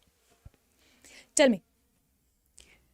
I think this time everyone is filing their income tax return. As you know, your due date for your income tax return is 15th September. Yes, so you all must be filing your income tax return. So can you tell me, when you are filing your income tax return, that professional must be asking you that you want to file under old tax or under new tax regime? Yes or no? So if you are opting for new one, or if you have submitted the documents as per that new one for your form 16, then as per which section you are filing your return. Earlier we used to file under old, yes, in which we used to get deductions. Under this old one, you used to get ATC deduction, yes, ATE deduction. But in case of new tax regime, you are not allowed for any deductions. You are getting benefit in your tax rate. So can you tell me the section of this? In exam, they can ask you section. So the correct answer is yes, 115 BAC. As an individual, you are getting this option. Yes, so correct answer is answer D. Very good, Amita ma'am. What about others? You didn't revise your module D? Everyone try to give me the answers. Yes, so that you can revise your concepts at least. Okay, coming to next question. Which of the following best illustrates the convention of conservatism? You can call it as principle of prudence as well. Now, you have four options. A, recording all future profits in advance to present a better financial position. B, valuing stock at lower of cost or market price. C, ignoring provisions for doubtful debts to increase profits. D, showing joint life policy at its maturity value in the balance sheet. Tell me. This question is based on examples that you have covered under convention of conservatism. Yes, this question is from your module A. Now, if you talk about module A, that is your accounts part. Yes, that is your accounts part. Now, in that accounts part, if you see unit 2, yes, unit 2, in that we have covered so many different types of principles. Correct? How to record, how to report. So at the time of reporting, you have covered this topic, that is convention of conservatism, or you can call principle of prudence. Now, as per this concept, every business needs to record. Yes, what they need to record? Estimated losses or estimated profits? Tell me. Estimated losses or estimated profits? Which thing you need to record when you are preparing your finances?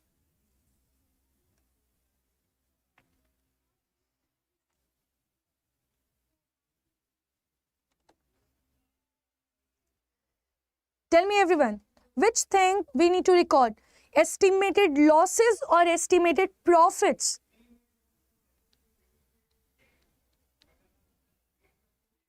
Now, see, I'm asking, when you are preparing your books, so you are required to show estimated profits or estimated losses. Which is the thing you need to require? Which is the thing you need to show in your books? Very good. Only losses.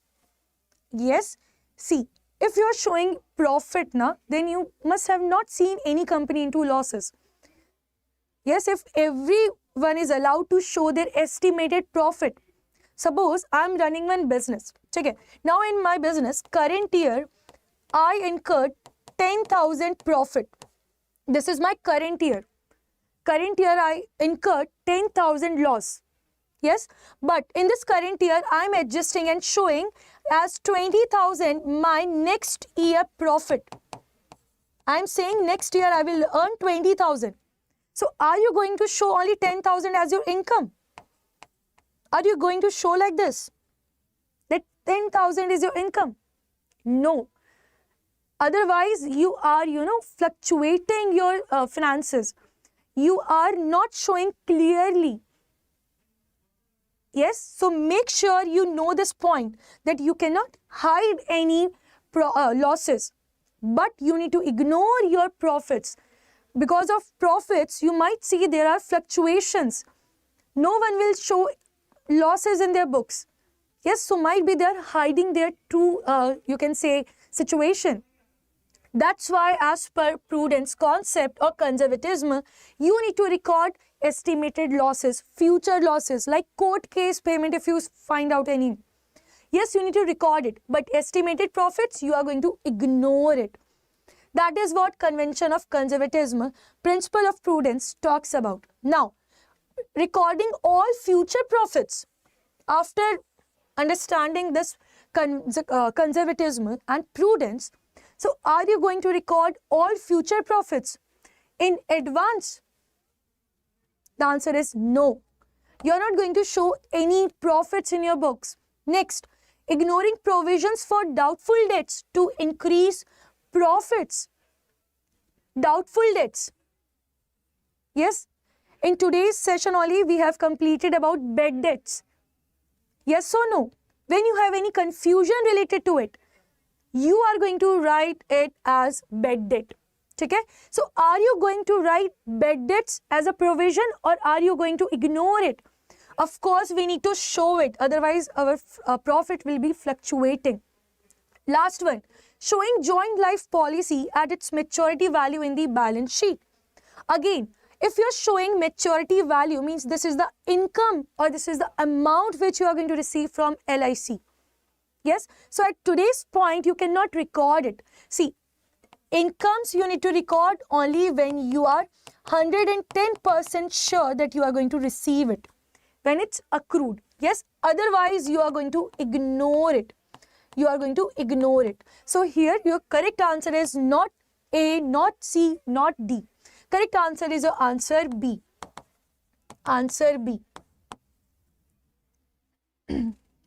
Yes, correct answer is answer B. As you can see here, this is the, small part from your book only, that under this convention of conservatism, you are going to create provisions, but as per third point, you are ignoring it. Then, creation of contingency reserves. When you are not 100% sure about future losses, you need to create some reserves. Then, value the stock in hand at lower of the cost or market value, and show the joint life at surrender value. Yes, not maturity value, surrender value on the asset side of the balance sheet. So this is your correct. This is the question based on conservatism and principle of prudence. Now, so the correct answer is answer B. Coming to next question. What are drawings in accounting? A. Withdrawals made by the business for expansion. B. Withdrawals made by the owner for personal use. C. Withdrawals made by creditors to settle liabilities. D. Withdrawals made by customers for refunds. Now I think this one is easy one.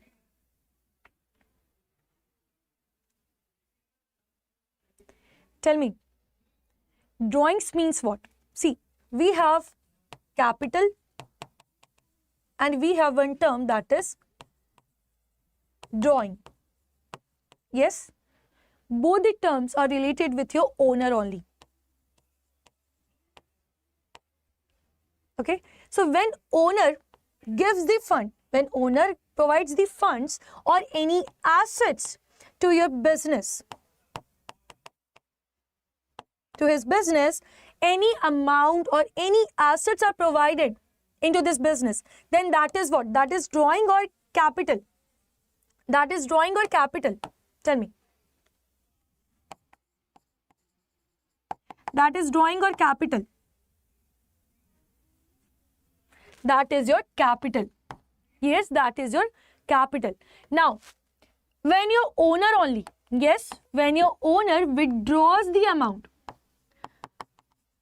withdraws amount or any asset from business, then that is drawing. That is drawing. Yes, so here withdrawals made by the business for expansion, no. Withdrawals made by creditors to settle liabilities. Withdrawals made by customers for refunds, no. Correct answer is your answer B. Withdrawals made by the owner for personal use. Okay, so here your correct answer is answer B.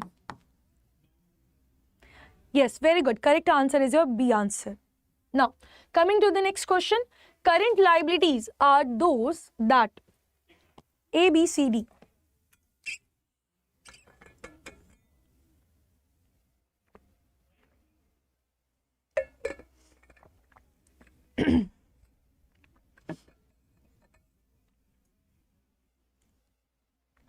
Now this one is easy one. Tell me which is the correct option here. Current liabilities, A are due within 6 months, B can be paid back after a year, C are due within 12 months, D cannot be repaid within a year. Tell me which is the correct option here. Yes, current liabilities are those liabilities which are due within 12 months. Liabilities means your obligation. Yes, obligation. When you borrow any amount or any asset from your friends, from bank, that creates obligation. Now, obligation can be of two types, for more than 12 months or for less than 12 months.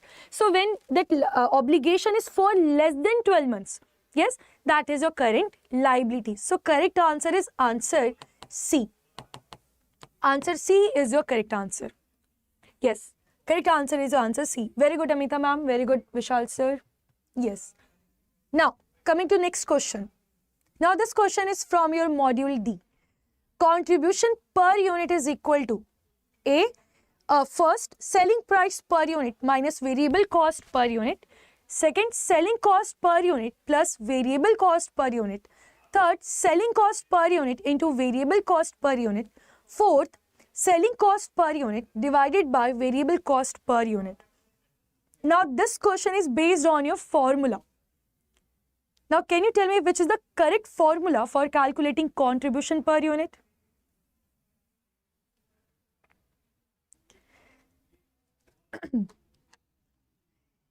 Everyone, I think this is the right time to revise your completed portion, yes, because after this you have only half August month, then you have October and November, then September, yes. So 2.5 months left. So because of this time period, if you are thinking that you can complete your whole syllabus, then I don't think so that you can complete it from now. Yes, you can complete it only when you have the confidence, you have the dedication. But if you have already done your module D, module A, then why not you are revising it? Please revise this.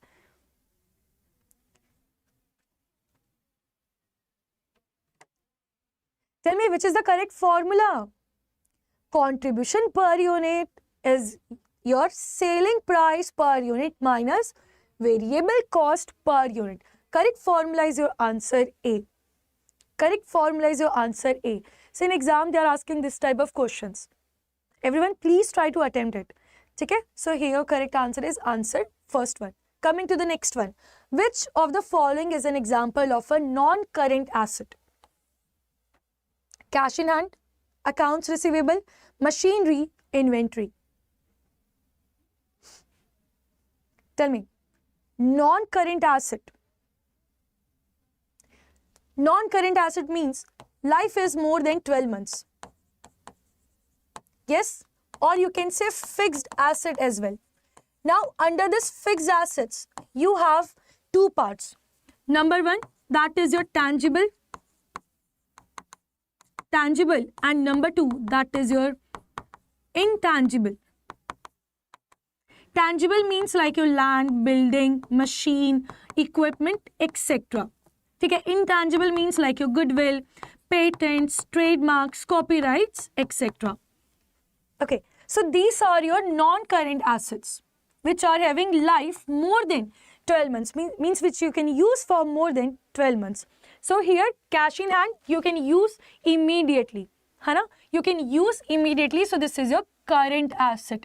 Then, this accounts receivable, again this is your current asset.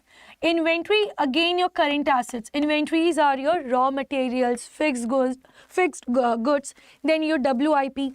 All these are included under inventory. So here your non-current asset is equal to machinery. Correct answer is your answer C. Yes. Correct, Shalini ma'am. Correct, Amita ji. Correct answer is your answer C. Next question. A manufacturing company has 100 units in progress. Out of this, 40 units are at 60% completion, 30 units are at 50% completion, and 30 units are at 80% completion. You need to calculate the total equivalent units of work in progress. Now this question is again from your module D. Yes, equivalent unit topic. We have one subtopic under your costing methods, equivalent units. So what is the formula for calculation of equivalent units? WIP units into percent completed work. Yes, so here you can see total units. If you talk about total units, that is equal to 100 units. Yes or no? That is equal to 100 units. Now, out of this 100 units, now they have given some different points. Like for 40 units. Yes, now under this 40 units, they are talking about percent completion on your next part. That is 60% completed. Then 30 units. 30 units, completion part is 50%. Then next 30 units, they are completed 80%. Yes, so they are asking total equivalent unit. They are asking total equivalent unit. Okay, so let's calculate this amount. You need to multiply 40 units into 60, 30 units into 50, 30 units into 80%.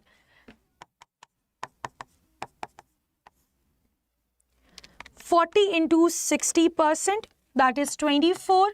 Then 30 into 50%, that is 15. 30 into 80%, that is again 24. So what is the total equivalent units here? 24 plus 15 plus 24. Correct answer is your 63. Which is your correct answer here? Your correct answer here is your option D. None of the above. Yes? Your correct answer is your none of the above. You calculate the total equivalent units of WIP. So this is how we need to calculate. You need to remember this formula. See, if you know this formula, how fast we have completed here. Yes, in exam, you are not required to make all these things. Just use your calculator and just multiply it. And you can calculate direct answer. Okay, so this is one numerical unit from your module D, especially from costing methods. Now, coming to next question. When is the amount brought down in an account? You have four options. A, at the start of the current period. B, at the end of the accounting period. C, in the next accounting period. D, when the account is permanently closed. We have few terms now, brought down, carry forward one. So, when we are using this brought down, you have four options, everyone. This brought down indicates what? See, as you know, every financial year, if I talk about, that is for 12 months. Yes. Which starts from 1st April and ends on 31st March. Correct? So suppose if we are preparing our books on 1st April 24. Yes, we are starting our books on 1st April 24. This day is your incorporation day. Means from 1st April only you started your business. Now during full period, during this whole year, you will do your business. Yes or no? You will do your business. So here you are going to prepare finally your balance sheet on 31st March. Finally on 31st March 25, you will prepare balance sheet, P&L account. Yes. Now here you are going to close your books. Yes, this situation which you are doing on 31st March 25, that is your closing. That is your closing. Yes, and at the time of closing, remember one thing, your real, personal and your nominal. Yes, you have this 3 major types of account. Now, as per this golden rules of accounting, your real and personal, you are going to show in your balance sheet. Yes, and nominal, you are going to write it off under P&L account. So, your nominal account is never carry forward into the next year. Okay, you are not going to carry forward any amount related to nominal nature. But if it's real, if it's personal, real means machine,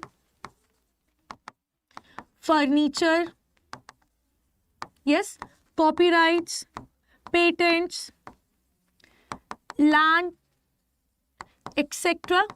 Yes, or if you talk about your cash in hand. Okay, apart from this, accounts receivable, all these things will be carry forward in your next year. Whereas if we talk about personal account, yes, that is your creditors, your debtors. Yes or no? They all will be carry forward in your next year. Okay, so here on 31st March, you are closing your books. On 31st March, you are closing your books. Yes, you are closing your books. So at this point of time, you are going to say you are going to carry forward your real nature and personal account into your next year. That time you use CD. Carry it down, carry forward. And when you are starting, when you are opening your book on 1st April 25, at this point of time, you are going to use brought down. Yes, all the amounts of your cash in hand, machine, furniture, copyrights, patents, land, yes, all these things you will brought down from your previous year. You will brought down from your previous year. So here you are going to use at the start of the accounting period or in the next accounting period. So amount brought down is what? Amount brought down means here at the start of the accounting period, or you can say in the next accounting period. Which is the correct thing? Which is the correct statement? What do you think? A or C? A or C? Because D and B is not your correct answer. Brought down means what? At the start of the current period or in the next accounting period. Your correct answer is answer A. At the start of the current period. Yes, not next period. Next period is your again carried down. Yes, so here correct answer is your, not answer C, correct answer is your answer A. We are not talking about next accounting period. We are not talking about next. We are starting with brought down. Brought down means we are starting the current period. Yes, your current financial year you are starting. Okay, so correct answer is your answer A. Now, coming to next question. Revenue expenditure refers to A. Cost incurred to run daily business operations. B. Investments in acquiring long-term assets. C. Expenses related to increasing the value of fixed assets. D. All the above. Revenue expenditure.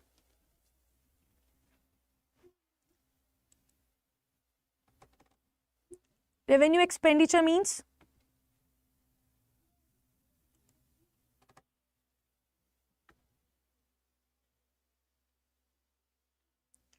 revenue expenditure. See, if I talk about expenditures, we have two types of expenditure. First one is your capital. Yes, and next one is your revenue.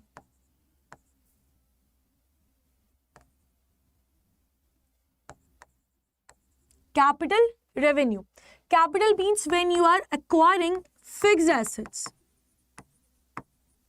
Yes, when you are purchasing fixed assets plus related expenses if you are doing. Related means the direct expenses. The direct expenses when you are doing. Yes, that is your capital. Revenue means which is recurring in nature. Yes, which are giving you very short benefit. So if you read the first one, cost incurred to run daily business operations. B, investments in acquiring long-term assets. See, investments you use for acquiring long-term assets might be you are purchasing land, building, yes, machinery, etc. So this is your capital expenditure. This is your capex. Okay, then expenses related to increasing the value of fixed asset. Here, expenses related to increasing your value of what? Fixed assets. So if you are increasing the value of your fixed asset, that is also your current asset. That is also your current asset. But here, if you read the first option again, cost incurred to run daily business operations. So this is your correct answer. All the above is not your correct answer. Correct one is your answer A. Recurring expenditure. Yes, like salary, printing and stationery, apart from that rent payment, electricity payment, all these are your what? Daily expenses to run your business, and that is covered under revenue expenditure. Okay, so correct answer is answer A. Now, what is the primary source of income for a business? Tell me, what is the primary source? A, borrowing from creditors. Borrowing from creditors. B, sale of goods or services. C, stock valuation. D, selling long-term assets.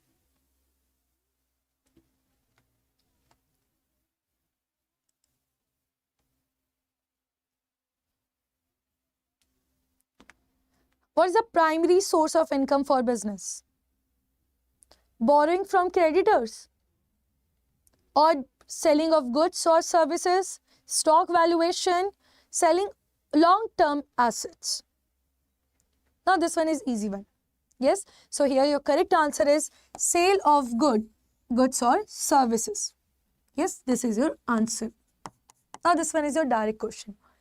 Okay, coming to next. An industry is selling a product for 10 per unit. Fixed cost for assets is 40,000 with variable cost 6 per unit. How many units should be produced to break even? Now this question is based on your break even point. Yes. Last question answer was your answer B. Okay everyone, now you need to calculate break even. Now what is the meaning of break even? Break even is that point where you are not going to earn profit or loss. Yes, when your sell amount is equal to your cost. Yes, this is the situation of your break even. Correct? But here we want to know break even in case of units. How many units we need to produce to see break even? To see break even in units. So what is the formula for calculating break even? Formula is fixed cost divided by sell price per unit minus variable cost per unit. Acha, can you tell me in place of the sell price per unit minus variable cost per unit, or if I solve this selling price per unit minus variable cost per unit, what I will get here? What amount I will get here?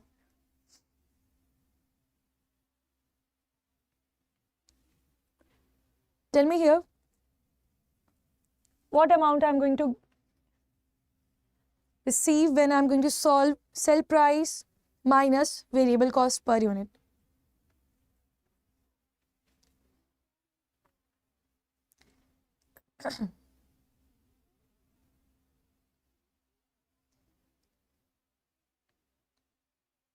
Nope, not margin, Vishal sir. We have solved one question based on this. Can you tell me if you solve selling price per unit minus variable cost per unit, what you can calculate from this formula? What you can calculate from this formula? Very good, Amita ma'am, that is contribution. Yes, that is contribution. Yes, that is contribution. Very good. So here fixed cost is equal to 40,000 divided by sell price per unit is equal to 10 minus variable cost is equal to 6. So 40,000 divided by 4. Yes, 40,000 divided by 4, that is your 10,000 units. 10,000 units. So correct answer is your second one.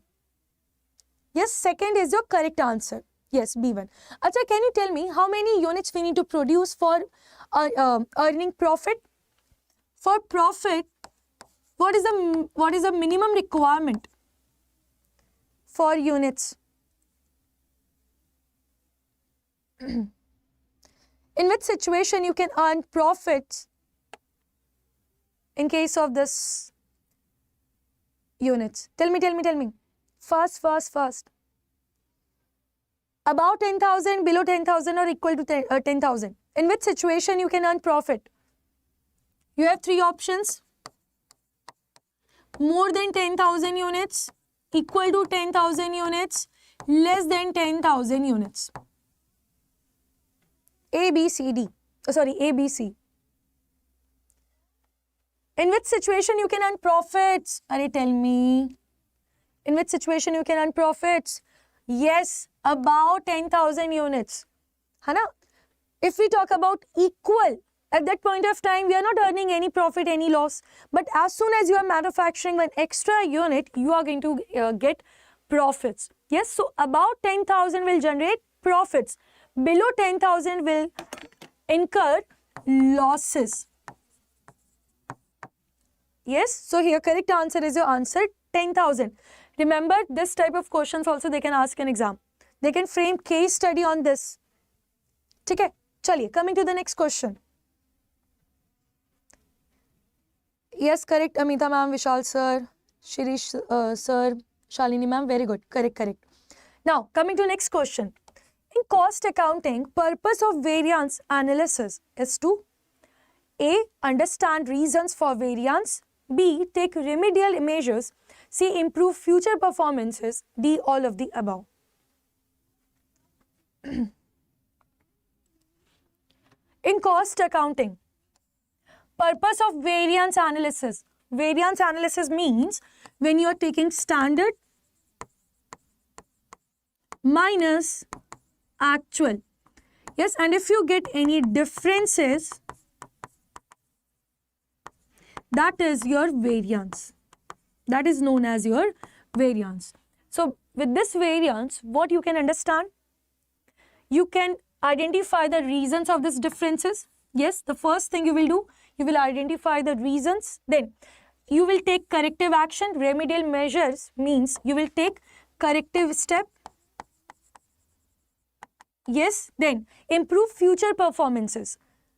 After knowing your drawbacks, you will work on them, and based on that you can plan for your future.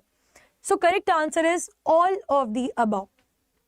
So in cost accounting, purpose of variance analysis is to identify the reasons of differences, to take corrective measure, and to improve your future based on these differences. Yes, so correct answer is answer D. Very good. Correct answer is your D1. Now, at break-even point, tell me. Just now we have solved one question based on this concept. At break-even point, total expenses equal to total revenue. Total expenses is greater than total revenue. Third, total expenses less than total revenue.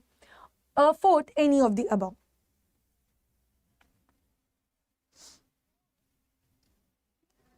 Tell me, at break-even point,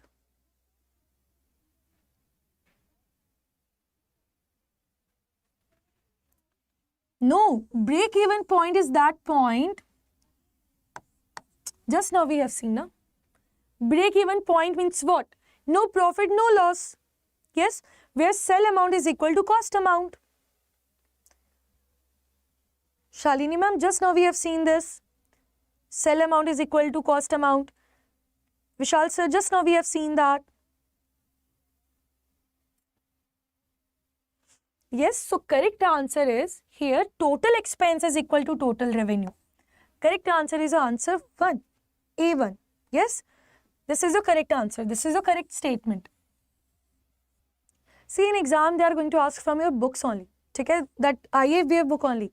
So make sure the more you are going to revise it, the more confidence and the more clarity you will get. They are not going to ask anything outside from your book. Okay? Chali. Coming to next question. Okay. So let's solve this question is based on your depreciation. Okay. So A Limited purchased a machine on 1st July 2019 at a cost of 14 lakh and spent 1 lakh on its installation. The firm writes of depreciation at 10% per annum of the original cost every year. Now this, point is important. This point is very important because this point will tell you which method we need to use.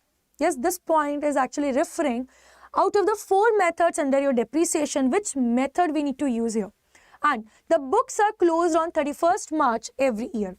Now you are required to calculate depreciation amount for the year ended 2020.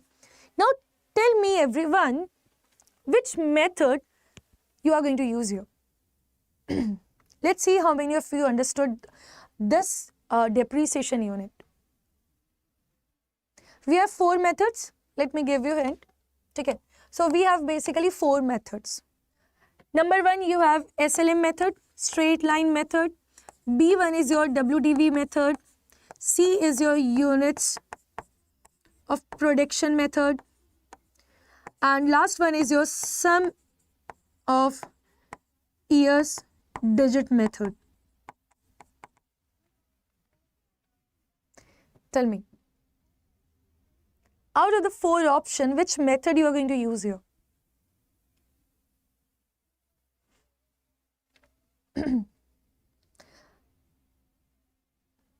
What do you think, Anil sir, Shalini ma'am, Amita ji, Vishal sir, Subhatra ji, tell me, what do you think? Which is the method we are going to use here? Original cost every year. Just based on this 4 terms, you are going to, understand which is the method. Because directly they have not mentioned here. Directly they are not telling which method to use. They are giving hint through this terms. Original cost every year.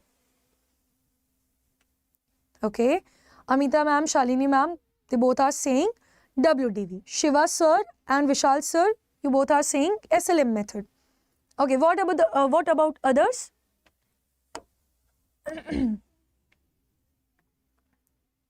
So basically we can say we are not going to use this.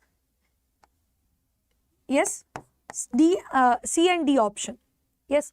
Now, see, in case of WDV, we are calculating, depreciation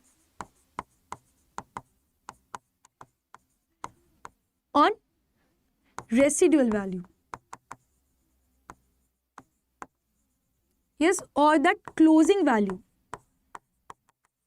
or that carry forward value. That's why every year that value changes. That's why every year when you are calculating WDV, your depreciation value is changing. But SLM says every year you are going to see constant amount. Constant amount. And when you can see constant amount, when you are going to charge on original cost. Original cost means your purchase price. Purchase price. You can see one more term here, that is on book value. Yes. But SLM, this calculates on purchase price every year. Every year you are going to see same type of amount. Okay, you are not going to depreciate any amount.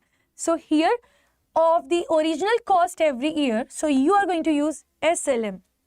Correct answer is your answer A. Chali. Now after this, now let's solve the depreciation amount. I hope everyone understood which is the method we need to use here out of 4 methods. Yes? Now, let's solve. So, purchase price purchase price is equal to 14 lakhs. Are you going to charge purchase or depreciation on this purchase price? Are you going to charge depreciation on purchase price? Directly on purchase price, or you are going to add or subtract something? Are you going to charge depreciation directly on this purchase price, or are you going to add or subtract something? Yes, you are required to add something. Yes, that is your amount spent 1 lakh on its installation. Yes, you need to add direct expenses. You need to add direct expenses that is equal to 1 lakh. Yes or no?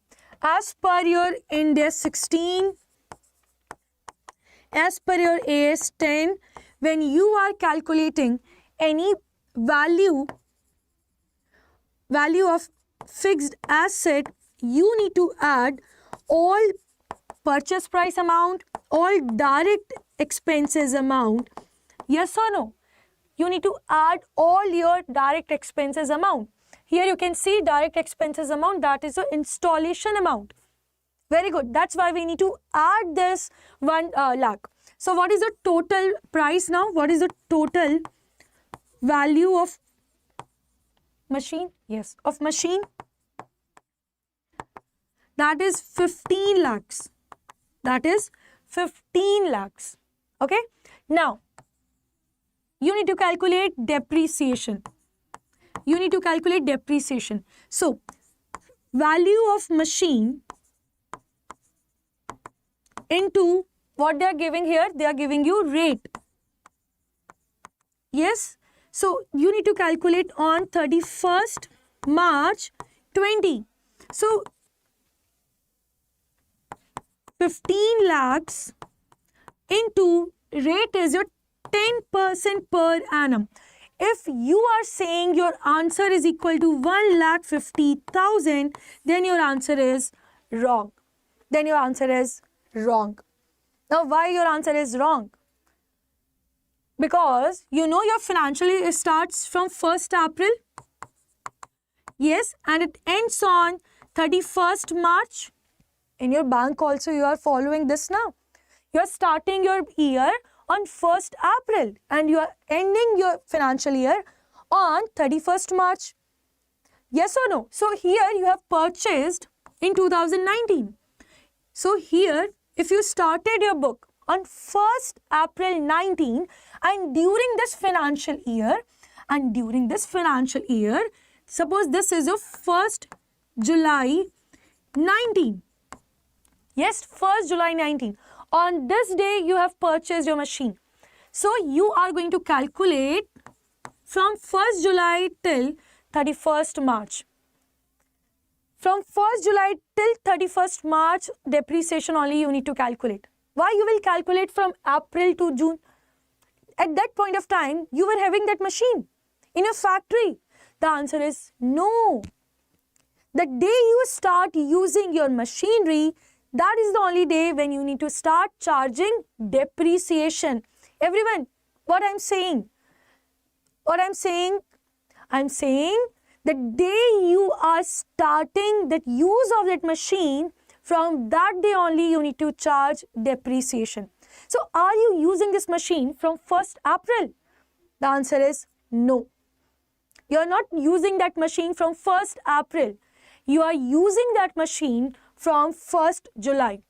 So that is the reason you are going to charge depreciation from 1st July and not from 1st April. Okay? So this 10% is for per annum. Per annum means for 12 months. For 12 months, this 10% is given. But we need to charge from July till March. So you need to give the effect of time also. July, August, September, October, November, December, January, February, March. 9 months, है ना? You have used this machine for 9 months. Yes or no? Where? for the year ended 2029. Read this point. Now, the books are closed on 31st March every year. Manju ma'am, please read this line as well. The books are closed on 31st March every year. So, you are required to calculate depreciation amount for the year end 2020. They are not saying financial year from 20 to 21, ma'am.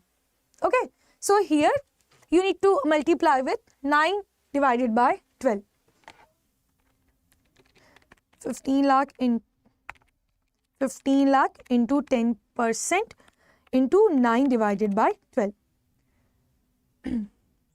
Yes, so correct answer is, I hope everyone understood this point. Yes, so you're, I'm so sorry. So here your correct answer is equal to rupees 112,500. This is your final answer. Yes, 112,500 is your correct answer. I hope everyone got this answer. I hope every step you have understood. Yes, see, in this question we have understood 3 or 4 things. Hai na? First, we have understood that based on original cost every year means we need to use SLM method. This is the first thing which you need to notice. Next thing is your this installation expenses also. Hai na? This is the second thing which you need to add here. This is the second thing. Now, third thing, that is your time adjustment. That is your time adjustment. Yes, these are the 3 things we have seen in this question. Okay, chaliye. Coming to next question now. Now, this one is easy one. Yes. So, in double entry accounting, every transaction is recorded. A in one account only, B in at least 2 accounts, C on the left hand side of the account only, D on the right hand side of the account only. Now, I want answer from each and everyone. Tell me, everyone.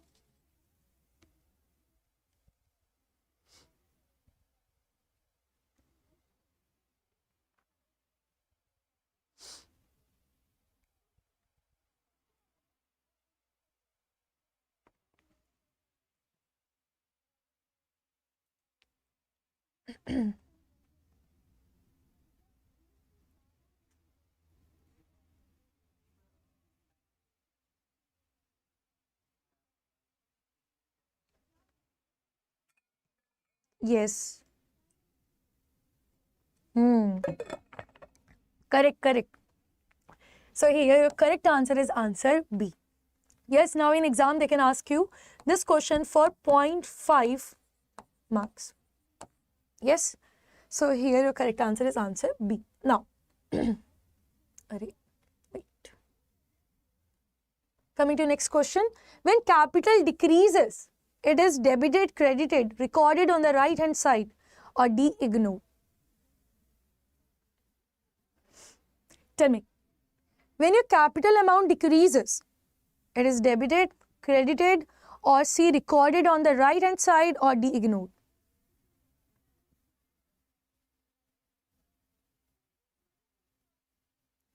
Now, in case of your trial balance, we have seen that if you talk about assets and liabilities, and if you talk about this LIC, yes, so here debit means in case of assets and liabilities increasing. Hana? If you want to increase your assets value, expenses amount, then you are going to show on debit side. Yes, but if you are talking about liabilities, incomes, capital, if they are showing credit amount, yes, if they are showing credit side of the account, if they are using credit, that means their amount increases. That means their amount increases. Okay. Now, if you want to reduce your assets value, expenses value, you are going to show it on your debit side. Yes. On the other hand, if you want to decrease your value of your LIC, you will show it on your debit side. So here, capital decreases means your value of your capital is reducing. So correct answer is going to be debited. Yes, debit side you are going to show your capital amount. Yes, so correct answer is very good. Correct answer is answer A. See, for solving this type of questions, this chart is very important. This is very important chart. Okay, everyone. Yes, correct answer is your answer A. Coming to next question. A company manufactures a single product with the following details. Okay, selling price 50, variable cost 30, fixed cost 2 lakhs. Now in this question, you need to calculate two things. Number one, break-even point in units. Second, break-even sales value. So I think now you can calculate break-even point in units. Just now we have solved one question based on this. So can you tell me what is the answer for this break-even point in units?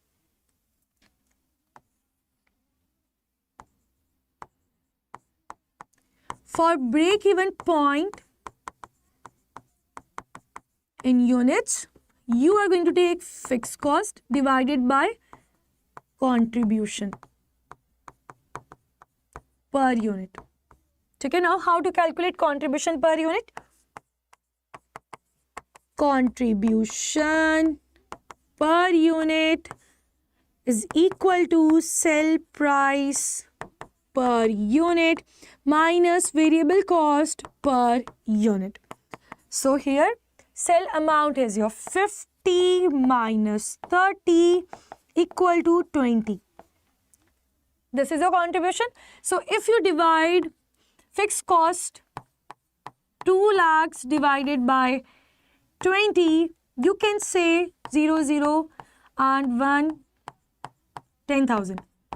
Yes, 10,000 units is your break-even units. This is your answer. This is your answer for first part. First part. Now, Shalini ma'am, please calculate it very carefully. Okay? Or I think this is your typing mistake, ma'am. Okay, now how to solve second one? How to solve second one? Break-even sales value. Now you need to calculate break-even in sales value. You know what you need to do now?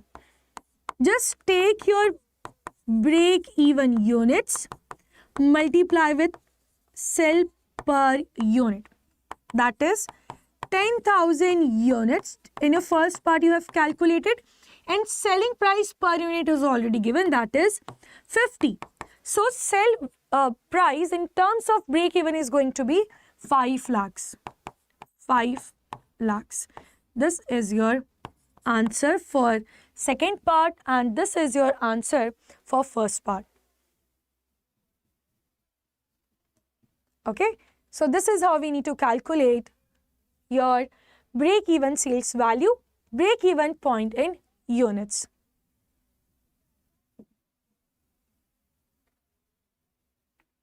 They are saying sales value, no?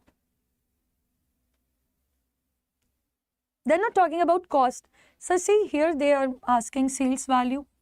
Yes, so you need to multiply with sell price only. They're not asking about cost. Okay. Now coming to next question. What happens when there is an increase in revenue or gains?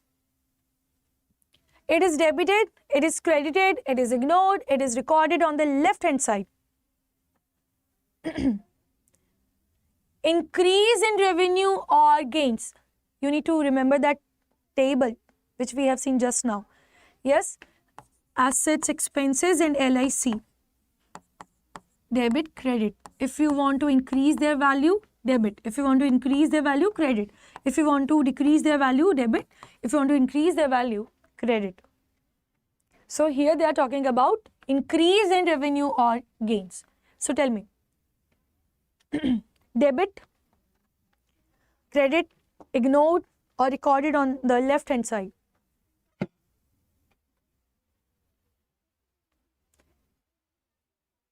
Yes, here your correct answer is going to be B. It is credited. Yes, this revenue or gain is equal to your income. That's why when you prepare profit and loss account, or even if you in your bank, if you have seen profit and loss account, this is debit side, this is credit side. Like salary payment, yes, rent, electricity, all expenses you are showing on your debit side. Whereas if you are earning any commission, yes, commission income or interest income, if you have these type of incomes, you are showing on your credit side all your incomes or gains. That is the reason, okay? So correct answer is your answer B. It is credited. Now, coming to next one. What is the rule for personal account? Can you tell me the rule for personal account? A, debit what comes in, credit what goes out. B, debit all expenses, credit all incomes. C, debit the receiver, credit the giver. D, debit the giver, credit the receiver.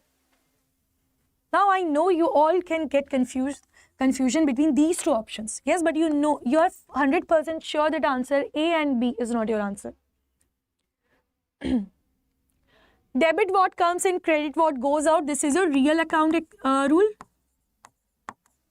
Yes, whereas debit all expenses, credit all incomes, this is your nominal account rule under your golden rules of accounting. So debit the receiver, credit the giver, or debit the giver, credit the receiver. Very good. Correct answer is your answer C. This is your personal account. Yes, correct answer is your answer C. Yes. That's really great. Now, coming to next one now. Which statement is true about the relationship between journal and ledgers? A, data from the ledger is posted into the journal. B, data from the journal is posted into the ledger. C, the journal ledger are independent of each other. D, both are record transactions only in chronological order.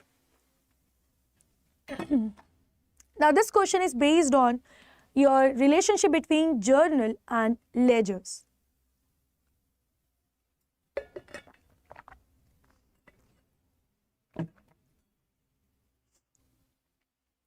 See everyone, if you are facing issue while doing AFM, make sure you are clearing your concepts. Yes, these are so many questions are yes tough, but maximum questions which I am covering here today, that is very simple, average type questions only.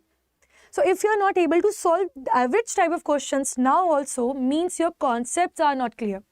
So the first thing you need to work on your concepts. Yes, so make sure if you are not doing conceptual clarity, then solving difficult questions. Exam level questions are quite difficult. The depreciation was your exam level question. In exam, they are asking these type of questions. Yes? So tell me, which is the correct relationship here?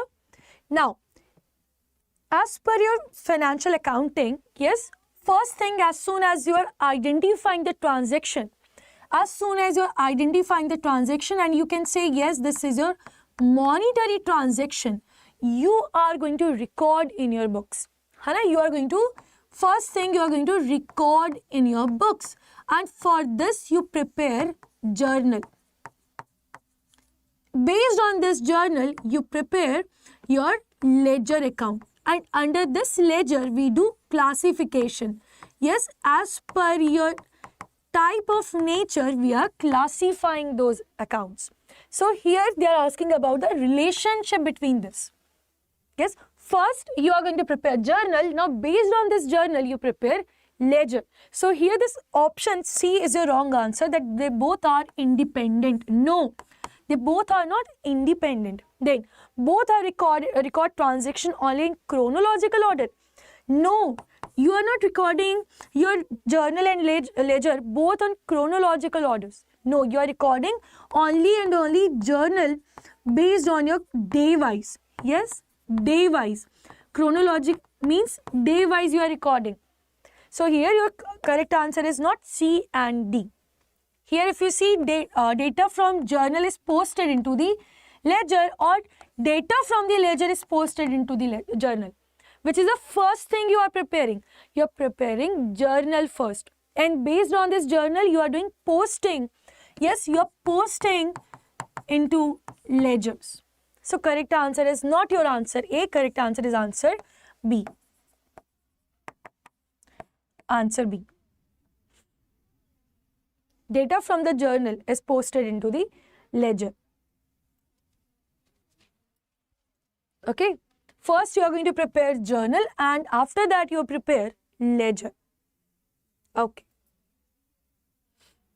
Next.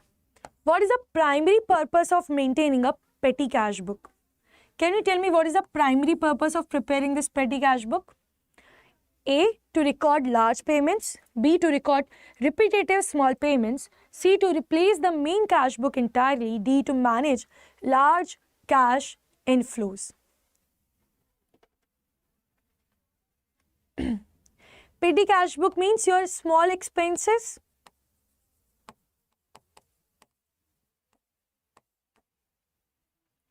Petty cash book means small expenses here.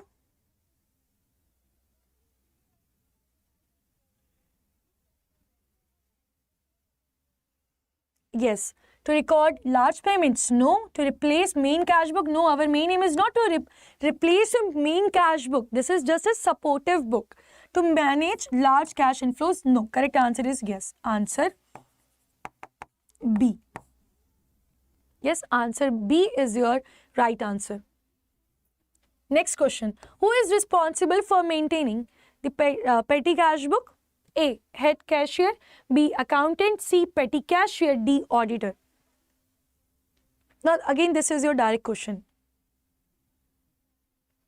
Tell me. Who is responsible for maintaining petty cash book? Head cashier? No. Accountant? No. Auditor? No. Correct answer is your petty cashier. Correct answer is answer C. Okay, these are very important terms. If you know it, these questions are very easy for you.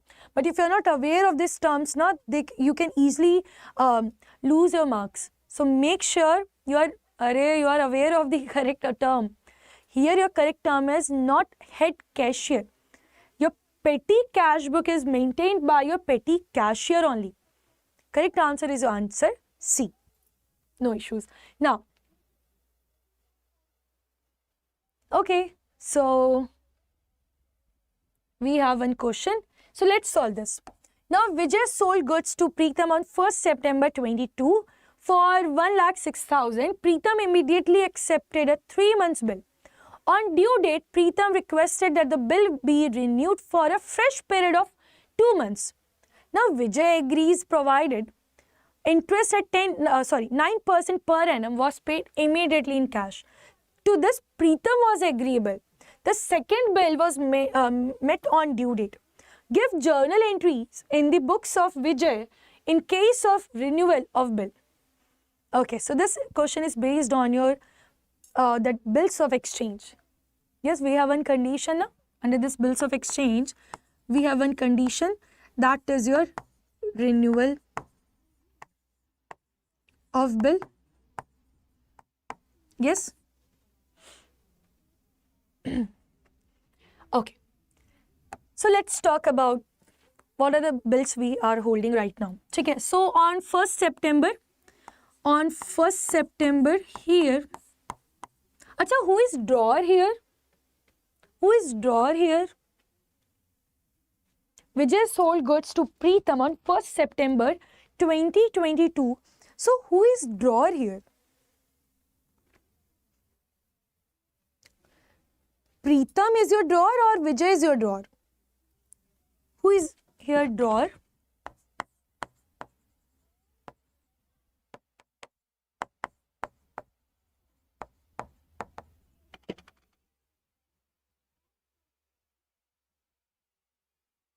Who is your drawer? Yes, Vijay is your drawer. Yes, because he is going to make the bill. So Vijay is your drawer and Preetham is your drawee. Yes, Preetham is going to accept that bill. Yes or no? Yes, very good. Preetham is your drawee and drawer is your Preetham, Vijay. So now on 1st September, there is one bill for 1,06,000. Oh, there is one bill for 1,06,000. Okay. Now Preetham immediately accepted a 3 months bill. Now this bill is for 3 months. Okay. Okay. So can you tell me due date? Can you tell me due date for this bill? Yes, very good. Vijay is your drawer here. Can you tell me here due date?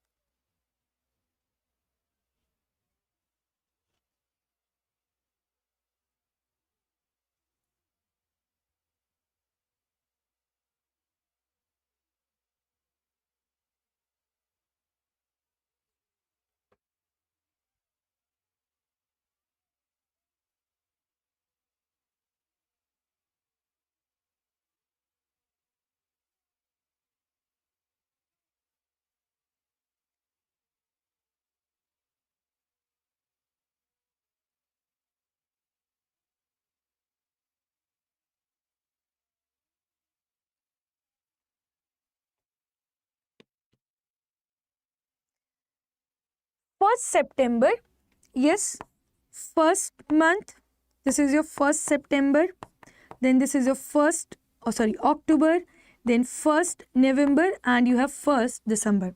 1 month, 2 month, 3 month. Yes, so your due date is going to be 1st December. Are not 31st December, 1st December. Yes, now 1st December plus 3 days of your grace period you need to add. See, if you are getting confusion now, you can make this timeline. Okay, if you are making a bill on 1st September, then make this timeline. This is a 1 month, 2 month and 3 month. Hana? So your bill will, due date of this bill will be after this 3 months. Yes, so on the last date of this 3 months will be your due date. So that is your 1st December. So in that 1st December, you need to add 3 days of your grace period. So your correct answer is here 2, 3, 4 means 4th December 2022. Yes, this is your due date, 4th December 2022. Now, on due date, Preetham requested that the bill will be renewal for a fresh period of 2 months.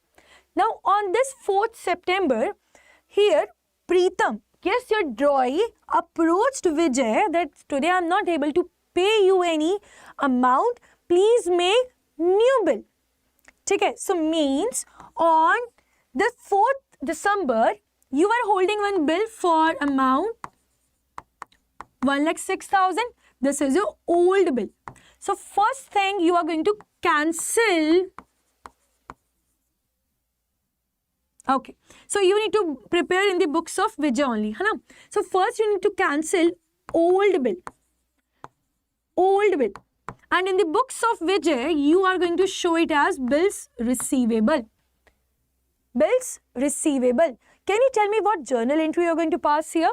In case of cancellation, see, here you will write 2 bills receivable, as bills receivable is your asset. Now you want to cancel it. So you need to pass reverse, yes, to bills receivable, debit Preetham. Yes, you will show again this amount towards him. That is 106,106. Yes. Now on 4th December, we are talking about 4th December only. Okay. On this day, first you are going to cancel your old bill. Now B, you are going to make new bill. But there is one condition. Now let's read about it. Now what is that condition, everyone? So on due date, Preetham requested that new bill, that bill will be renewed. This is a new bill for fresh period of 2 months. Okay, so on this day you are making new bill for 2 months. Okay, for 2 months.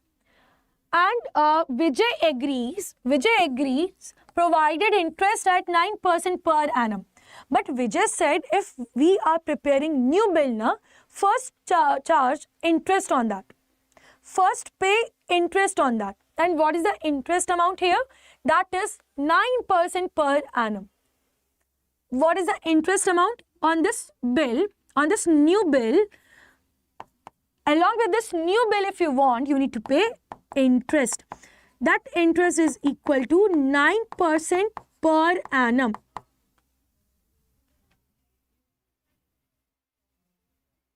Everyone, can you calculate and tell me what is the interest amount here? Can you tell me interest amount here?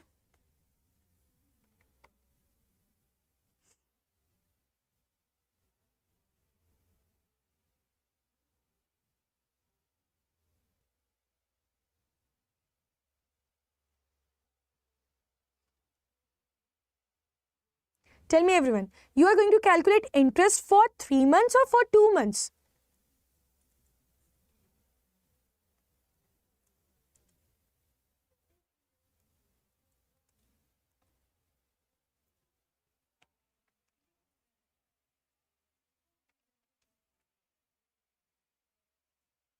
See, if you are thinking you are going to apply 9% only, then you are thinking wrong, because 9% is for full 12 months. Yes, here 9% is for full 12 months. Then tell me, for 3 months or for 2 months you are going to charge here. This 1,06,000, you are going to charge interest for how many months? First month, or for the 2 months, or for the 3 months? Because now you can see 2 types of due date here. Yes, that is the 3 months and your 2 months here. So tell me, what is the interest amount you are going to see here?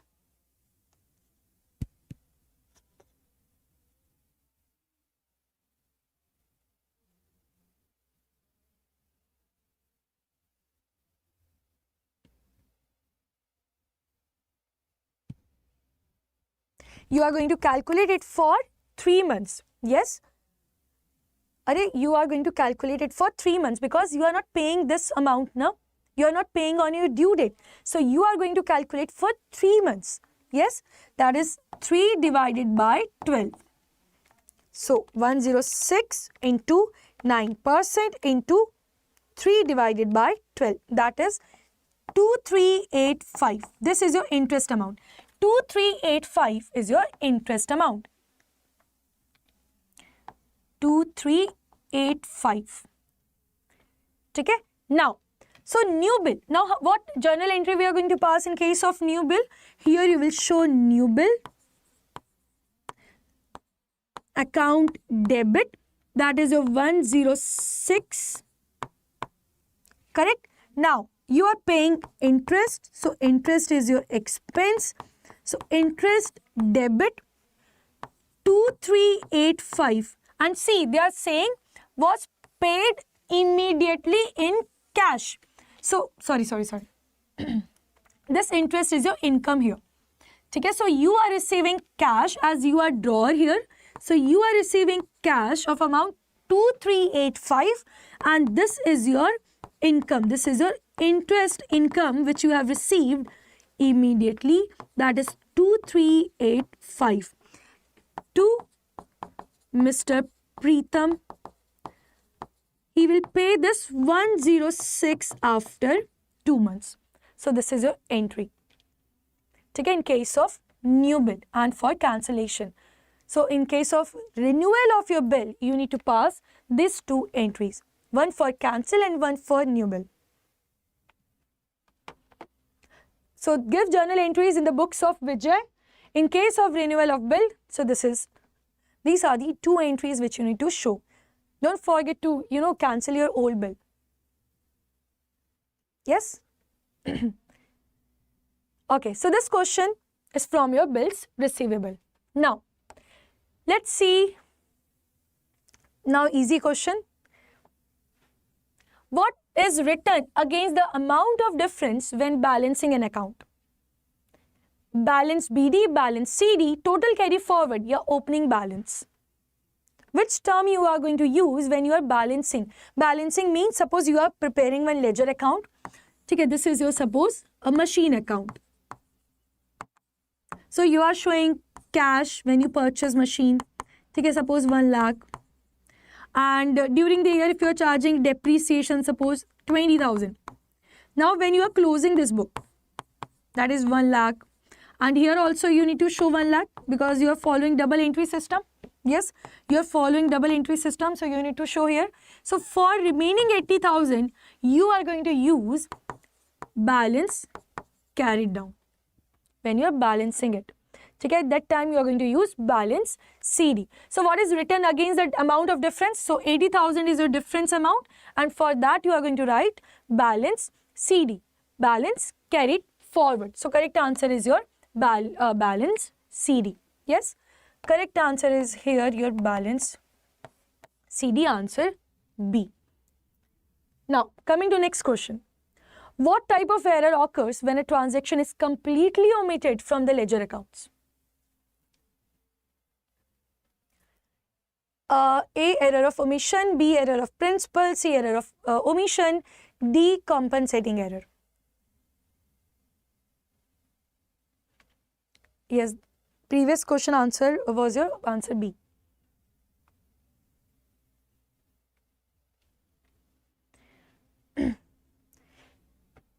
While passing or making your ledgers, if you completely omitted any transaction, means there is no entry related to that transaction. That is which type of error? Commission? No. Commission means when your that amount calculation is wrong. Yes, that total calculation is wrong, or you are showing credit on debit side, or debit side entry on credit side entry on your debit side. This mistakes you are doing, that arithmetical mistakes you are doing. Yes, so this is not your answer. Principal means when you are showing assets as your expenses. So this is also not your answer. Sorry. Compensating error means here one mistake nullifies your next mistake. Yes, here your one mistake nullifies your next mistake. So this is also not your answer. Correct answer is error of commission. Correct answer is your answer C. Answer C, error of, omission. Yes, omission, omit. Omission, omit. Yes. Next question.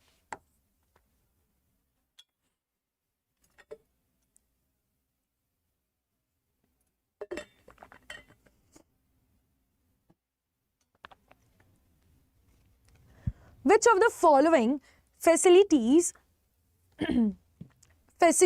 the preparation of profit and loss account and balance sheet? A, journal, B, ledger, C, trial balance, D, subsidiary books.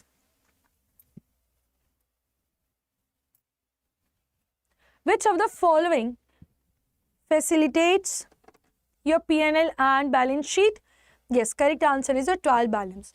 Now, if you see, first you prepare ledger, then you prepare first you prepare journal, then ledger, then after that trial balance, and based on this trial balance, you prepare final accounts. Now, under this final accounts, we include balance sheet, profit and loss account. Yes, so correct answer is your answer C. No, not based on ledger, journal, subsidiary books, no. First you prepare journal, then based on that ledger, based on that you prepare trial balance. And finally, final accounts. Final accounts means balance sheet and your P&L.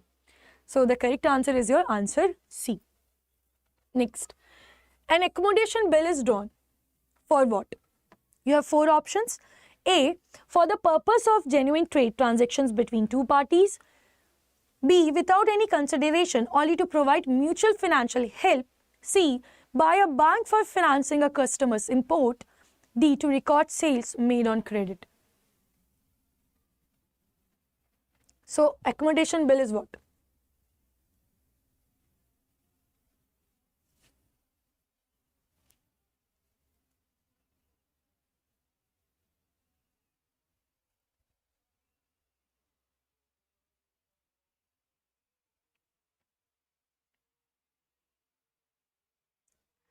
Yes, accommodation bill, there is no that seller and debtor relationship, or you can say debtor and creditor relationship.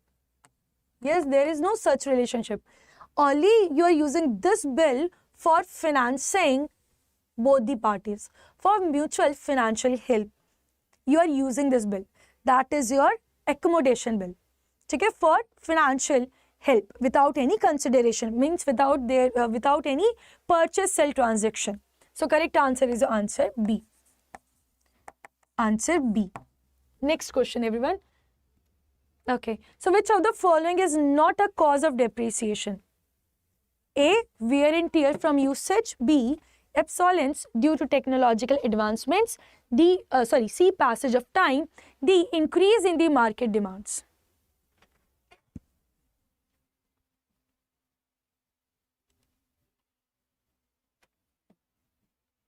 Tell me, which of the following is not a cause of depreciation?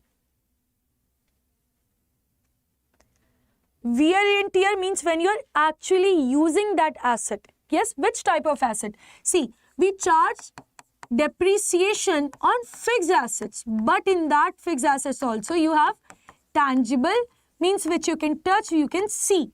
Yes, and when you have intangible, so you are going to charge depreciation only on this tangible assets. On intangibles we charge amortization. Yes, we are doing amortization. So what are the causes of charging this depreciation? So when you are using it, that is wear and tear from usage. So this is not your answer. Obsolescence due to technological advancements. Technologies are upgrading. That's one of the issue of decreasing your assets value. Passage of time, even when you are not using it. Yes. So because of not using it, but that asset is in your go down or in your workspace, that value is again decreasing. And finally, if you see increase in the market demand. So an increase in market demand means that is not your depreciation effect. So correct answer is your answer D. In this question, they wanted about not a cause of depreciation. So till now, what do you think? Are you getting confidence? Yes? Can you tell me how you are feeling after solving this many questions? I have more questions. I'm not winding up this session. After this, you have your RBWM session. So tell me, everyone, till here, what do you think? Your concepts are clear, or you need to work on your concepts, or you're facing issue while passing journal entry, or you have issue while solving module D questions? What's your answer? What's your output from this?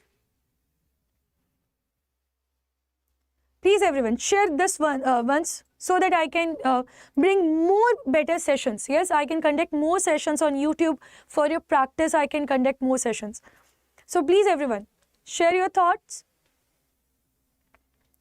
And remember one thing, as today is our Independence Day, but we are also providing cell, which is going to, end at midnight. So if your colleagues or if your friends who wants to clear JIB, tell them that they can enroll in our batches, but we have only this offer till midnight. So I think everyone is feeling okay that yes, we are getting confidence, we are able to do it. Yes, I am assuming this is your thought. You're getting confidence. That's really good. Okay. Yes, Anil sir, that's really good. Subrata ji, very good. Okay. What about others? You don't want to share your thoughts, or you don't want to share your level of preparation? Okay, then let's continue then this session.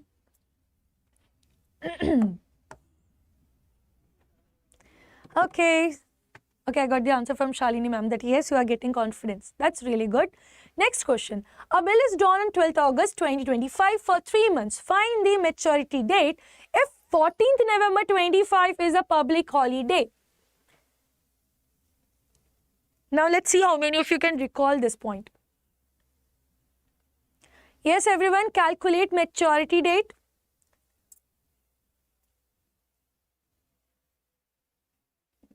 That's really good, Vishal sir. That at least after this session, you are going to analyze your preparation. Yes, now also we have around 2.5 months. We can work on it. That's really good, Sheila ma'am, that you are getting the points. You are identifying your, weak points. And at this point of time, at least we can work on that. Hana, if you are calculating your or you are doing analysis just 1 week before your exam, that can't help you in that. Okay, I got the answer from Vanda ma'am. I got the answer from Rajiv sir, Jagdish sir. I think Rajiv sir, Jagdish sir, you joined now only. Okay, I got the answer from Anil sir. Okay, now let's solve this. So, bill date is your equal to 12 months. Oh, sorry, 12th August. Yes, 2025. And tenure is your 3 months. Yes, that term, you can say that is 3 months. Hana? Now, everyone listen, if you are facing issue now while calculating with your hands, just make one timeline. Just make one timeline, rough timeline. That this is your 12th August 2025. And after this, you will be getting 12th September 2025. After that, you will get 12th October 2025. Yes, so this is your 1 month, this is your 2 month. But we require for 3 months, means 1 more month we require. So this is going to be your 12 November. 12 November 2025. Yes, this is your 3rd month. Means your due date is 12 November plus 3 days. Add this 3 days. 13, 14, 15. Yes, 15 November 2025 is your due date. So, tell me everyone, what do you think? This 14th November information is relevant for your answer? This 14th November is a public holiday. Is this point is going to affect your answer? Just say yes or no. This point is going to affect your answer.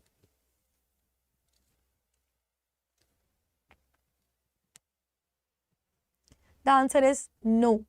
Yes, because if your due date is this, if your due date is on, if your maturity is on 14th November, then that is going to affect your answer. But we are calculating next day only, that is 15th November. So here your correct answer is answer D. Here is your answer D. This is your correct answer. But what if everyone, if your due date, I'm just asking this next question, that if your due date falls on public holiday, then which day we use? Next day or previous day? Which day we use for?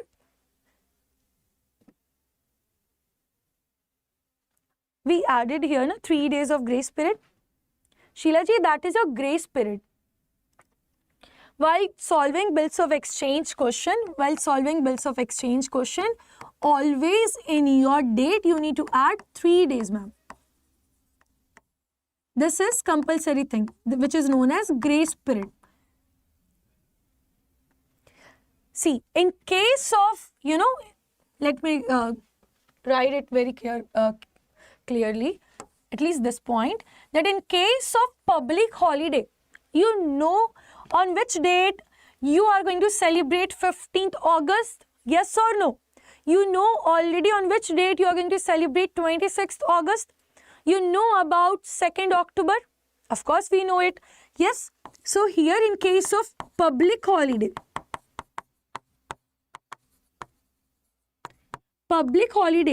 like your Independence Day, yes, Republic Day, all these days you know already. So in this case, you are not going to take next day. You are going to take previous day. Yes, previous day. But in case of emergency, yes, in case of emergency, you are going to use next day. You are going to use next day. Okay? So this is very important point in case of date calculation. And always you calculate this part, after adding this 3 days, in each and every calculation when you are calculating bills of exchange date, you need to add this grace period of 3 days. This is a very important thing. Yes, so correct answer here is answer D. Next, the period between the date of drawing a bill and the date of its payment is called term, tenure of the bill, grace period, discounting period, maturity period.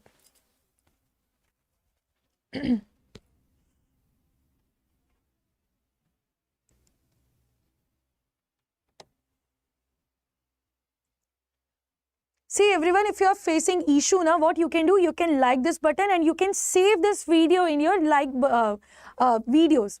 Yes, in our YouTube we have an option that whenever you are selecting on this like button, you can store it in your like section, so that whenever you want to revise it, you can revise this part at least. Again and again, there is no requirement to search this video. Yes, so you can press on that like button, or you can save this video through that.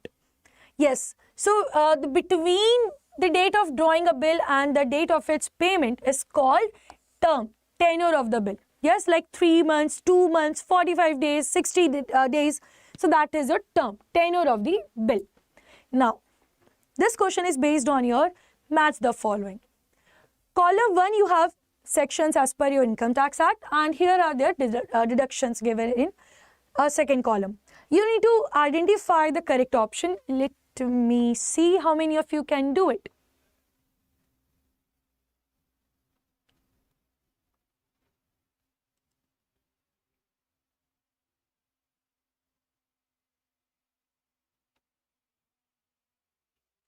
Match the items in column 1 with the items in column 2. See, this is again the pattern in exam. You can see, yes, match the following. But remember, again, they are going to give you the options. In your JIB, they are always going to give you options in case of in MCQ. Section 80D, Section 80G, Section 80U, Section 80E. So first option in your second column is deduction in case of person with disability. Second, deduction in respect of donations. Deduction in respect of interest on loan or higher education. Fourth, deduction in respect of health insurance premium. Can you tell me how we remembered this point? 80D means what?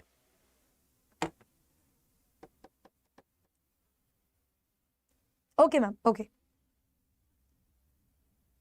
No, ma'am, this maturity date is not your answer, ma'am. Here. I think for this point you are saying, Shalini, ma'am. Yes? Then you are correct, ma'am. Okay. Tell me, 80D means what? How you can remember? D means very good. Very good, Shalini, ma'am. That is doctor. D means your doctor. Very good. Sudarshan, sir. Very good, sir. Then 80G.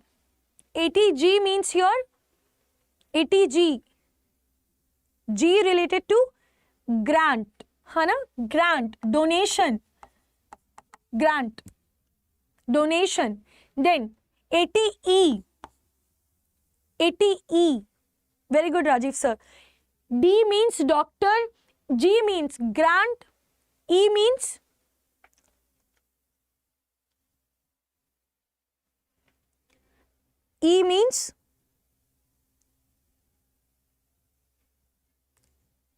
yes, grant, donation. This is your point for 80G.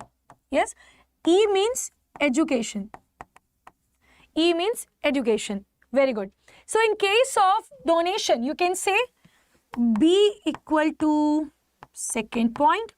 In case of deductions in respect of interest on loan for higher education means that is your D equal to third one. Yes. Deduction in respect of health insurance premium. Now, health insurance is related to something with medical. Medical means doctor.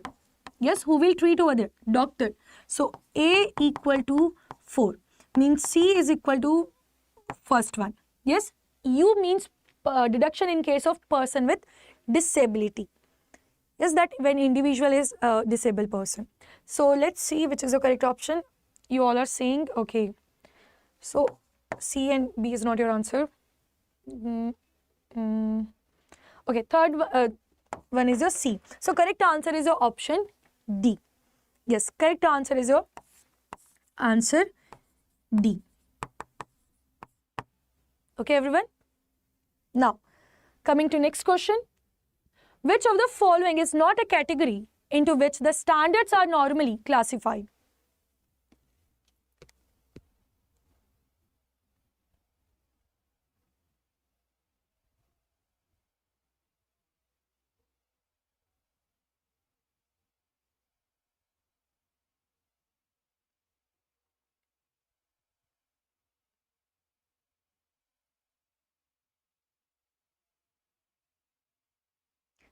Tell me, everyone, which is the odd one out here, which is not a type of your standards?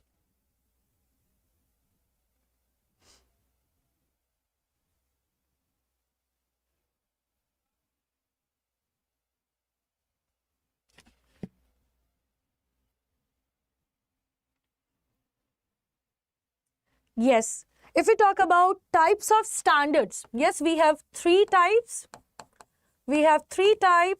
Type A is a basic one when you are preparing for long term. Yes. Second is your ideal one where you are saying everything is going to be perfect, which is not at all true. Currently attainable standards means this is a third one where you are going to include, frequent. You are going to include frequent changes in your raw material, in your labor, overheads, etc. Yes, so correct answer is not your B, C, D. Correct answer is your answer A. See, this question is again direct question. Okay, this question is your direct question. This question is based on your different types of your standard. We have a topic known as types of standard. Yes, this question is from your module D.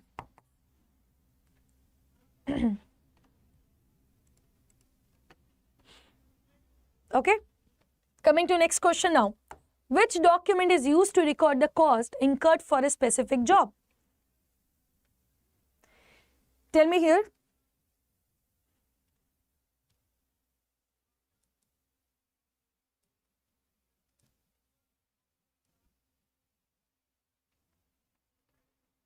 Which document is used to record the cost incurred for a specific job? Time sheet, materials, requisition form, job cost sheet, or production order?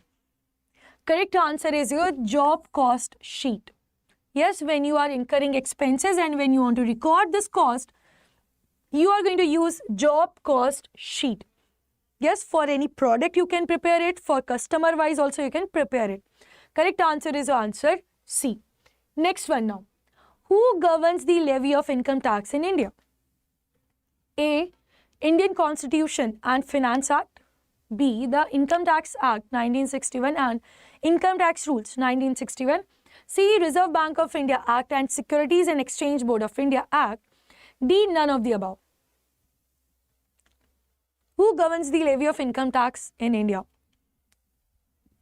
Through which you are checking whether we need to follow this act or we need to follow this particular section. Under which particular, thing we are checking it.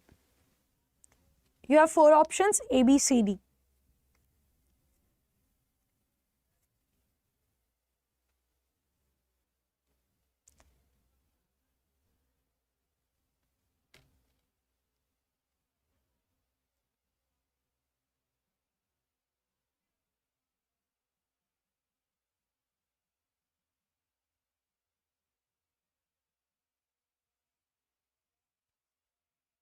Very good, Shalini ma'am. Yes, so if you're saying your answer is B, then you are wrong. Now, why you are wrong? We are following Income Tax Act 1961. That is true. Now, if we talk about income tax rules, that is not from 1961. That is from 1962. Yes, this is the mistake in this question. So that's why your correct answer is not option B. This 1961 is your wrong. Okay, so that's why the correct answer is your option B. Option D. D is your right answer. Everyone, D is your right answer because in your option 2, this year is your wrong. Income tax rules are from 1962, not from 1961. 1961 was your act. Okay, everyone, coming to next one now. Which accounting principle assumes that an entity will continue to operate indefinitely? No issues, everyone. See, this is your practice session, so at least you can, from next time, you are going to be more aware. Yes, what type of, small changes they can do. Yes, this is the, you can say one point which you can remember now. So tell me, business entity principle, consistency principle, going concern principle, matching principle. Which accounting principle assumes that an entity will continue to operate indefinitely? Very good. Going concern principle. Yes, that your particular business will continue till infinity. That is what going concern concept. Business entity concept means your business and your owner, they both are different. Yes, consistency means you are going to follow same rules and regulations. Rules and regulations or whatever standards you are following, you are going to continue follow it till indefinitely. Matching principle means all your expenses is going to match with your revenues during that time period. So correct answer is your answer C. Now, under the accrual basis of accounting, revenues and expenses are recorded. See, we have two bases of accounting. Okay, let me tell you that part first. You have two bases of accounting. First one, that is your cash basis. Second one is your accrual basis. Yes, these are the two bases of your accounting. Now, as per your cash basis, you are going to record only when cash transactions are there. Yes or no? When cash transactions are there, then only you are going to record it. Whereas in case of accrual basis, when you are going to record, no issues, you can change your answers. A, only when cash is received or paid, so this is not your answer. Hana, only cash is received or paid, then that is your cash basis. That is your cash basis. Yes, so this is not your answer. Only when preparing the cash flow statement, no, this is also not your answer. Only at the end of the financial year, or B, when the related transaction occurs regardless of cash flow. Acha, tell me one thing. Purchased machine for rupees 15 lakh on credit from Mr. Y. Tell me journal entry for this, everyone. Okay, and this purchase you have done on suppose 1st July 2025. Tell me, everyone. Journal entry for this. Tell me, everyone, journal entry for this.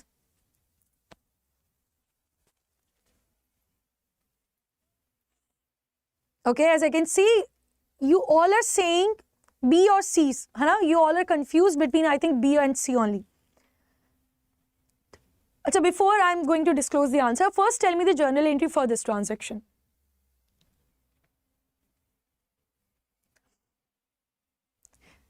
Purchase machine for 15 lakhs on credit from Mr. Y. Very good, Rajiv sir. So your entry is machine account debit to Mr. Y. 15 lakhs. 15 lakhs. And you are going to pass this journal entry in your journal book. Yes or no? Ha, bhai. Very good. Yes. Journal entry, you are going to pass this one.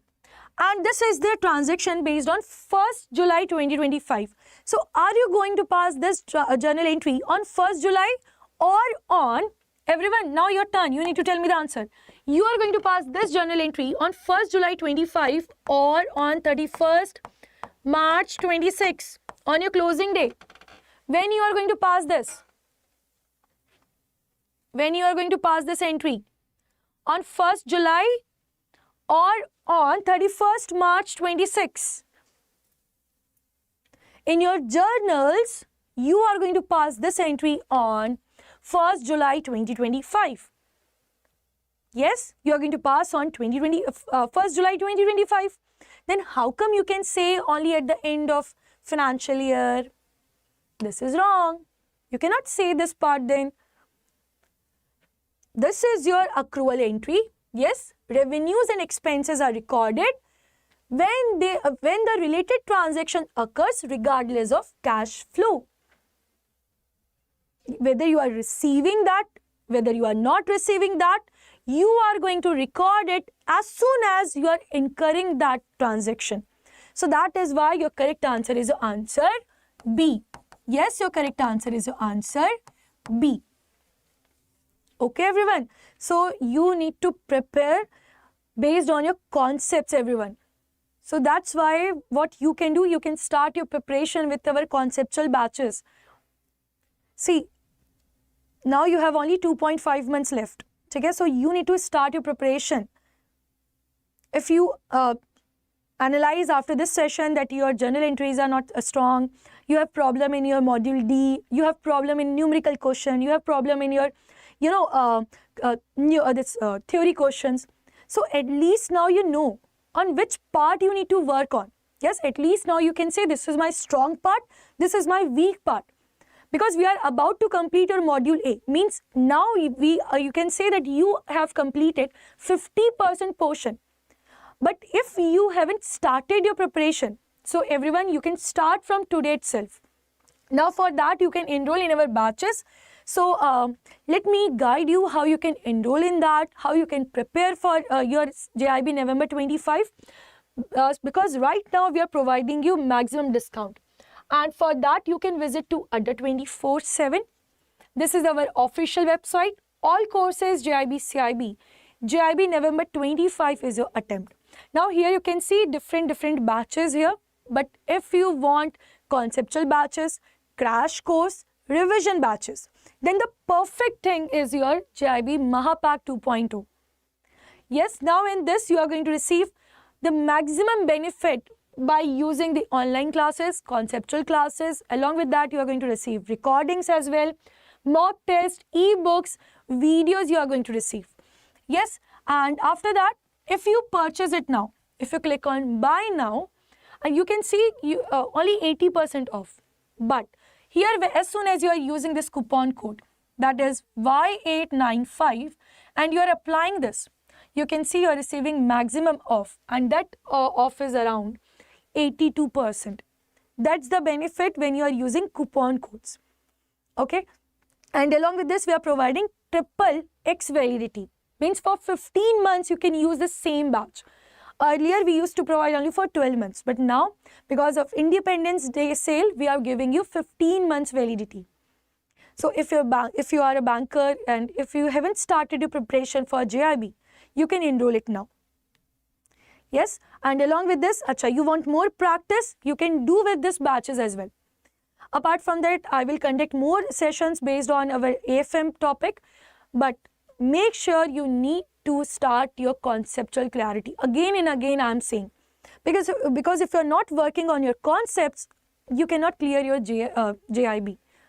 Yes, so now with this, I am winding up, but remember one thing, after this you have RBWM session, which will be taken by Vishal sir.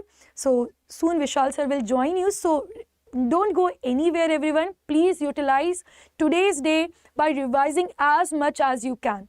At least you can understand what are your drawbacks, what are your strong points. Yes. So thank you everyone for joining. I hope you have learned so many things from today's session. You can share your thoughts, you can share your any feedback if you want. Thank you everyone. Bye-bye and take care.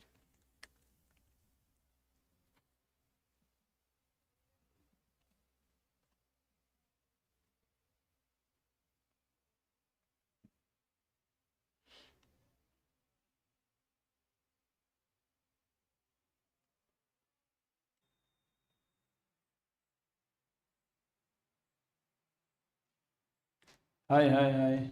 Am I audible? Hi everyone, am I audible? Yeah. Hi, hi, hi. Am I audible? Yeah. Chalo, right. So, hi everyone. Hi everyone. So now, you're here. So right now you heard, you saw the AFM, right? Oh, in fact, all this is the last one. Last session is generally boring, isn't it? We are all, now it's already 8 a.m., 8 p.m. You all might be worried about your dinner because this session will go on for 2 hours, roughly 8 to 10. So you all be worried about the dinner. Bring the dinner along over here only. While watching only do it. Okay? Because here, in bank, what you'll have to do is, remember for your JIIB, CIB, you'll have to adjust the timing at any cost. You'll have to adjust, rob the timing. I always tell the JIIB bankers that we have to, not only JIIB, CIB also. We have to rob the time. Rob. Rob means what? Rob the time. Okay? What do you mean by rob the time? The problem is, hi everyone. Yeah. Sheila Kumari, Anil. Yeah, all of you guys. So, I'm audible now? Everyone? Audio is okay, video is okay. Then we'll move on. So, first thing you always note, you have to rob the time. Rob. See, everyone has 24 hours. You also have 24 hours. I also have 24 hours. Even the Prime Minister of our country has 24 hours. Everyone has 24 hours only. We have to, if we keep on crying that I don't have time for this studies, or I have to go for dinner, I have to go for lunch in the afternoon, I don't have time, I won't be getting, I'll have to skip this session. Don't do that. Rob the time. Try to do 2 things at a time. 2 things. Always. Then only you will find maximum utilization of your time. Try to do 2 things at a time. So right now you're watching the session. Try to have the dinner also. Okay, in the meantime. Or if you are, many ladies are there, females are there, they are doing the kitchen work because right now it's a family time. So you all might be, some of the females might be busy in the kitchen work. So take it on the mobile. Keep it on the kitchen table only. Okay, and then do it. See, after all, you'll have to adjust something. We have to adjust. I know the job of females is really difficult as compared to males. Males, I know how do they work. Means even I know myself. How do we work? Khana dena, khana lagana. But how does that khana is prepared? Only females know how difficult it is. No, I have worked like that also. I have worked in this case. So that's why you all have to adjust the times, I would say. Okay? Yeah. I know it. Correct. So timing is to be adjusted by everyone. There's no other way. Isn't it? So timing is to be adjusted. Yeah. Just check your system because voice is clear to others. I'm seeing that voice is clear to others as such. So just check the system. So what we'll do, see, I'll make this session interesting. I'll make this last session interesting. Why? Because I know if I make it a theory part, boring, only theory. What is this? What is that? What is this? What is that? What is this retail banking? If I make the session like this, you all will say, "Arey, I am bored. Now I have to prepare my dinner." So take it on the mobile. Okay, watch it on the mobile. Keep it on the dinner preparation table, wherever, and then watch it. Rob the time. Always remember, do 2 things at a time. 2 things. Always try to do 2 things at a time. Then you'll get proper utilization of time. So let's move on. Let's not waste much time. I won't be taking theory over here. I'll be taking numericals. This time, May 25, kindly note, May 25, this May exam, May 25. Numericals were around 25 to 30 marks. You might have noticed this. Ask your senior friends who have given the paper this time. 25 to 30 marks. RBWM paper this time was the toughest paper. Toughest. Very tough. Among the 4 papers, RBWM was the toughest. 25 to 30 marks numericals. So that's why I'll be focusing mainly on numericals. Okay? Yeah, move on. First one. You'll find some similarity in the AFM also. These numericals, you'll find it somewhere similar to AFM. Some of them, not all, some of them. You have to save 2500 per year at the end of each year for 5 years and earn 8.25% per year. What will be the present value of this annuity? Compounding half yearly. Very important word over here, half yearly. Again, half yearly. Now I have to focus on half yearly. So now in AFM you might have studied, if I have to make it half yearly. Now who can tell me, if I have to make it half yearly, what do I have to do with the R? Firstly, what is the formula?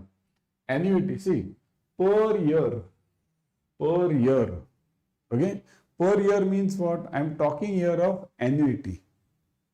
There are two things. One is lump sum, and second is annuity, okay? Lump sum means what? It's like the FD. I make the investment now only, once only. I'll make the investment today, and for next 5 years, what is this? 5 years, no? 5 years. For next 5 years, I'll keep it, afterwards I'll get the money. So, it is only one time, lump sum, FD. This is like the RD, recurring deposit, annuity. I'm making the investment, see, this is the RD basically, understand this. This is the RD which I'm making at the end of the each period, end of each period. What do you mean by end of each period? See, these are 5 years and here I'm doing it half yearly. So it means this 5 year I'm cycling this, recycling this every 6 months. So how many will be the periods now? See, 1, 5. Let's make it 5 first. 1, 2, 3, 4 and 5. 1, 2, 3, 4, 5. This is yearly, but I have to make it 6 monthly. So this is 1 year, this is 2 year, this is 3 year, 4 year and 5 year. But this I have to make it 6 monthly. So here I am compounding every half year. So what will I do in this case? When I am compounding every half year, kindly note, the rate of interest given over here is per year. So this rate is for 8.25 over year, 8.25. It is for this complete year, but I want it half yearly. So I'll do it half year. So it will be 8.25 divided by 2. Clear? See, I wanted to make the concept clear over here. So 8.25 divided by 2. So if it is divided by 2, what does it mean? So it will be something 4.125%. This is all percent. Okay. So yeah, R becomes 4.125%. R equals to. Now what about N period? Period is given as 5 years. But look at this. 5 years. Now I am compounding half yearly. Half yearly means what? I will be doing it every 6 months. So my R becomes, N becomes what now? This 5 and now into 2. So N becomes 2 over here. N becomes 10 over here. 2 into 5. Okay. So kindly remember one thing.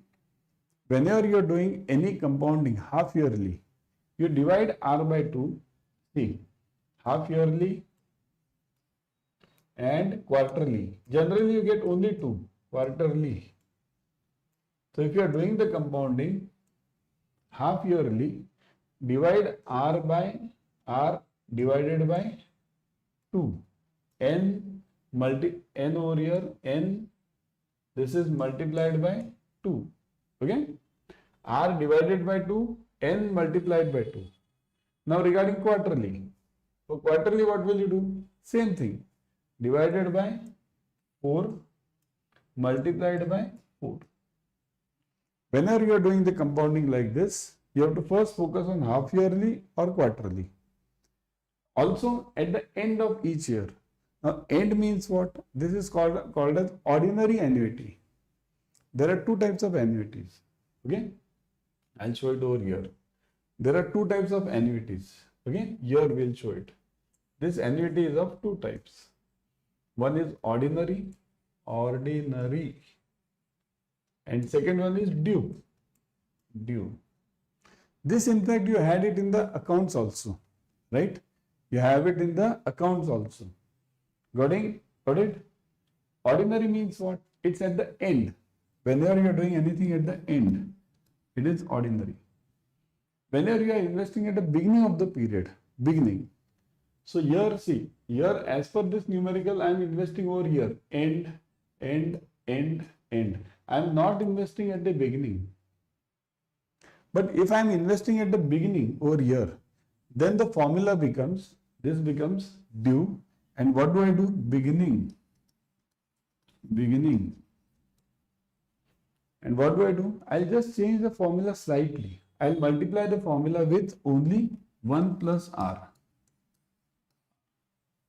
This is only thing which I'll do. All the formula is same. I'll just multiply it with 1 plus r. Up till now, all are with me. All are on the same table. All are on the same page, in fact, not table. All are on the same page. Everyone? Type yes in the comment section if you are on the same page. All are okay with this up till now? Let me see in the comment section. Everything okay?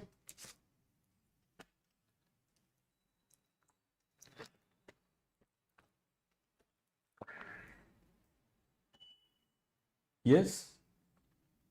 Shall I move on now? Okay, yeah. Chal. Thanks, Daya. So now next. Okay? Let's move on now. So what will we do now? We'll find out the compounding for half yearly. For finding the compounding half yearly, we'll use the formula. Which formula? See this. What do we want? We want present value, right? Or future. What is the present value? So present value formula is PV equals to, or I'll write P equals to C into 1 plus R raised to n minus 1 upon R 1 plus R raised to n. This is the formula for ordinary annuity at the end. Whatever we do at the end, this is the formula. C into 1 plus R raised to n minus 1 upon R into 1 plus R raised to n minus only 1 plus R raised to n. Now what is C over here? C will be the amount which I am investing. So what is the amount I am investing? Type it in the comment section, everyone. You want to invest 2500 per year. You want to invest 2500 per year. So in 1 year, I want to invest 2500. But here I am doing it half yearly. So half year I will be investing how much? Who can tell me? It is half, right? Per year. If I am doing it per year 2500, and then I am doing the compounding 6 monthly, I will be investing divided by 2. So I will be investing how much? 2500 upon 2. So my investment will be 1125. So let's write it over here. 1 or 1 2? 1250. 2500 upon 2. Let me do it here. 2500 upon 2. Right? So 12 is 1250. See, the calculations are always tougher. It is 1250, correct? 2500 is per year, Daya. Okay? So 2500 is per year. But here we are doing what? Compounding half yearly. We are not investing 2500 per 6 months. We are investing 2500 per year. So in 6 months we will be investing half. So that's why it will be 1250. Now if in exam, note this, in exam they might give you 2500 per 6 months. Then take whatever is given. First logic you have to understand, you have to do it for 6 months only. 6 months. Okay? Got it? So next. So 1250 into, now what is R? 1 plus R raised to n. So we have just now found out what was R. R was 4.125%. So it is, whenever you are having it in percentages, bring it in hundreds. So it is Divided this by 100. Whenever you want to convert 100 percentage into 100, divided by percentage into point, converted it divided by 100. So it is 0.04125. 0.04125. Divide this by 100. Okay, you have to divide this by 100. Got it? So now write this. So 1 plus 0.041225. The whole raised to n. Now what is n over here? 10. We have found this out. 10 over here, right? So n is 10. So raised to 10 minus 1.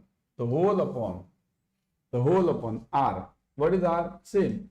0.04125 into, now this 1 plus r raised to n. Same figure will come from here also, same figure. No change. So what will we do? I'll just directly write it. 1.04125 raised to 10. Okay. Now this answer we have to find out. This we'll have to do it on the calc. Okay. How to do this on the calc? How to do this on the calc, everyone? Okay, this is getting cut. Yeah. How to do this on the calc, everyone? For doing it on the calc, okay, I'll write it below from here. Okay. So how to do it on the calc? For doing it on the calc, see this. What you have to do? See, I'll show you over here. 1.04125. You want to do it raised to 10. So when you want to do it raised to 10, what you have to do is press into, see this, press into one time. Press into one time. Okay. First press 1.04125, then press multiply one time. Then go on pressing equal to 10 times. Go on pressing equal to 10 times. Kindly note this. Go on pressing equal to 10 times. Okay? Do this, everyone. Go on pressing equal to 10 times. So what will you be getting? I'll write it below. So you'll be getting it as 1250 into 1.04125 raised to 10 minus 1, the whole upon 0.04125 into 1.04125 raised to 10. See, this is what. Now you can see it clearly, right? So this is what you have to get. You have to get the answer.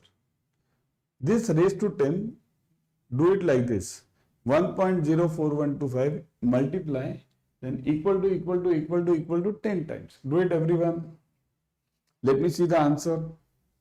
What is the answer you are getting? Check this, everyone. I'll also try this. Okay. We'll try it side by side. So what are you getting, everyone?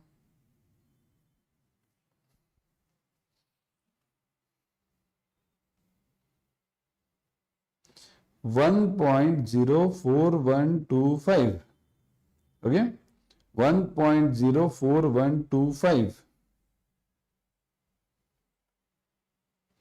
125.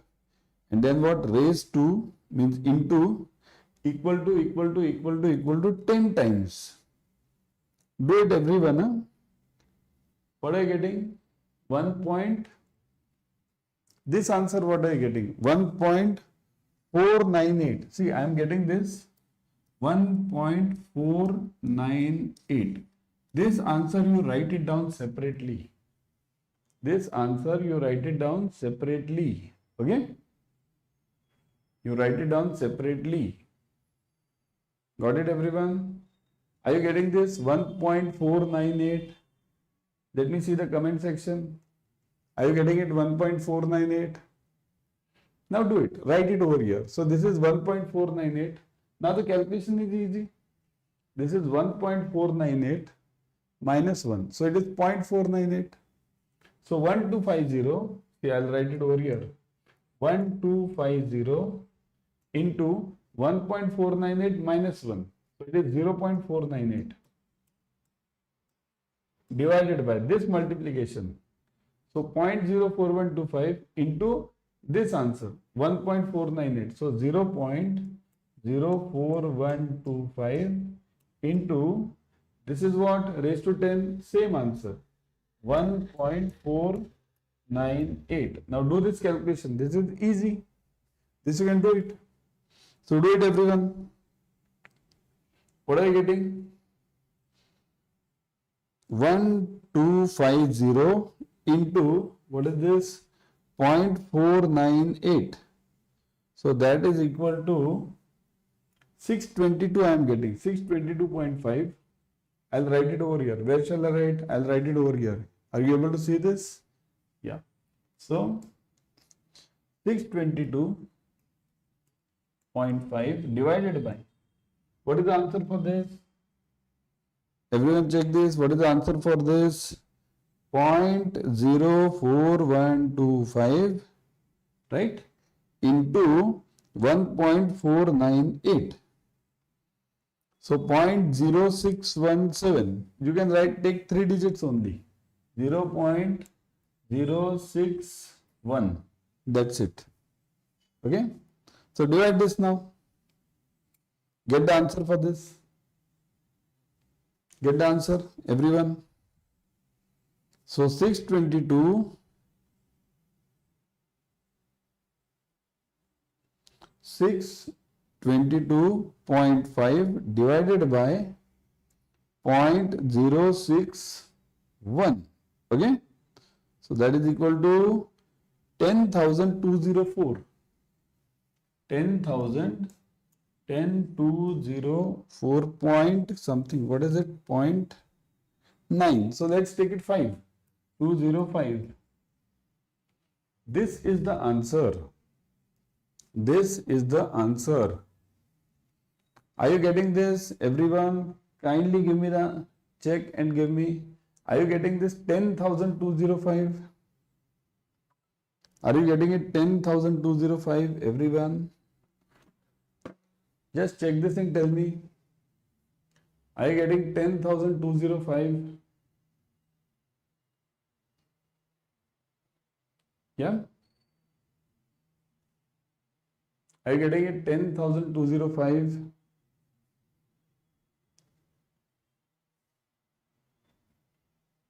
If you are getting it, type yes in the comment section. Type yes in the comment section if you are getting it. Let me see the comment sections. If you are getting it, type yes in the comment section.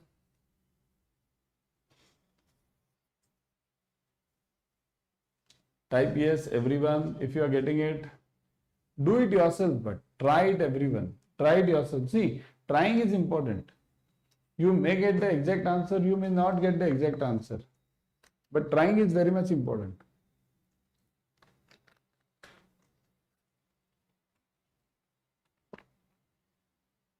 Okay? Shall I move ahead now? Yeah, correct, Daya. 10,204.91. So take it 205. Got it? Chalo. Let's move on then. See, what did I say? I'll be taking numericals only. Otherwise, you will get bored. This is the last session, I know. In the last session, if I take the theory, you all guys will get it bored. And one thing I'll tell you more. I'm taking regular YT sessions, YouTube sessions on this JAIIB CAIIB English medium. Theory, I'll take it there also. Today is a special day. Today is the Independence Day. You have sacrificed your holiday, isn't it? To be frank, you have sacrificed your holiday. So if on holiday, and right now 8 to 10 is the movie time. See, imagine holiday time number. See, what are the advantages for today? 1 day holiday time. Second day, tomorrow is a holiday. Many of you are having holiday tomorrow. Many of you, not all. Many of you, almost 70% are having holiday tomorrow. Day after tomorrow is also holiday. So you are in a good mood. You might have been planning to go for a movie with a family. So what am I doing? I am taking your time of movie time, which you get very rarely. We don't get time that much nowadays, isn't it? So I have taken your time. So if I have taken your time, that also precious evening time, then I need to give value. If I just go on taking the theory, then you will get bored, isn't it? So let's move on. Again, next one. This numerical, you will not find. Are you able to see this? First, let me see. Yeah, you are able to see this. This is known as CAC calculation. CAC. What is CAC basically? CAC. CAC calculation. Again, what is CAC basically? Okay, what is CAC calculation? What is CAC? Who can tell me what is CAC? 10 times. Madan, you have to press it 10 times. Madan Jadhav, you have to press it 10 times. Okay? On the calci. 10 times. Then only you will get it. Okay? So now, what is CAC calculation? CAC.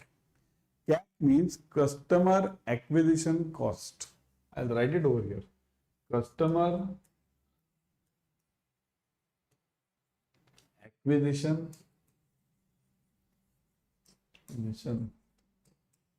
cost. Okay?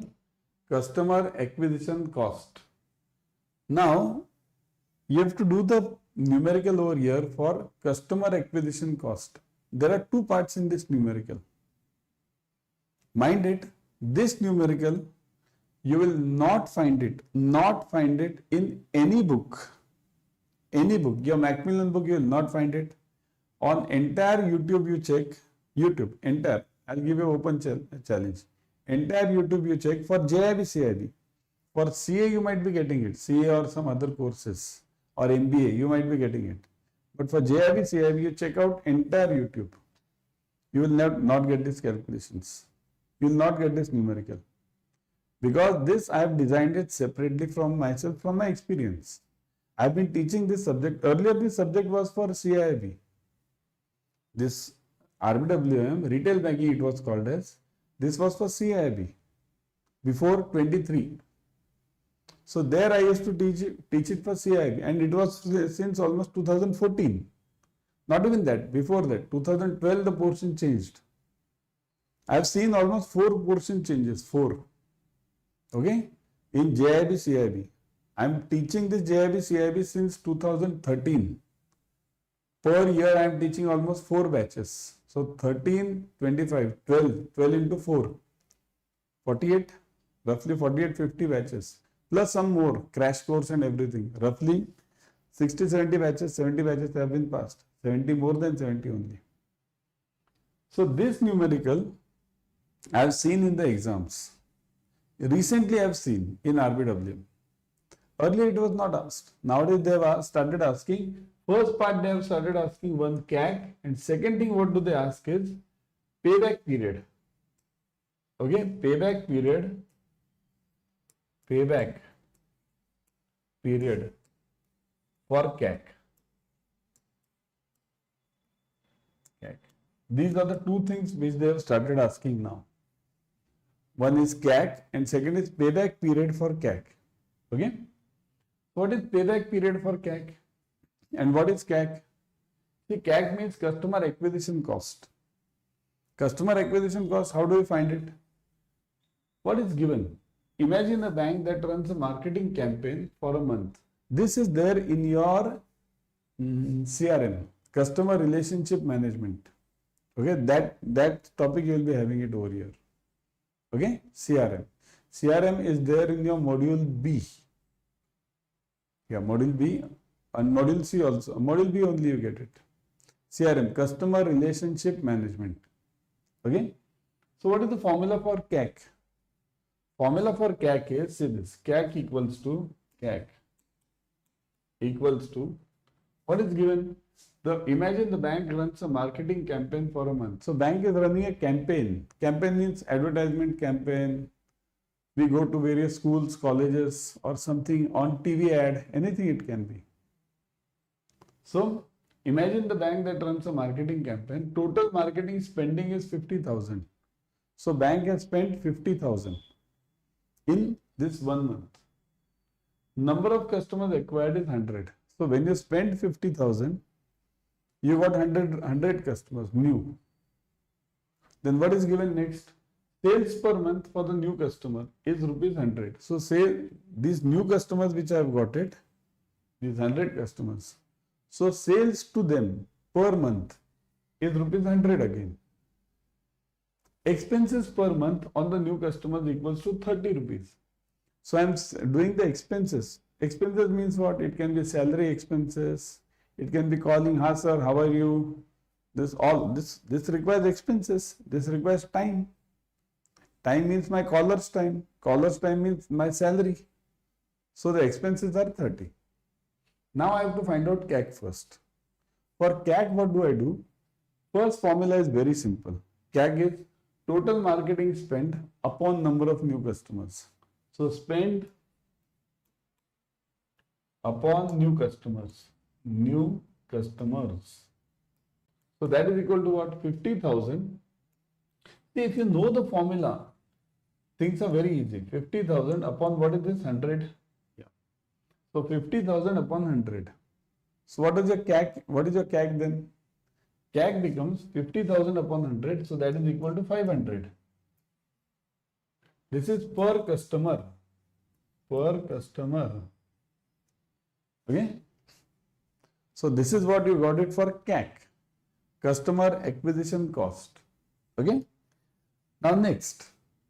See, if you know the formula, things are so simple. Customer acquisition cost. Simple answer. Now second one. Second one is also easy. Payback period. This we'll do it on the next slide. Okay. So payback period. Same. Yeah. Payback period now. What is the formula for payback period now? Payback period formula is, see this, I'll write it over here. Payback equals to payback for CAC. For CAC. So that is equal to your CAC upon net profit per customer, or you can call it NP per customer. Net profit per customer. CAC upon net profit per customer. Right? What is the answer for this then? See this. CAC is what? 500. What is the net profit now? Look at these two figures now. Sales is rupees 100 per month and expenses are rupees 30 per month. So expense means what? Cost. What is the formula for this profit? Profit formula is sales minus cost. Basic formula. What is the formula for cost price plus profit equals to selling price? This is the basic formula of any business. Cost price plus profit equals to selling price. Basic formula. So now profit equals to profit. Selling price minus cost price, isn't it? Selling price minus cost price. So same formula, I'll use it over here. Profit per month, net profit per month. So selling price is 100, sales is 100, minus expense means cost, minus 30. So that is equal to 500 divided by 70. What is the answer? 7 is 49, 7.1. Okay. So payback period is payback. So this is in what? This is always in months. Months. So to get the payback for these 100 customers, okay, I'll be requiring 7.1 months. Okay, I'll be requiring 7.1 months. These two numericals were there in May 25. These two numericals, CAC was there in May 25, even this was there. Simple numericals, 2 marks numericals, they ask you for 2 marks. 1 mark for CAC, 1 mark for BEP, break-even point. But 2 marks, you know the difference between 2 marks, right? You know the difference between 50 and 49. Even 1 mark matters for that matter, isn't it? If I get 50, what is the importance? If I get 49, what is the importance? Isn't it?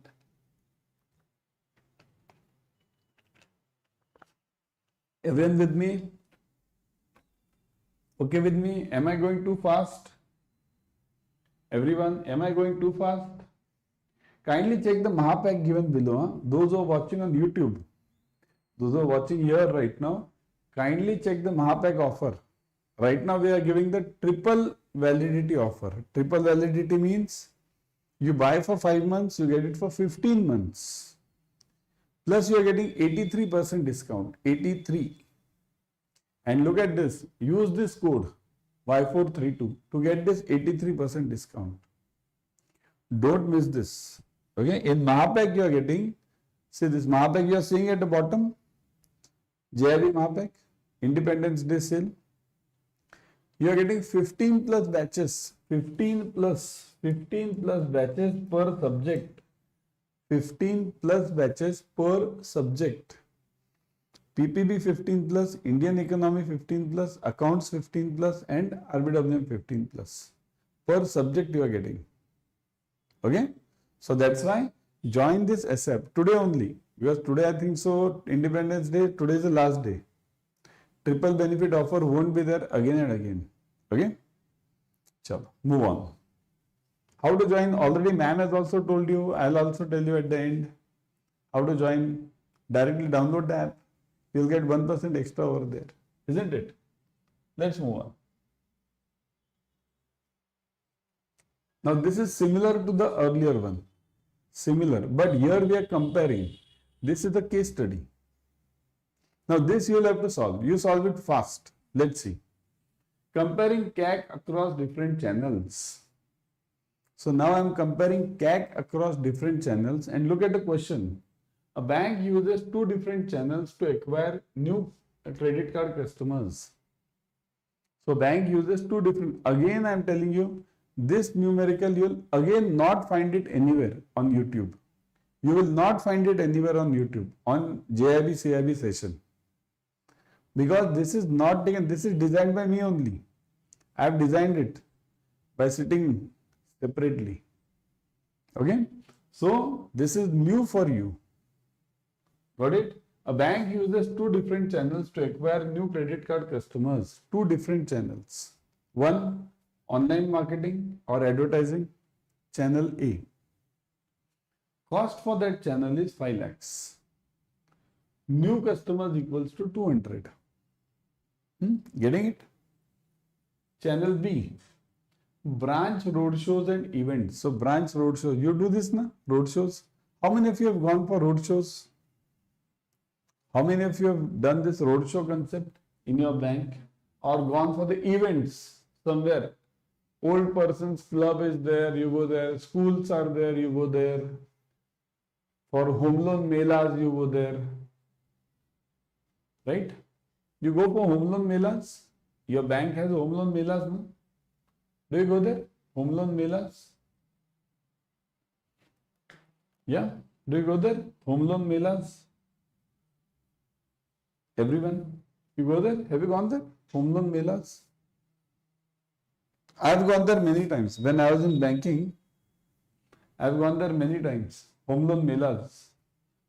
We have this home loan melas. Then old person's club is there. Above 60 plus.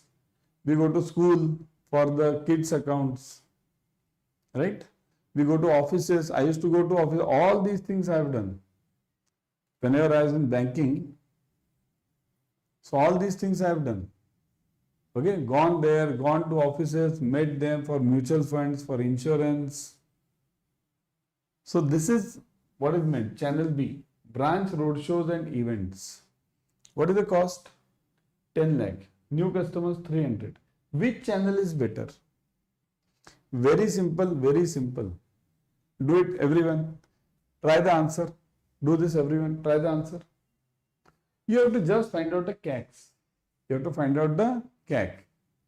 So CAC over here and CAC over here. Give me the CAC for both of them. Now I've just now given you the formula for CAC for A and B. A I'll write it A CAC and this is B CAC. So give me the CAC for each one. Everyone. Give me the CAC for each one. It is what? Simple. What is it? Total spend upon new customers. So for A, what is the CAC? A, what is the CAC? A, give me the CAC for A, everyone. For event A, give me the CAC for event A.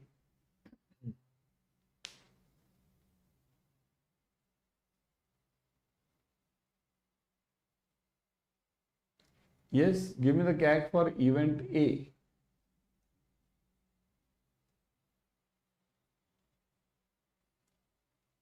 What is the answer? CAC for event A.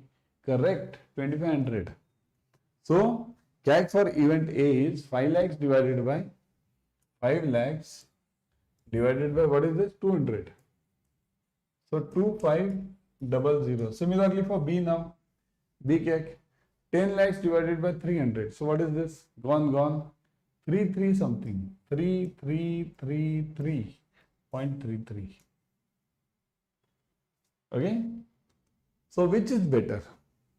Is channel A better or is channel B better? Right? Which channel is better? Yes, which channel is better? A or B? What do you think? Which channel should be better? Where my CAC is more or where my CAC is less? Which channel should be better? Where my CAC is more or where my CAC is less? So which is A better or B better? Think of it, everyone. Is A better or is B better? Correct? A is better. Why? A. So which channel is better? A. Why? Because CAC is less over here, 2500. Isn't it? Clear? This question, this earlier question, now this was not asked in exam, but earlier question was asked. So if that was asked last time, there are chances that like this question will be asked to you. 2 marks. 1 mark for this, 1 mark for this. 2 marks they'll ask you. So there are chances. Got it? Clear? Next. Same thing. This is related to credit card. See, so variety of numericals we are taking. Credit card. Okay, credit card, again you are having it in module B, RBWM. Module B you are having credit card. Right? How many of you have gone through the portion up till now? How many of you have gone through the portion?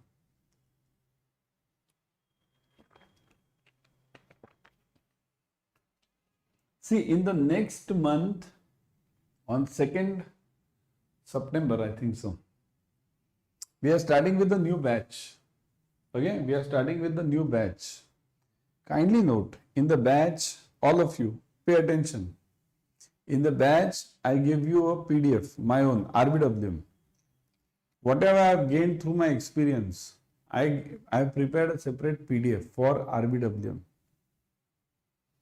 Last time and almost 2-3 times since 23 I have seen, 90% of the paper is from the classes and the PDF.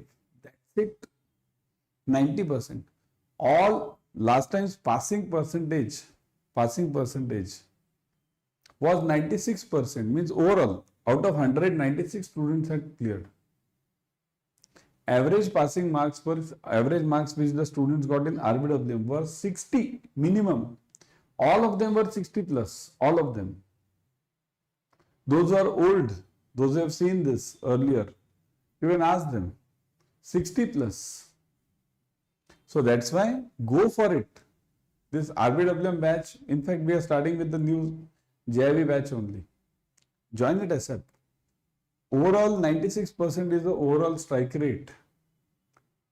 50 is the passing. All my students got above 60. Okay. So join it ASAP. You'll get this in the Mahapack also. The Mahapack which you are seeing below, the next batch which is coming, it will be included in it. 83% discount. So, credit card. Earlier what did we do? We took time value. Then we took CRM. Now we are taking credit card. Okay? So, variety of questions you are getting. What is this? Old credit card balance is 3500. Rupees 3500. Old credit card interest is 20% per annum. 20% per annum. All these are new numericals. You will not find them anywhere, okay? So, old credit card balance is 3500. Old credit card interest is 20% per annum. New credit card offer is 0% APR for 12 months with a 10% balance transfer fee. Should I transfer it to the new card? 2 marks question. 2 marks. Okay? Kindly note, in your JIB you are having the question types of 2 marks, 1 mark and half mark. 2 marks, 1 mark and half mark. Whenever you solve the paper, first solve the 2 marks questions. First solve the 2 marks questions. I am telling you, don't get trapped in half mark and 1 mark. Do not get trapped. Okay, 2 marks, 1 mark and half mark. These are the question types for you in your JIB exam.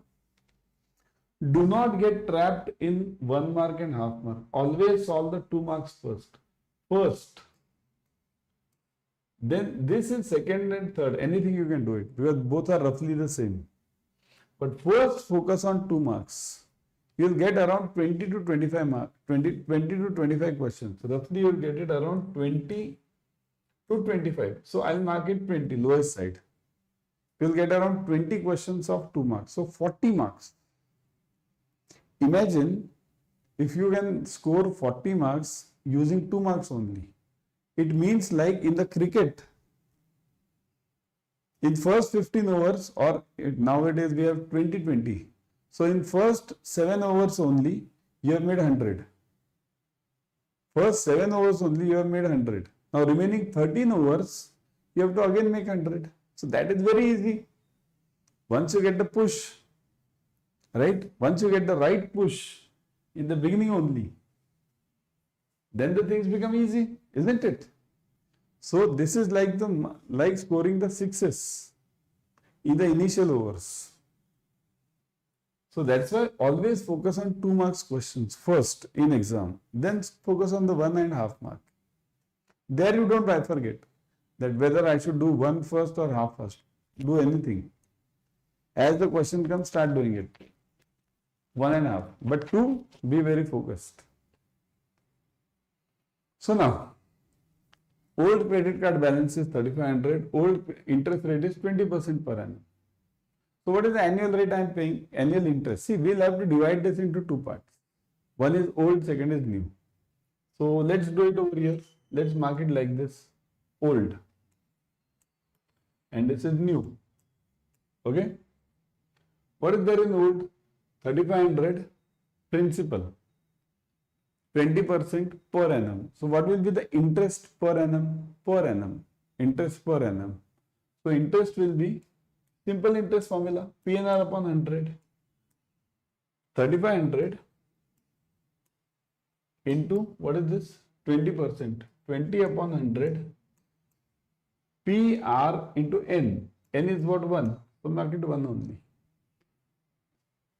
So how much are you paying in 1 year? 0 is gone. 35 to the 70. So 700 you are paying. 700 in 1 year. In old credit card. Okay? Getting this everyone? Old credit card you are paying this much. Now in new credit card, what is happening? See, there is a new offer going on. 0% APR. So this 700 is gone. You don't have to pay any interest. So interest equals to 0. So this is gone for 12 months. So 12 months you don't have to pay any interest. So this is gone 0. with 10% balance transfer fee. Balance transfer is 10%, BT. So BT equals to 10% into, what is the balance? 3500. So it is what? 350, right? So how much am I paying for the new card? Interest is 0 and balance transfer I am paying 350, right? So which one will I prefer? Old or new? Should I transfer it to the new card? What do you say? Should I transfer it to the new card? Yes or no? Everyone? Check this and give me.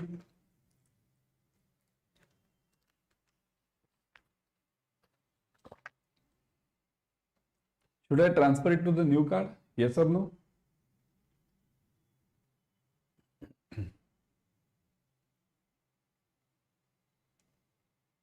Type in the comment section, yes or no, everyone. Should I transfer it to the new card?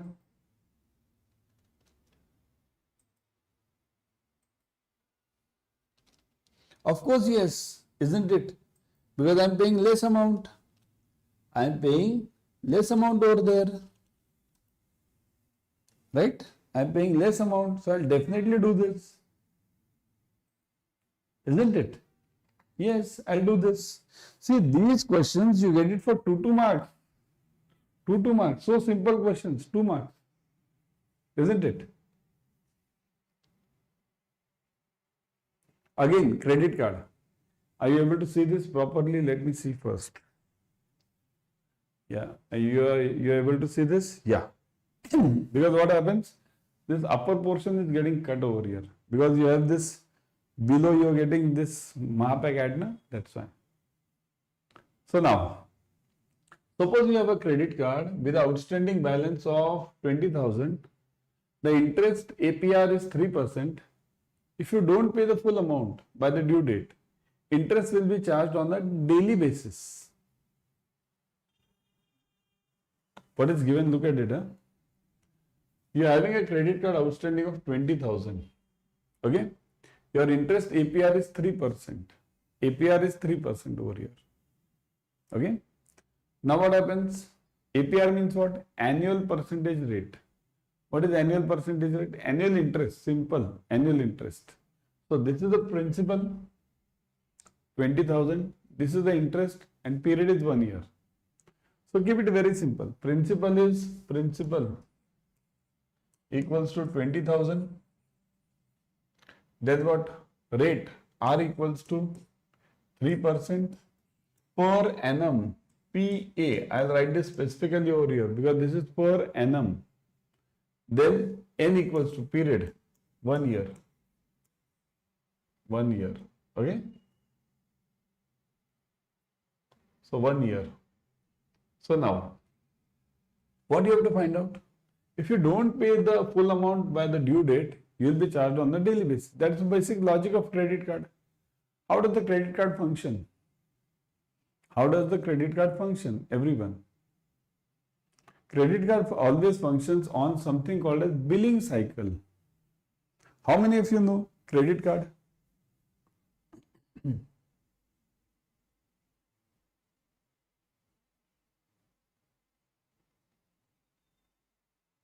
Yeah. Shakib, you can contact me separately because civil suit I have written off and suit filed in. You can contact me separately, Shakib, because I'll give you the answer over here. I can give you the answer right now also, but let's not discuss it in the open forum. Okay? Yeah, this is a personal question. Otherwise, it's not right to discuss in the open forum. What you do, whenever you join the batch, you contact me personally. Okay, in the batch only I'll be there for RBWM.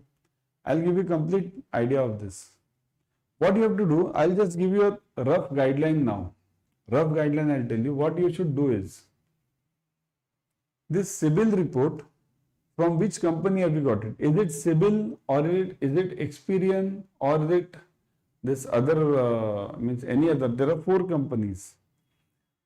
Get the number of that report. Okay, there is a number to every time a unique number is generated. Get the number, write to that company. They have a separate portal. Write to that company and write to them that so and so is the error done by you. You means not you, that company. That so and so you have filed this some case and whatever it is, right? Civil, na? Write to civil then. So write to civil that so and so is the case, you have done it wrongly, kindly rectify it.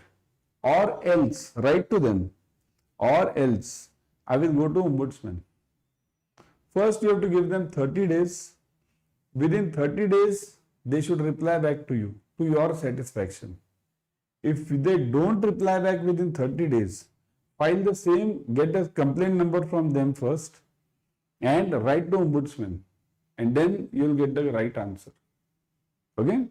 This is the process. But in details, if you want, you can contact me separately.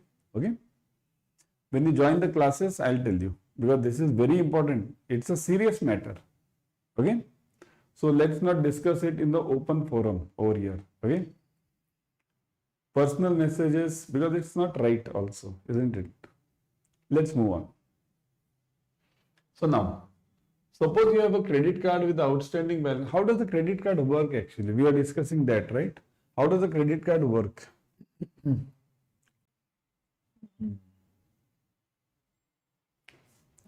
How does the credit card work? Credit card always works on the billing cycle system. Billing cycle. What is billing cycle? How many of you have the credit card? How many of you have the credit card? If you have the credit card, kindly note, credit card is one of the best options for you. Everyone. I would suggest everyone should have a credit card. But only thing is you must use it properly. Okay, you must use it properly. Pay it on the due date. Always pay it on the due date. Then it's the best thing. But if you don't pay it on time, it is the worst. Credit card is the worst if you don't pay it on time. This APR is huge. APR means this is 3% per month. It's actually MPR. It is 3% per month. Means 36% per year if you don't pay it on time. Always your credit card works on the billing cycle system. What is billing cycle? Suppose let's say you are having a billing cycle. It means what? You are having a billing date. Let's say today is 15th August. So let's make it every month 15th. You are getting the billing. Every month 15th August. And next month bill will be 15th September.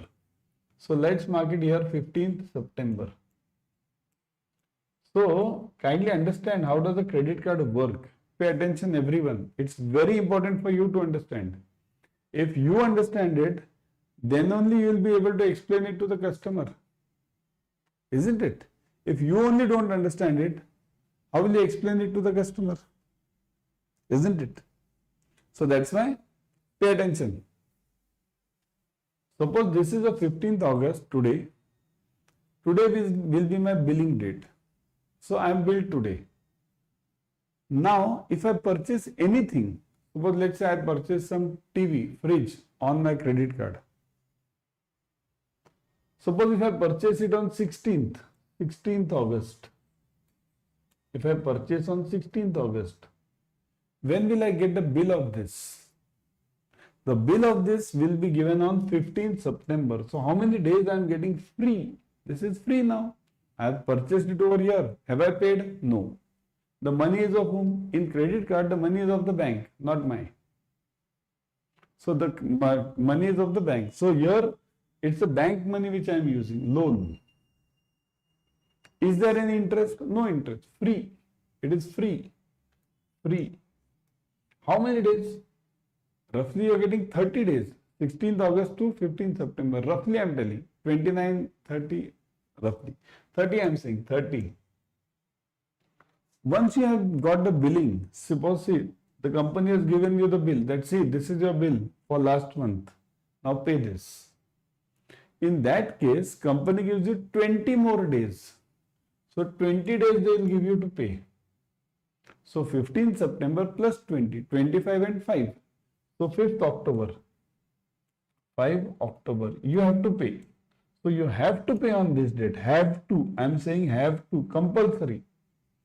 You have to compulsorily pay on this date or before date also. You can pay before also, but not after. If you pay after, then this question comes. If you don't pay the full amount by due date, interest will be charged on a daily basis. So it will be charged on a daily basis then. That is huge. That is huge. Okay. So that's why always pay it on time. And how many days you are getting free now? 30. If you purchase it on 16th, you will get 30 plus 20, 50 days. Now suppose if I am telling you, I'll ask you one question now. If I purchase something on 15th September morning, 15th morning, I purchase something. So how many days will I get free now? You tell me. I am purchasing something on 15th morning. So how many days will I get free? Can anyone tell me? How many days will I get free? If I am purchasing something on 15th morning,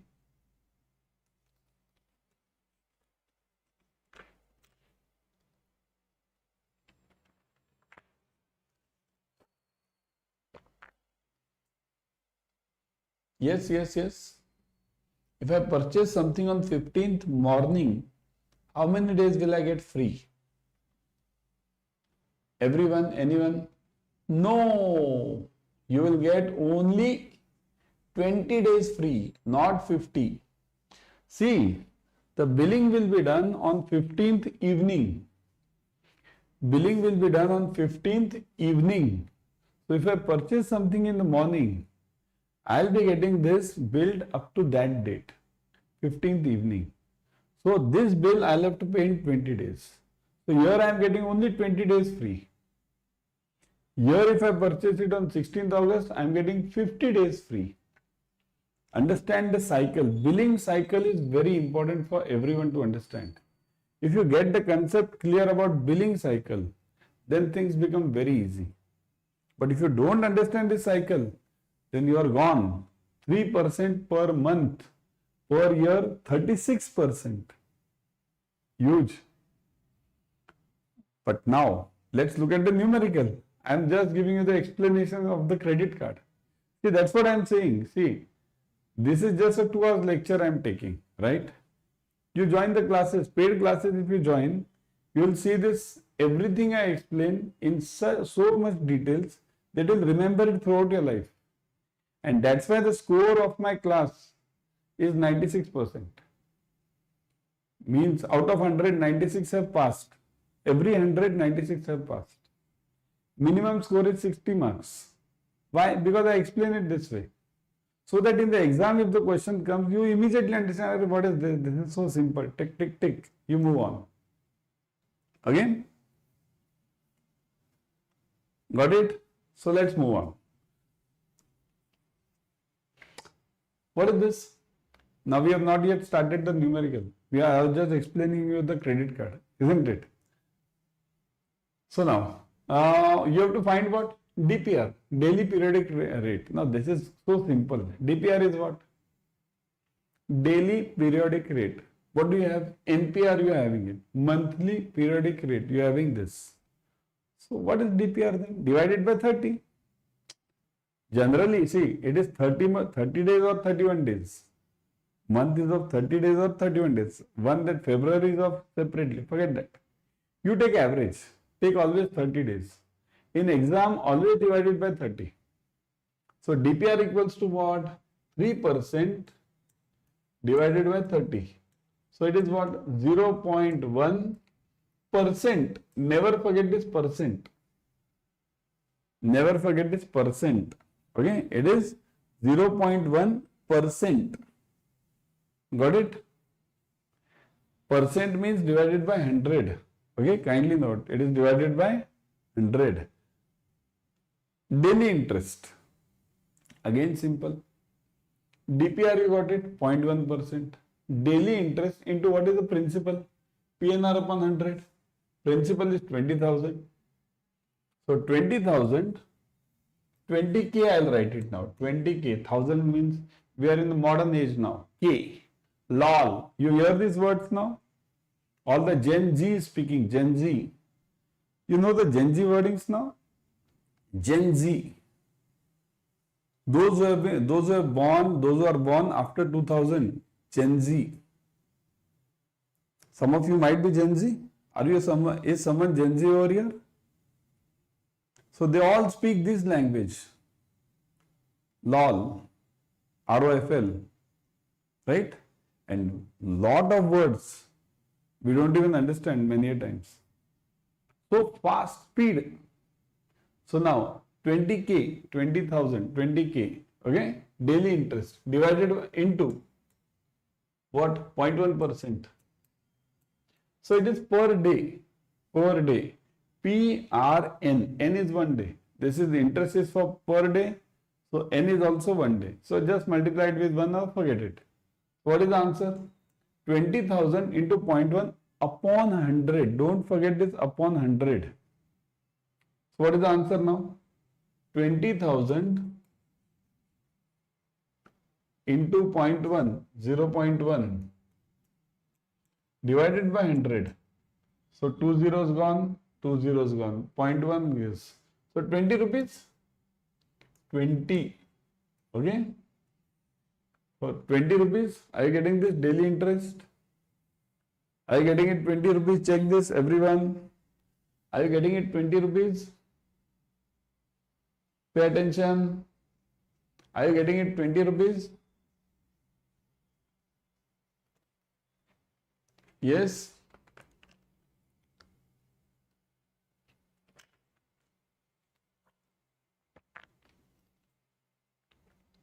Are you getting it, everyone? 20 rupees?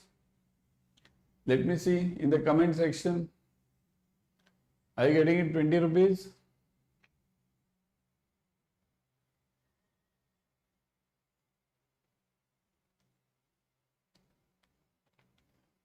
Okay. Are you getting bored, everyone? Bored? Dinner? Bring the dinner, everyone.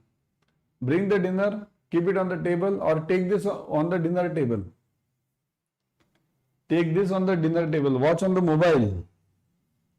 Watch on the mobile. Again I am telling you, try to do 2 things at a time. Then only you will be able to succeed in your life. Kindly make it very clear because I have tried this throughout my life.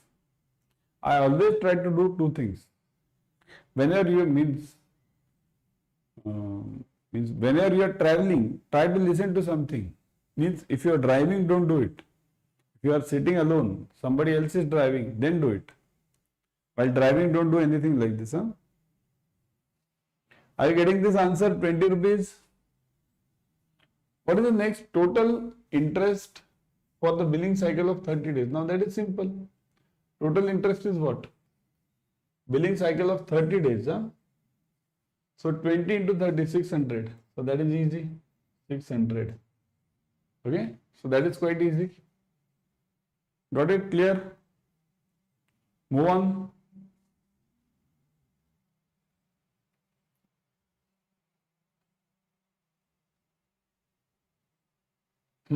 This is different. This calculation is different. Mr. A has are you able to see this?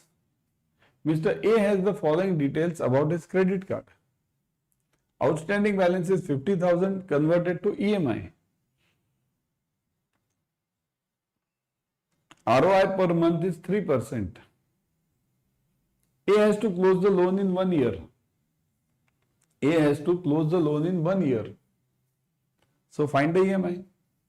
You have to find the EMI. Okay? Find EMI. What is the formula for EMI? What is the formula for EMI? Yes? Try this, everyone. How many of you know this? Try it for EMI. Everyone, let me see.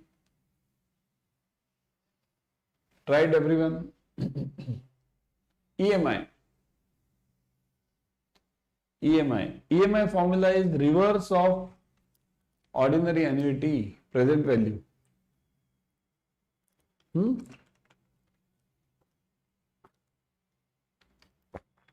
EMI formula is reverse of ordinary annuity present value, right? Shall I show you? See this. EMI equals to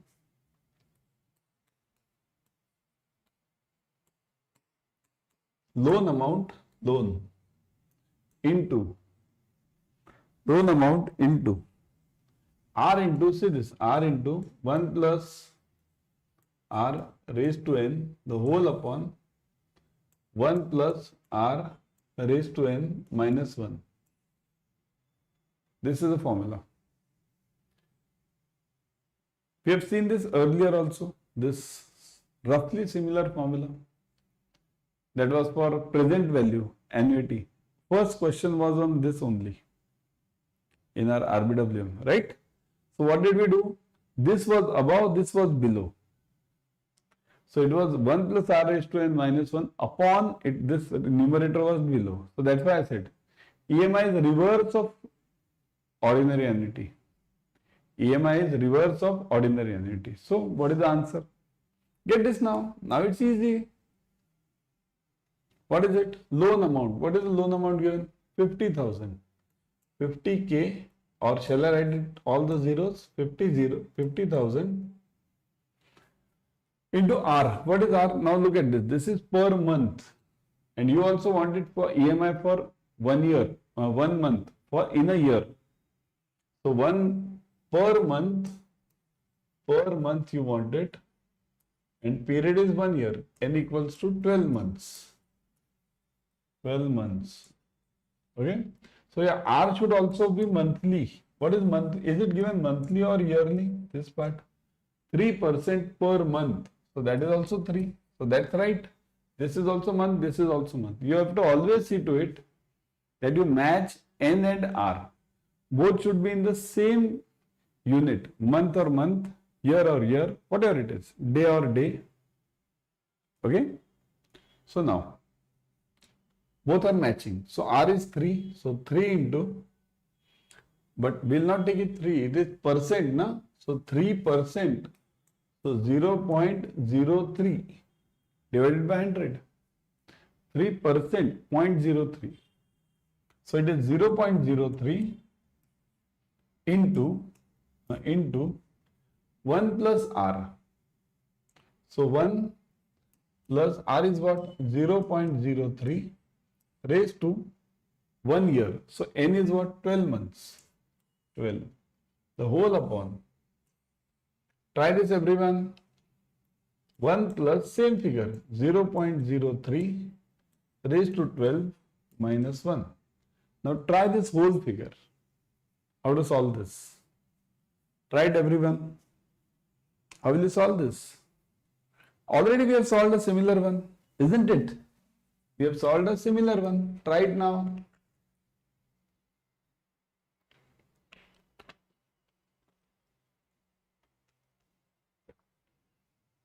In the meantime, you are seeing the number below. Flash the number 098 198 192 47. 098 198 192 47. Call that number. Right now, call that number for joining. Triple validity offer is going on. Triple validity. Okay? Triple validity. Miss mat karna. So now, what is the answer?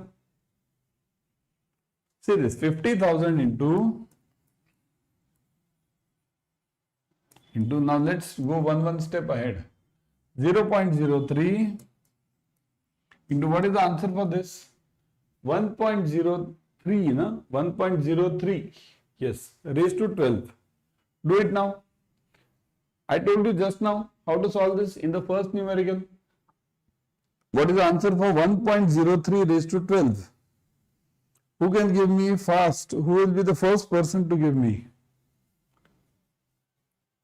Who will be the first person to give me? Sridhar, Shakib, Madan. Madan Jadhav, तुम्ही कुठले? गोडे, श्रीधर गोडे. तुम्ही महाराष्ट्रातले दिसताय. मदन जाधव आणि श्रीधर गोडे. गोडे. महाराष्ट्रातले आहेत का तुम्ही? हो, जाधव म्हणजे महाराष्ट्रातले. राईट? कुठले महाराष्ट्रात कुठे?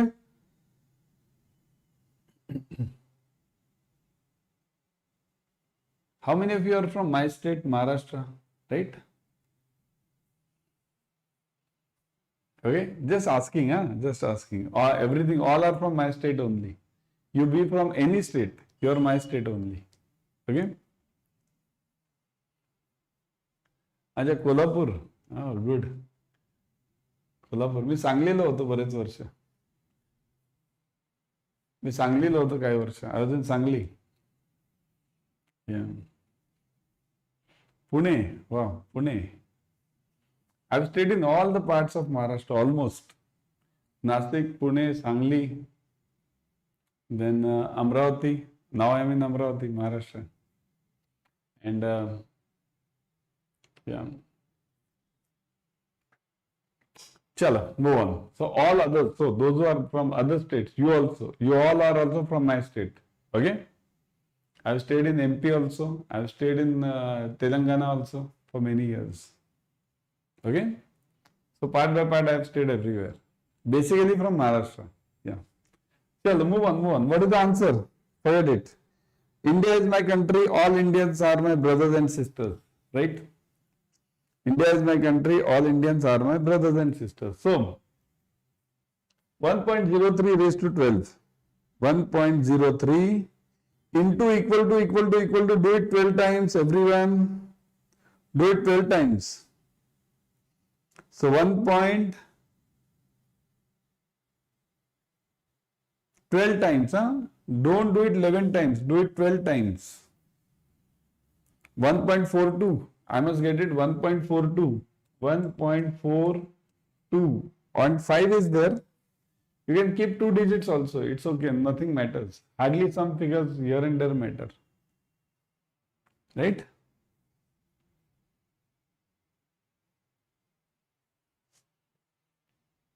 Chalo. So what is the answer now? This upon, again 1.42 minus 1. Okay, got it everyone? Clear this part. Solve this. Solve this fast. Solve this fast. Into 0.03.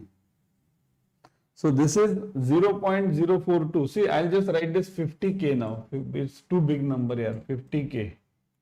Okay, 50k into, what is this part? 0.042. 0.042 divided by, what is this part? Again the same. It is 0.42. 42. So this 0.42 over here, 0.042 over here. Are you getting this, everyone? Are you getting this?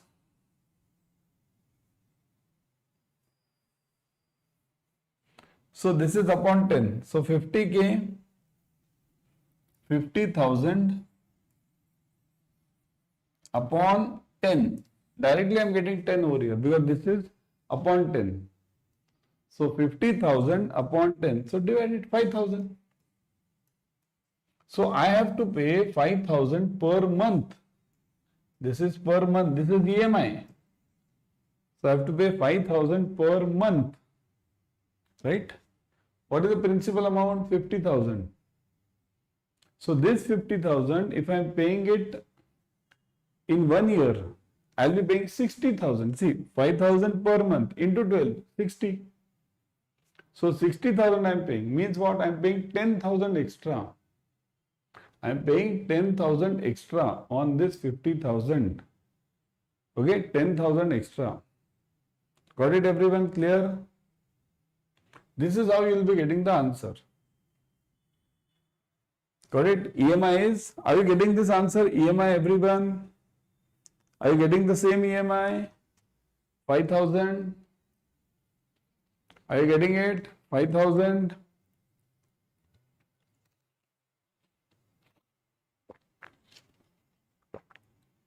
Are you getting it? 5,000.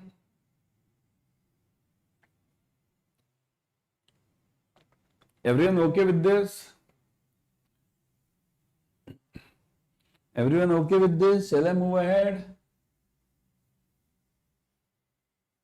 Type yes in the comment section. Type yes in the comment section. Sale is live. Okay, 098 198 192 47. 5892. My God, this Mahapack is costing only 5892 for you for triple validity. Only 5892. For complete 15 months, I think so. Yeah, 15 months. 15 months. Do the calculation, chalo. 15 months divided by, or 5892 divided by 15 months. 5892. Let's do this RBWM calculation. 5892 is the cost of the Mahapack divided by 15 months. So per month, how much you are getting? Per month. I'll give you simple logic. 5892, 15 months. You are getting this right now offer. And per divided by 15. So what are you getting the answer? 5892 upon 15. Let's do it. Chalo, what is the cost you are getting? Let's see of the Mahapack. 5892 divided by 15. So 392.8 rupees per month. Per month. So let's calculate, let's take roughly 30 days. 30 days per in a month. So per month you are getting 392.8 divided by 30. Divided by 30. So what is the cost you are getting? 13 rupees per day. 13 rupees per day. Mahapack cost. 13 rupees per day. Rupees 13 per day. 13 rupees. You go and buy one tea today in a good hotel. Forget the best hotel. All those who are from Maharashtra, Kolhapur. Kolhapur चे येतात ना तुम्ही जाधव साहेब? प्रेमाचा चहा, कोल्हापुरी चहा, पुणे, पुणेरी चहा. Right? The cost of the tea goes to around 10 and 15 rupees. This is 13 rupees and you are getting education in this. See at what level we have gone, education. 13 rupees is less than the cost of the tea per day. We drink roughly 2 tea. Whenever you go to bank also. At home you drink tea. You go to the bank. In bank again you drink tea 2 times. So, roughly 30 rupees you spend it on tea. This you are getting 13 rupees per day. Huge. See, nothing. Okay? It's like not drinking 1 tea per day. Isn't it? So, get this Mahapack, one of the best offers, and these offers you can't get it every time. Note this 83% discount. Okay? Don't forget this code. Okay, Y432. Oh, this code you are not seeing, I think so. This code is Y432. See, never forget this code Y432. I have written this code above. Y432.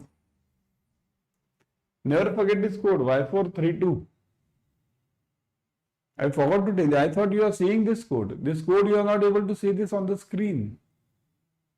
It's getting cut. So, remember the code Y432. Okay? Remember this code Y432. It is less than the cost of the tea. Don't forget, this code will give you maximum discount. Discount means all this. What? That 3 times 15 months. Then what? 83% discount. 15 batches per subject. Per subject. I'll be giving you one PDF in RBWM. Your paper will be 90% from that PDF. I challenge you, if you read that PDF and the classes, don't read any book. Any book. Just read that PDF which I am giving you and the classes. You will score more than 60.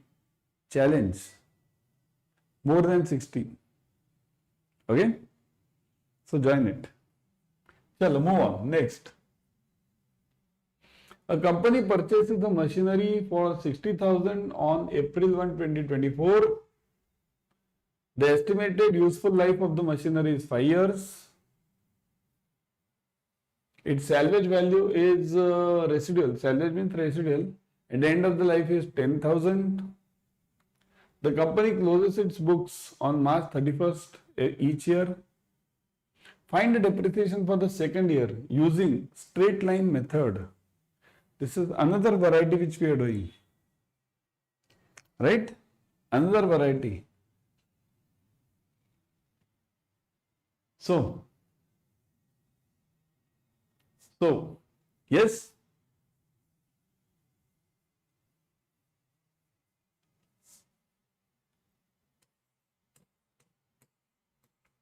This code you have to remember, dear. This code you have to remember. Okay? So find the depreciation using straight line.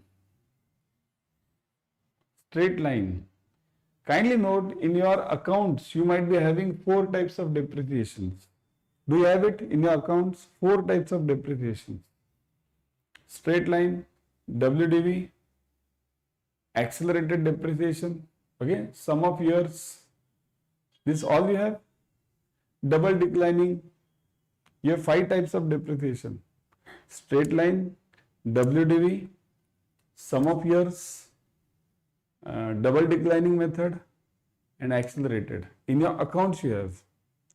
But in your RBWM, you have only 2 types. Straight line and second is WDV. So straight line, I'll write some few points about straight line first. First I'll explain you the concept.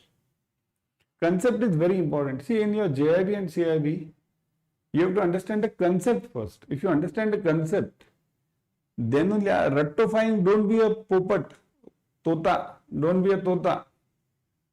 Just learn and write there. It's not possible to clear the paper. It's not possible now because they ask you thinkative questions. Think. Okay? So, straight line and WDV, written down value. What is the difference between these two? What is the difference? One works on the concept of simple interest, simple, straight line, amount is same. I'll write it simple, amount, depreciation amount is same every year, same, write this down somewhere in your books. Depreciation amount in straight line is always same every year. Here different.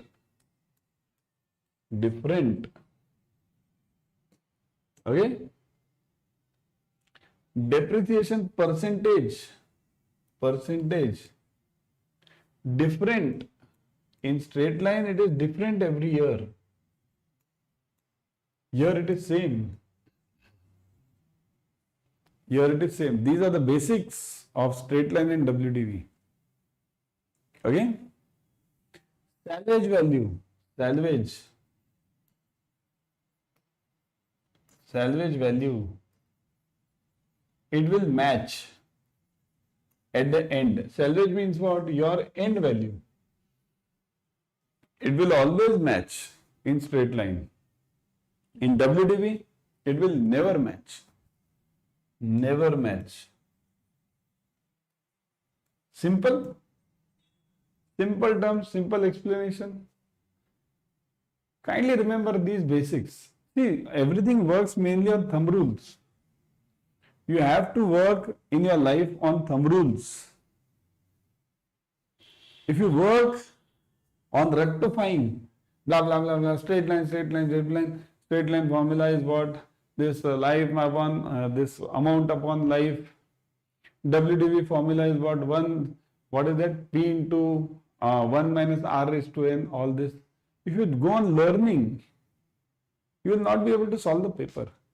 Okay? You will miss the paper. Understand, think, understand always. Okay? In my classes, I always tell the students and make them understand the things. I make them think. Whenever I take the paid classes, I make them think. You think. And when you think, you will be able to solve it in the exam also. Okay? Chalo, let's move on.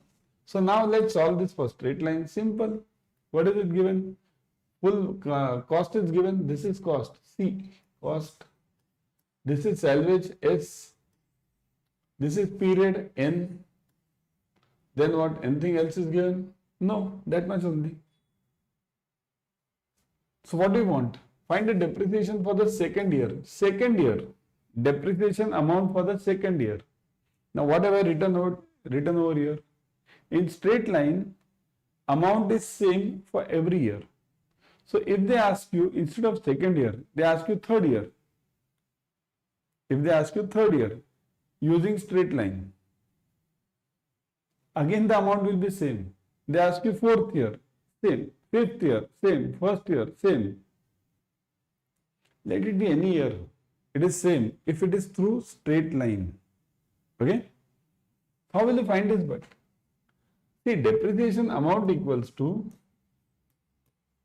amount. See, I am talking this of straight line. Huh? I am talking specifically because the question is of straight line. So we'll answer only for straight line. So that is equal to cost minus salvage upon life. Pay attention. Cost minus salvage upon life. Now you do it, everyone. Cost minus salvage upon time. Try this, everyone. Cost minus salvage upon time. Everyone try this. Give me the answer. It is? Yes. What was it? 70, 60? 60 minus 60 minus, what is this? 10,000 salvage? Yeah. Upon life. What is that life? 5 years? So 50 will be 10,000. 10,000. Okay? Depreciation amount. Now I'll give you one trick over here. See this. What did I say? Salvage value must always match. Salvage value must always match. So is it matching? Have you checked this? Is it matching? Let's do it. Let's do it. See, 10,000 is the depreciation per year. So let's do it like this. 10,000 per year means first year I purchased it 60,000. So I'll mark this for 5 years now. 5 years I'll mark this. Okay, 1, 2.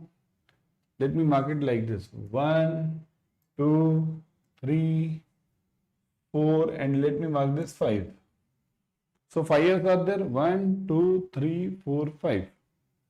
My cost is what? 60,000. Right? 60. So this is 60. Let's forget 1000 now. 60. Every year, what is the depreciation amount? 10,000. 10. So minus 10. 60 minus 10. 50. 50 minus 10. 40. 40 minus 10. 30. 30 minus 10. 20. And 20 minus 10. 10. How many years? 1 year, 2 year, 3 year, 4 year, and 5 year. What is the amount remaining after 5th year? 5th year. What is the amount remaining after 5th year? 10,000. What is the salvage value?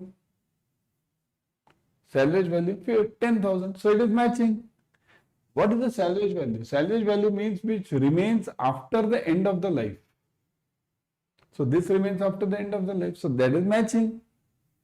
But remember, if this question would have been WDV, it would have never matched. So what is the question? Where is the answer? But depreciation for the second year. Second year. First year, second year. 10,000. 10. 10,000. Depreciation for the third year. 10,000. Fourth year. 10,000. Same thing. No change. Last one for today. Today, last one. Then we'll stop for today. Okay? This is WDV. Okay? A company purchases. Are you able to see this? Let me see. You are able to see this now properly? Yeah. But code you are not able to see this, man. What is this? Code.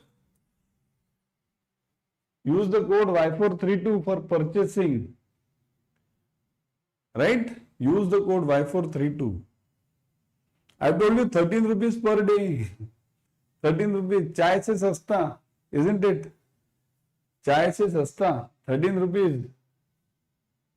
Okay? Use the code Y432. Mind it, the PDF which I will give you in the paid classes, it will make you score 60 plus in RBWM. Mind my words. Okay. A company purchases a computer for 50,000 on January 1, 2025. They decide to depreciate the computer at a 20% per annum using WDV. Calculate the depreciation expense for the first 2 years. See, question is first 2 years. Combined 2 years. So, what is the period? Blah, blah, blah, blah, 20%. They have not given the period. 5 years, 4 years, 3 years, nothing. Okay? They wanted year for first 2 years. So, every year will be depreciating by 20%. Every year. Pay attention to what did I give you earlier in this earlier problem. WDV, percentage of depreciation is same in WDV, same. In straight line, amount is same. In WDV, percentage is same. Same thing you are seeing it over here, right? See this, 20% per annum, percentage is same. Amount will change. But we don't want the amount now. We only want the final depreciation. How? For that, you'll have to use the compound interest formula. So, A equals to, what is the compound interest formula? P into 1 plus R raised to N. This is the compound interest formula. Same thing you'll have to use, but compound interest is plus. Depreciation is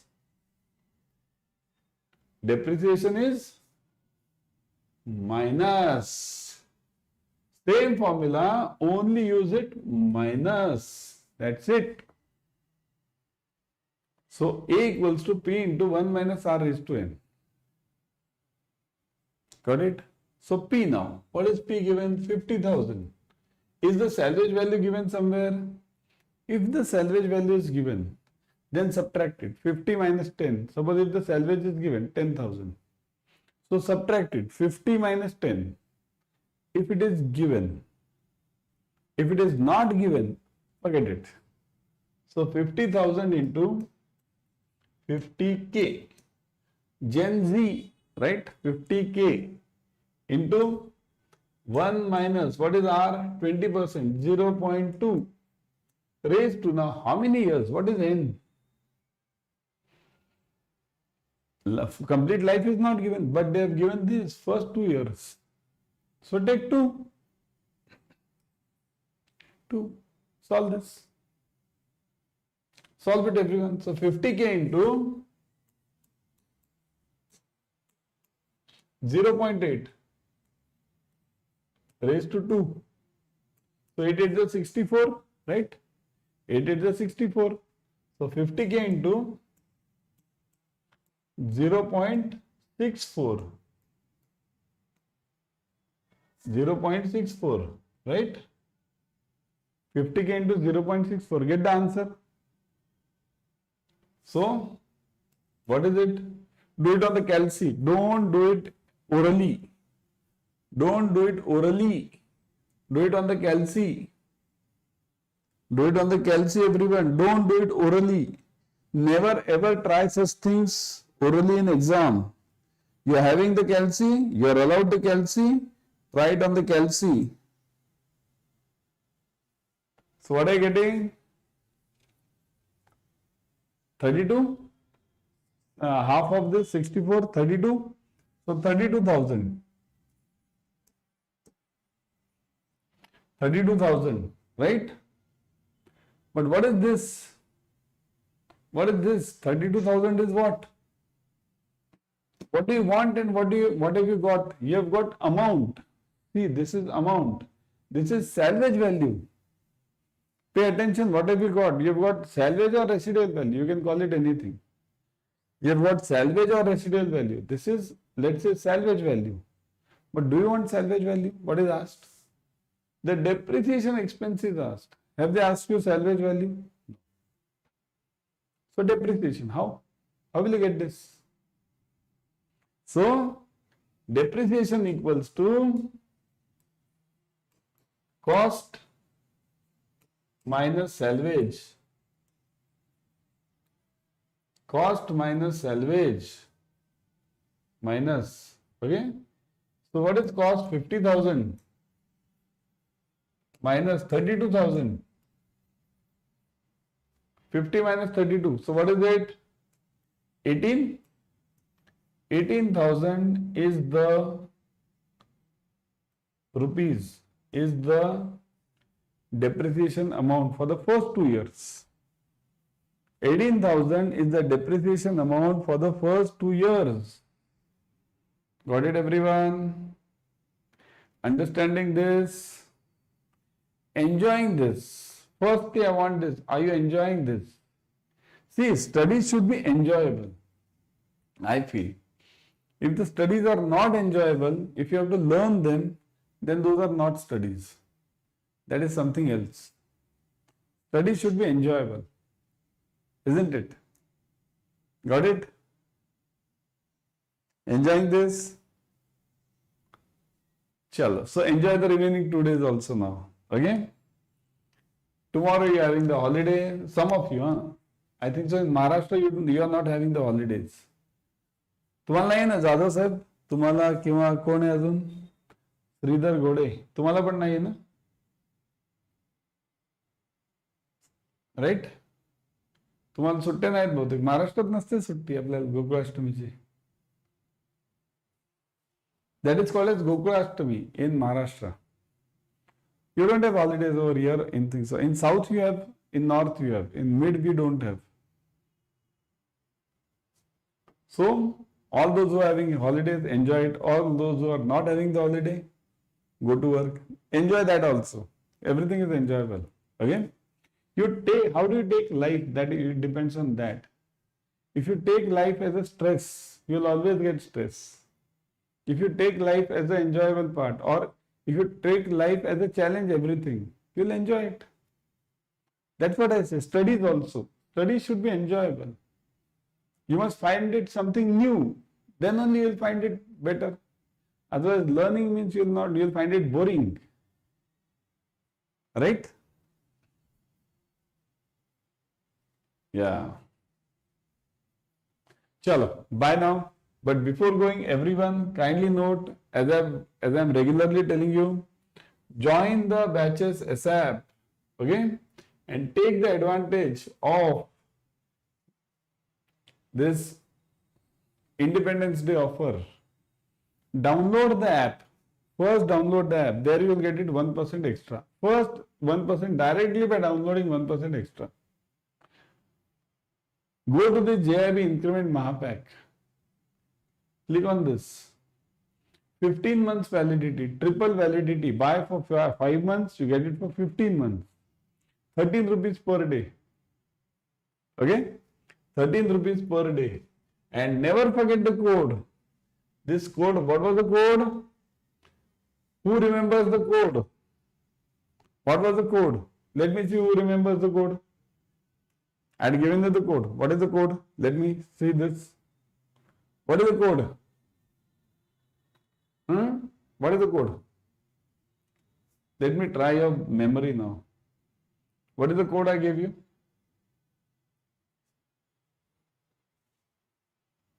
Yes. It